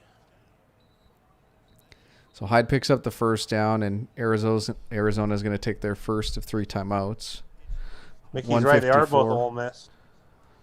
Is that the game shot at 500 yards? I don't know. I'm going to type it in. That game I watched, and I couldn't believe how good he was. Andre Johnson is a guy who might not make the Hall of Fame. That is just an underrated, like a generational player still almost. Looking back at these catches, this has been a very impressive game from Lockett.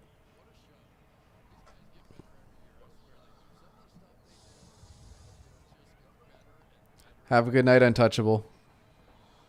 See, Untouchable.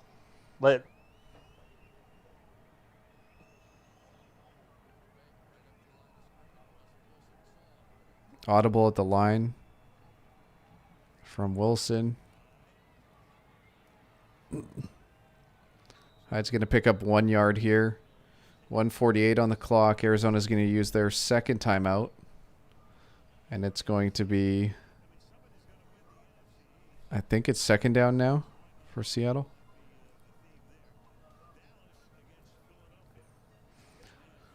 Andre Johnson is a surefire Hall of Famer. I would agree. I don't know if he's surefire. I think so for me, but I don't know about like the committee if that, because receivers it's tough for them to get in. It feels like.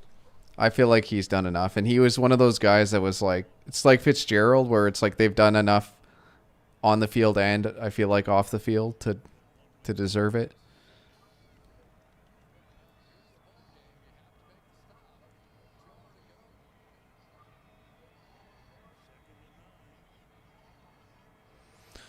He said surefire Hall of Famer. He didn't say first ballot. I wouldn't say first ballot, but I'd say it's for sure. I'd say he's very likely to get in. I don't even remember him being in the playoffs. Like, there's that. I think Megatron will probably be first ballot. I don't think he will, just from the way they do things. It depends really who's on the ballot. Like, there's going to be a couple of these quarterbacks retiring soon that are going to be getting on. I think this game had less stats, this Andre Johnson game that I'm mentioning, but it was very impressive. I got to find it, though.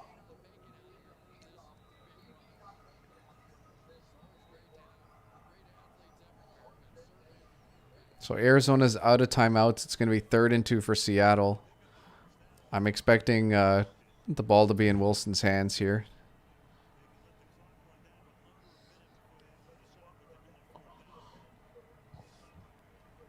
I agree, Mickey, but then that would make someone like... They stop Hyde here. It's going to be 4th and 2. There's going to be a minute left on the clock. It'll be interesting to see if Seattle decides to punt or be ultra aggressive and go for it. But if they don't get it, Arizona's immediately in field goal range.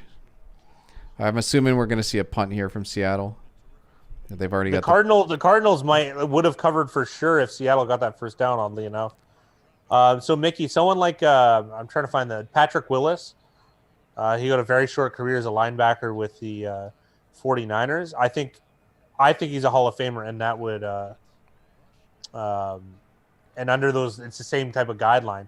He's the best at his position for 5 years. I mean, that's got to be it, right? Excluding punter and kicker, obviously. What a game is right, Zaps. Moss was a first ballot, Corey.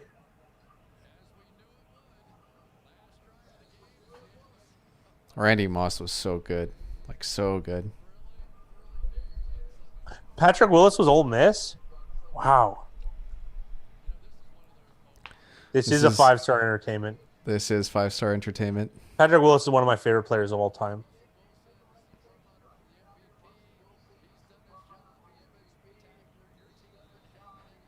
Spikes and Willis playing together is a... Him and Navarro Bowman were ridiculous.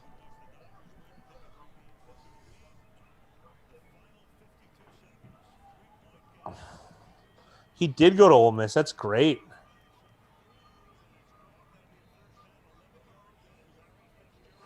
I don't know if I could put Takeo Spikes in there.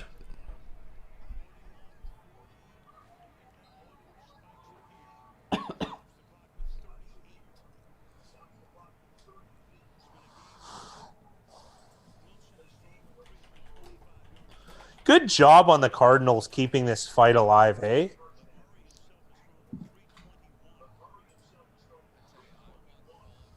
Whatever happened to Junior Seau? Are you serious? I don't even know if you're joking.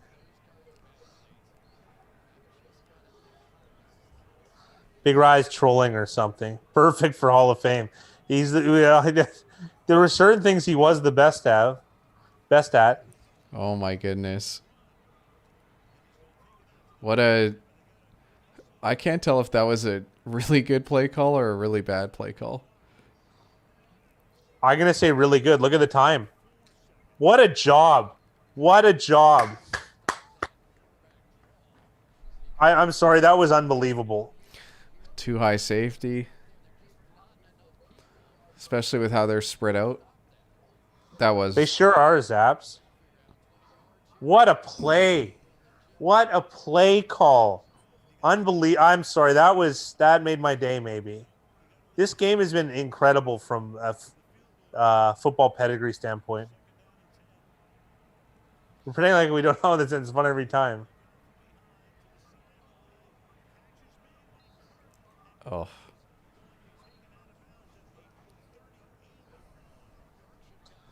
Dude, Kyler, this is his best game as a pro. Best game of Tyler Lockett's as a pro. It's just unreal. This is unreal. Seahawks gonna get Seahawks. Seahawks. I mean, you know what? I would spread it out and try and run that play with Murray again if it's there. Spread out in 5 wide and do it. 17 seconds, they could make it work. Well, they're in zone this time. Yeah. They decide to run this ball, and they're in field goal range, so just about getting. Dude, these play Set calls in are time. unbelievable.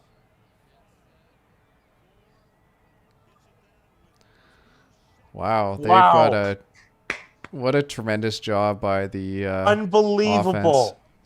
I don't care what happens from here out.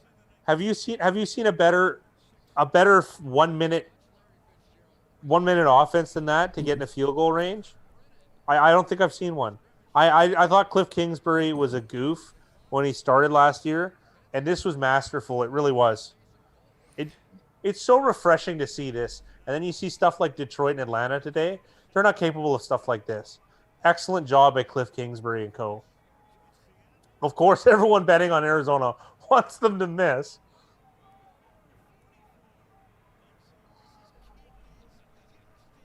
It's good.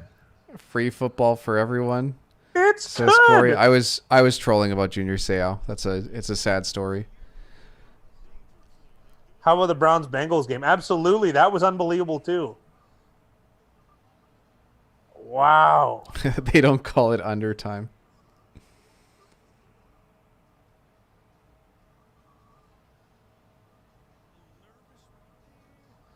I think high-level football in general, Indy. Sorry, Corey. Not everything can be so tasteful. Yeah, that's true. He missed the extra point. I got a pie in the face. Yeah, that half point, that was a big miss. It was a big miss. Yeah, we got the cover, absolutely. It's so funny. I couldn't believe, though, that I actually thought Cincy was going to close it out and win. Isn't it kind of weird that the players play without the masks on all game with each other, but then you come out for the coin toss and now they have to wear their masks? But now the ref doesn't have one? Yeah. These rules are arbitrary. Seattle gets to start with the ball. And yes, there is still a chance that the Hawks will cover. Cover now, yeah. Who got the ball, though? Arizona? Seattle starts with the ball. Of course they do. Someone should tell the Cardinals that football is all about covers.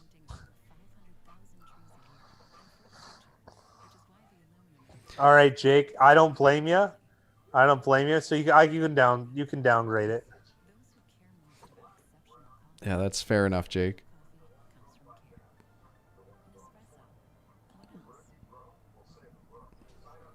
Corey thinks that Detroit would lose by 10 to the Jets. The Lions almost beat Kansas City last year, too. Any team can beat any team in the NFL. Unless it's coached by Hugh Jackson. Then it's very unlikely. Vono's right. It's not their fault that people bet the point spreads. Well, yeah, that's absolutely right. Well, that's why the dog is usually better because the winner doesn't care how much they win by.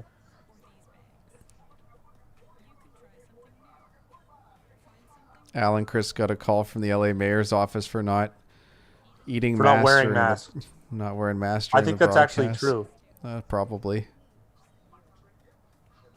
Cardinals bettors don't know how to feel right now. Well, I mentioned it during the broadcast. The Cardinals were 8-1 at one point to come back and win down, I believe, 10. Oh, I know, Mickey Hill. I could feel it. Over easy with cheese, please. I want that to be my next fantasy football team name. Yeah, autocorrect for sure. I remember a game.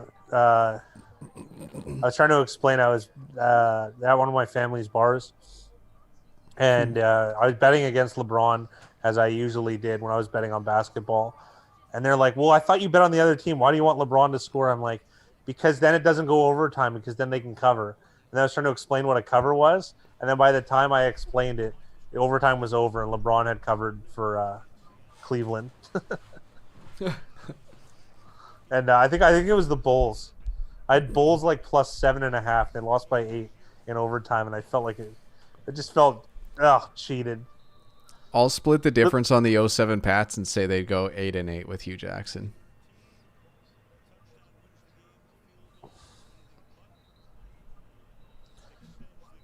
yeah, what Corey Andy? Come on, man! Like it's I'm not giving him credit. I'm sorry. He traded 3 first-round picks for a guy who wasn't even in the league. So many things could have gone so differently.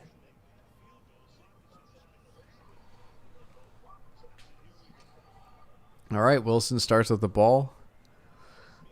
1st and 10 It from Seattle's 25. it does when you have the dogs at Vono. It feels like serious BS.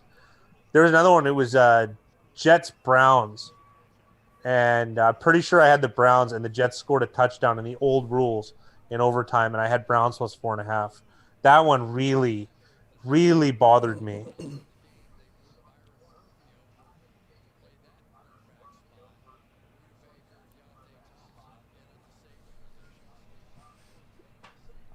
The Jets could beat everyone, but the Jets, like, their schedule is not looking easy going forward. We'll see if they win a game. They got closer today. Old rules was first score wins it, so you were de-incentivized to score a touchdown. Like very few teams actually did that. So like you won by 3 95% of the time. Of course I'm just pulling that number out of my ass. I don't have it in front of me. We actually have a sack here. That never happens.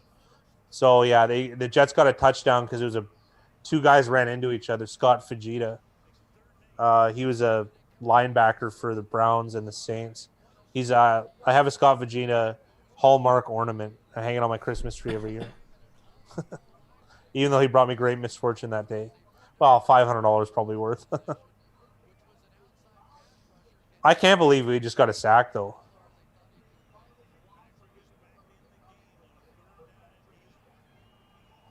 Okay, Zaps just 2 guys ran into each other. It sounds like Buffalo. It sounds like Dylan Toddfield. Zaps has a really good little blurb there. It makes sense. Big reception He by David caught Moore. that. David Moore of all players. Come on.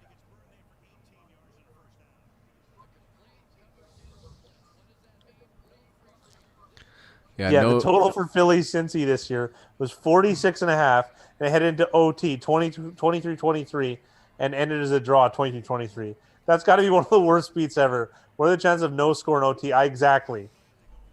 It's unreal. That's 4 possessions too. You can't even get a field goal between both teams. That is.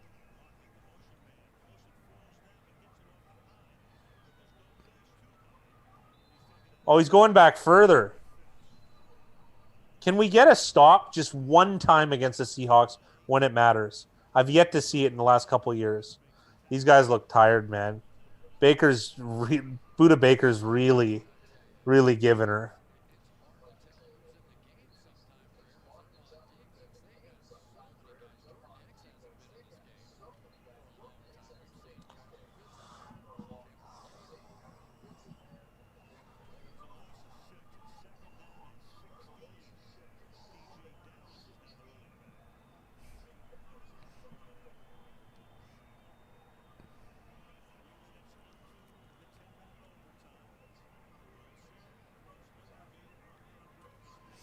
It's definitely the life of a gambler that you can tell us that you missed by half a point in a quarter bet in a March basketball game between a Canadian basketball team and Indiana Pacers.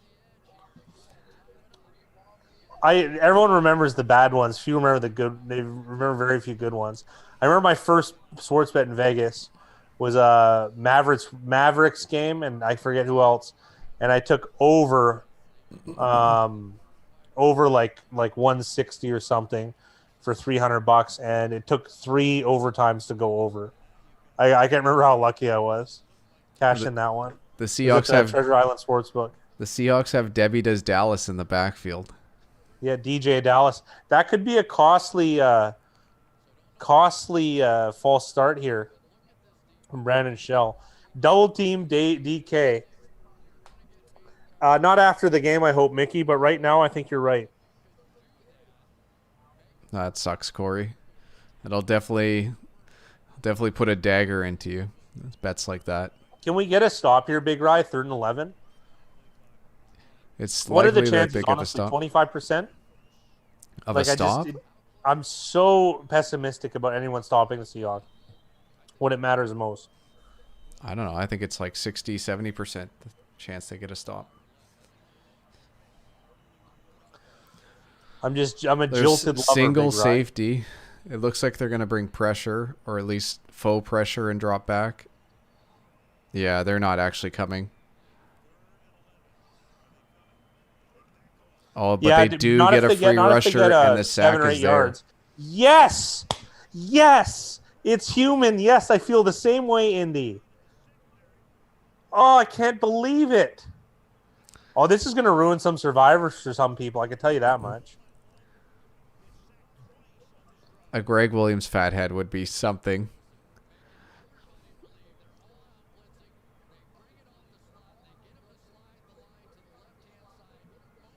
That was a great defensive. I know. I just can't believe it. I just did not think that this was possible. I'm going to give kudos to Vance Joseph. That was a masterful call. Well, Think about it. You can't get there with a D lineman. A D lineman is not going to get Wilson. It's just not a thing.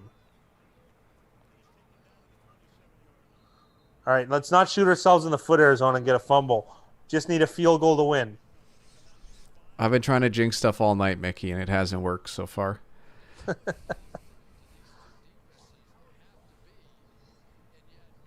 Wow. Who was it? Whoever had the parlay went easily hit it.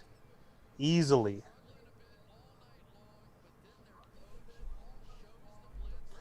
Look how many points are in this game. 68. And They do have to get. I'm putting the cart before the horse, did Vono, but it's looking good. Forget my pick. Let's go Cardinals. All right, Dylan.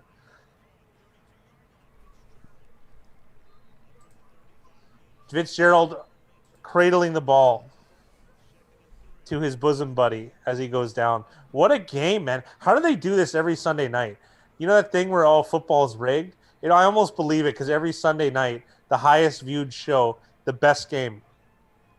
At least we're back to the old rules now. Yes, we are.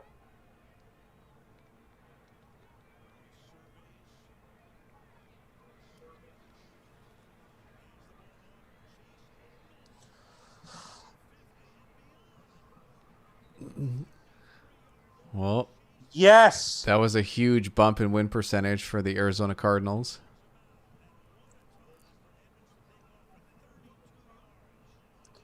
NFL is cherry picking games. Bucks and Raiders is no longer prime time because COVID. Yeah, I mean they do that, but I mean it's the same spread though, Indy. I actually thought that game was going to be a lot better than this one. Boy, was I wrong. That's sad. Like they won't cover minus 3.5. I'm all for the Cards money line. Let's go. Hey, slow it down here. Take as much time off the clock as you can in the event that you miss a field goal. I thought that was Indy because I was actually looking forward to that Bucks Raiders game as well. I thought it was going to be better, Bucks Ravers. it makes you think though, because every Sunday night game has been a banger. It's been a. I mean, obviously it's just good. I guess run good, but and they do a little homework preemptively, but go down, slide, take the time down, take the time down, get the hash marks right.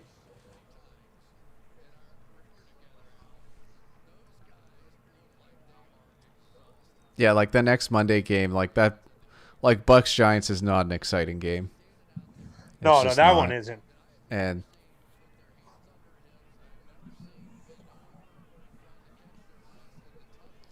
it definitely matters because if they miss the field goal, Seattle gets the ball back with a chance to drive. So I know that they can score quickly, but I'd rather them have less time than more time, right? Like it still adds a new metric to it. Arizona is putting the ball in the left hash after that play. So I'm guessing they're bringing out the field goal unit now.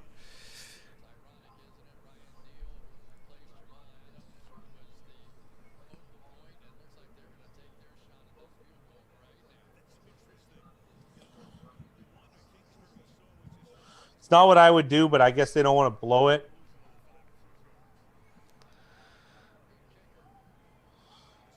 What if Seattle doesn't score? It'll be a tie. It'll end up a tie. That happened. Then Arizona one time. Oh, okay. I see what you're saying. They have 2 timeouts as well, though, right? It just Seattle's more likely. I'd rather push it in a tie or win situation. The play clock ran out.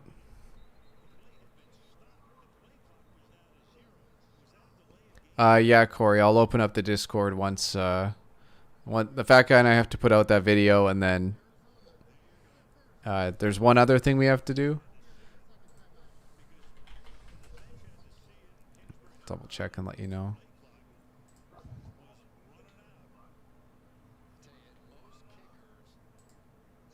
Yeah, that happened. Yeah, that was a good game, Corey. Was that last year? Oh, I want them to win, Zipfono. Absolutely want them to win. Ice Hero Kicker Classic, yeah. Yeah, it'll be out in the next few days, Corey.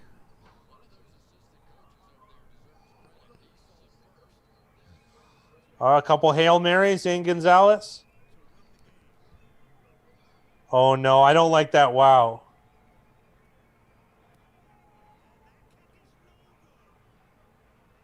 Oh, my.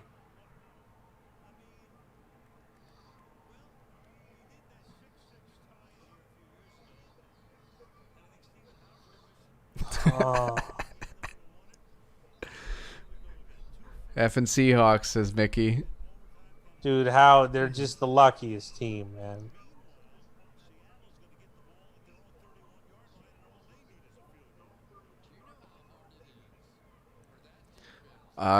Zap said tie and coming LOL, but I don't know.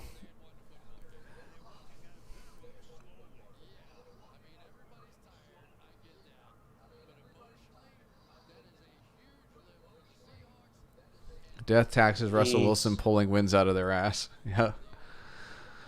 Let's go, fat guy. Tom Grossi hates the Seahawks. I'm not really sure why. Fuck, man. We live in the Matrix, I swear.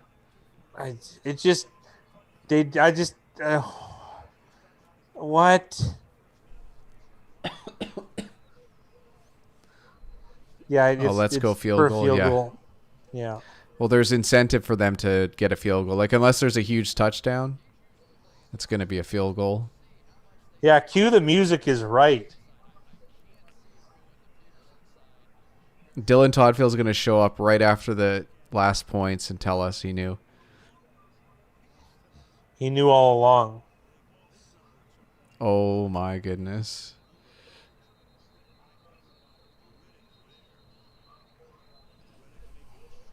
Dude, Hassan Riddick doesn't really start, but he's having a good second half here. Probably because he's fresh. Who's fresh in this group?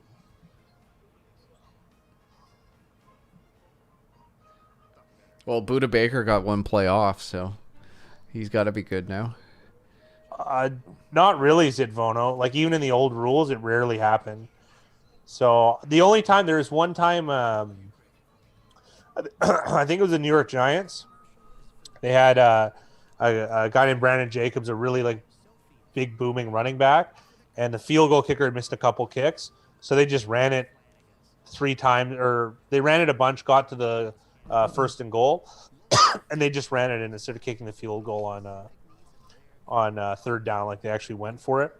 That I actually understood, but this stuff, like they got him on the right hash mark, but I would have ran the ball 2 more times. That would have been me, because at They least you can run it down the middle or to the outside. they didn't want to risk a turnover. That's what it comes down to. And Yeah, like but then it's from that point on the field, like it's probably about a 75% chance that you make that kick from 41.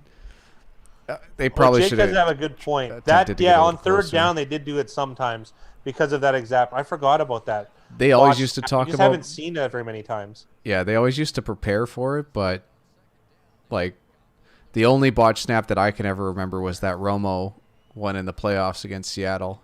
I was just gonna bring that up. It's the only time I remember.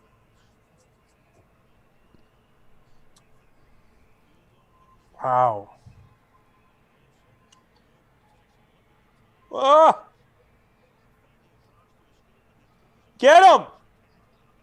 I can't believe that play.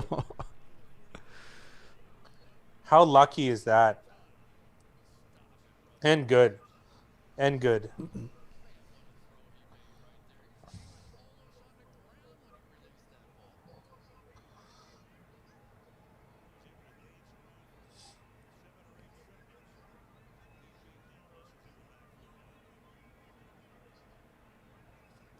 That was ridiculous, man.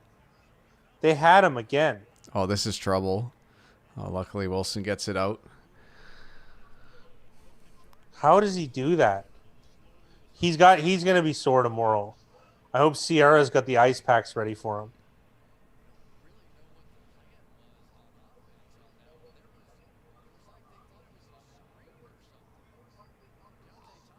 Zaps is right. They absolutely do. They have run good and they have Russell, who's the best. That was a good hit because it wasn't illegal, but it was damn sure close. Holy. Yeah, the draw is a big one. I think he's banged up though, Mickey. What a game. What a game. Seattle takes their first of 2 timeouts. 1:15 left in this game.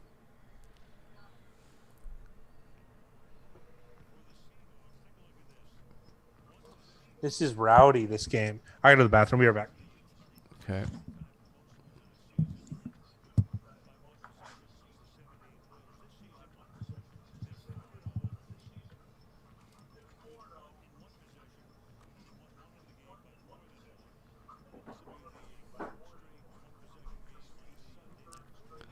Well, there's some proof. 14-2 in 1 possession games for the Seahawks over the last season and a half.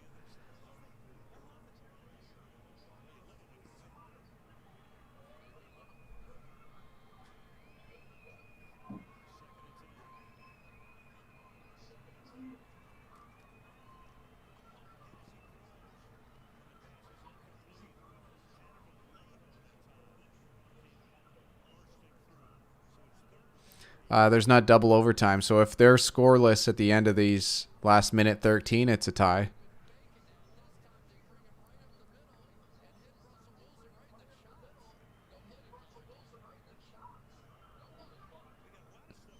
I didn't see the roughing call on Stafford. 4 Hail Marys in a row.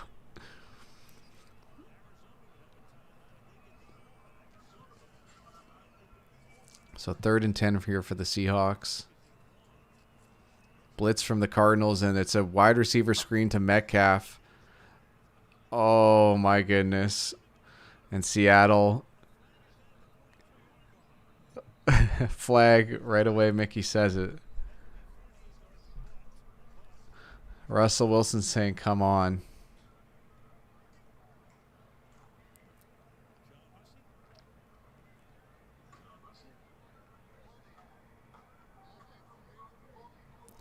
Holding call on David Moore. I want to see the replay on this. This game is a roller coaster of emotions. This game's been great.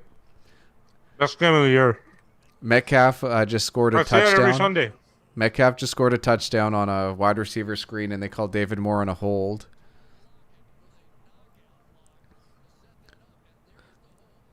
Yeah, that was definitely a hold. That was a good call. I'm as nervous as a whore in church.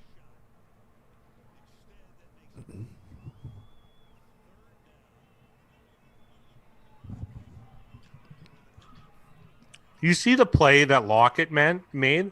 Look Yep. at the effort of these guys. Now it's 3rd and 14.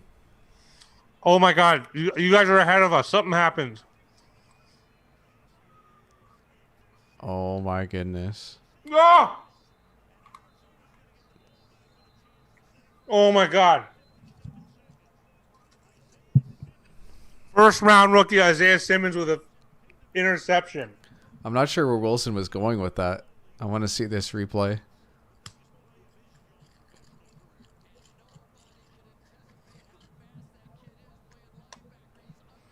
Seattle struggled with that.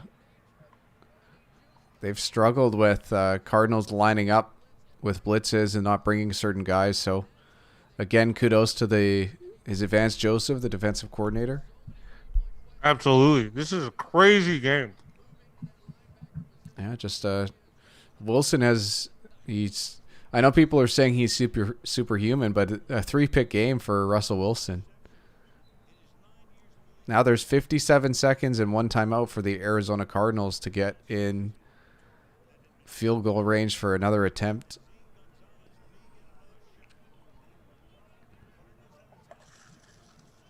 So that was interesting. Hopkins gave a little head nod to Kyler Murray, letting him know, like, yep. And they just literally had a pitch and catch on the sidelines. Kind of reminded me of the Roethlisberger Antonio Brown when they did the fake spike. Randy Moss putting his hand up with Culpepper. This is one of the best games I've ever seen. Emotionally, there's just dips, highs, lows, everything. So it would be about like a 54-yarder from where they're at now. There's still 40 seconds on the clock. It's 1st and 10 for the Cardinals. They might as well call a play. Like, Hopkins doesn't know what's happening. They're going to spike it. I didn't like that. Well, they want to save their they want to save their timeout. They should save their timeout. You kind of hope that they have plays coming in quicker so they can get stuff run. This is unreal. Sorry, I'm just in awe of this game. I don't even know if I can add any color to it because I mean it's unreal. Yeah. I'm gonna many plays, so many highs and lows, changes of fortune. I'm gonna do the same thing. Reversals of fortune. That's better. I'm gonna mute the chat for a minute just to watch the rest of this. So I apologize, guys, but this game's been too good. Fitzgerald gets him to just close to the 30. I don't know why they've stopped the clock. Arizona took a timeout. Why? They must be kicking the field goal here. I don't know. Why would you do that though? I think this is terrible. This is terrible. Run a run to the left side. Oh no, you can't even do that. Why would you take it here? Because then you have to rush the field goal unit out. Yeah. This doesn't make any sense. What'd they do that for? Oh, I don't know, these last couple. Just kick the field goal now then. Like what? Dude, what a stupid play. I guess they're going to pass it if it's incomplete. Well, we're going to get a field goal attempt. It's going to be 47, 48 yards. Zane Gonzalez can make up for his earlier gaffe.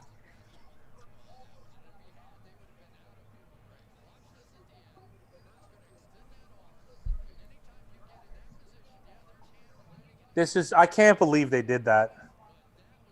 Yeah, they could have thrown a flag there. Yeah, they are lucky. So redemption time for Zane as Indy had pointed out, I'm going to minimize the chat too.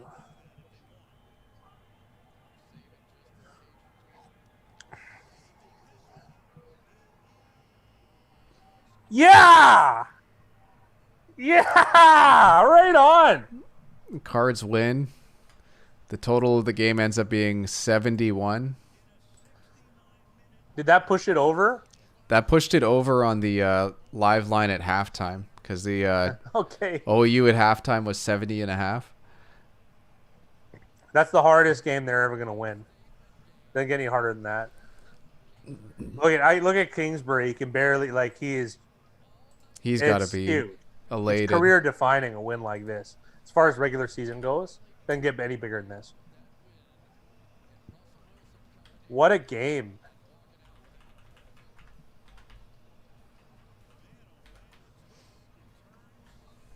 I don't mind them as 4-point favorites against the Niners, to be real here. I would wait, though.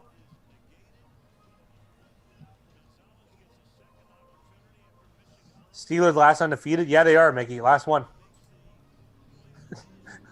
John Hussey cashes cards on the money line.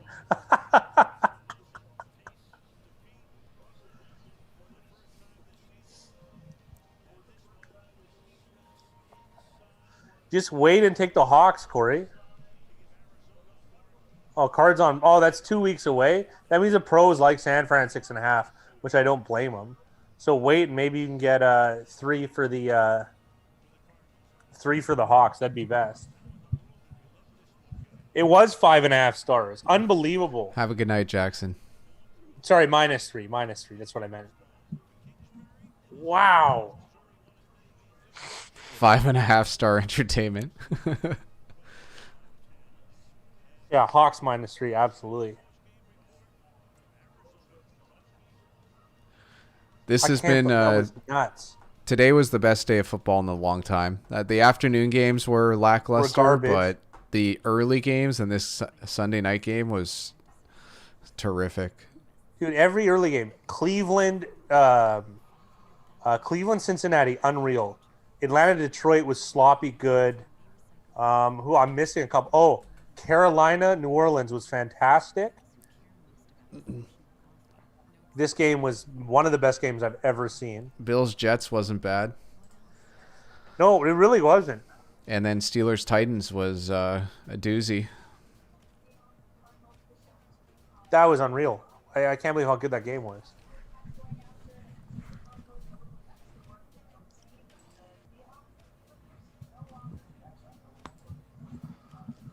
Oh yeah, it's going against America is the greatest.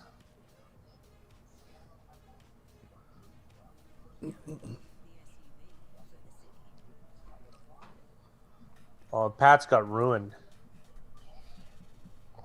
Oh, America's pick, 78% was on Seattle. Damn. Jake Jacobs says 4.75, and that's only because Seattle didn't cover.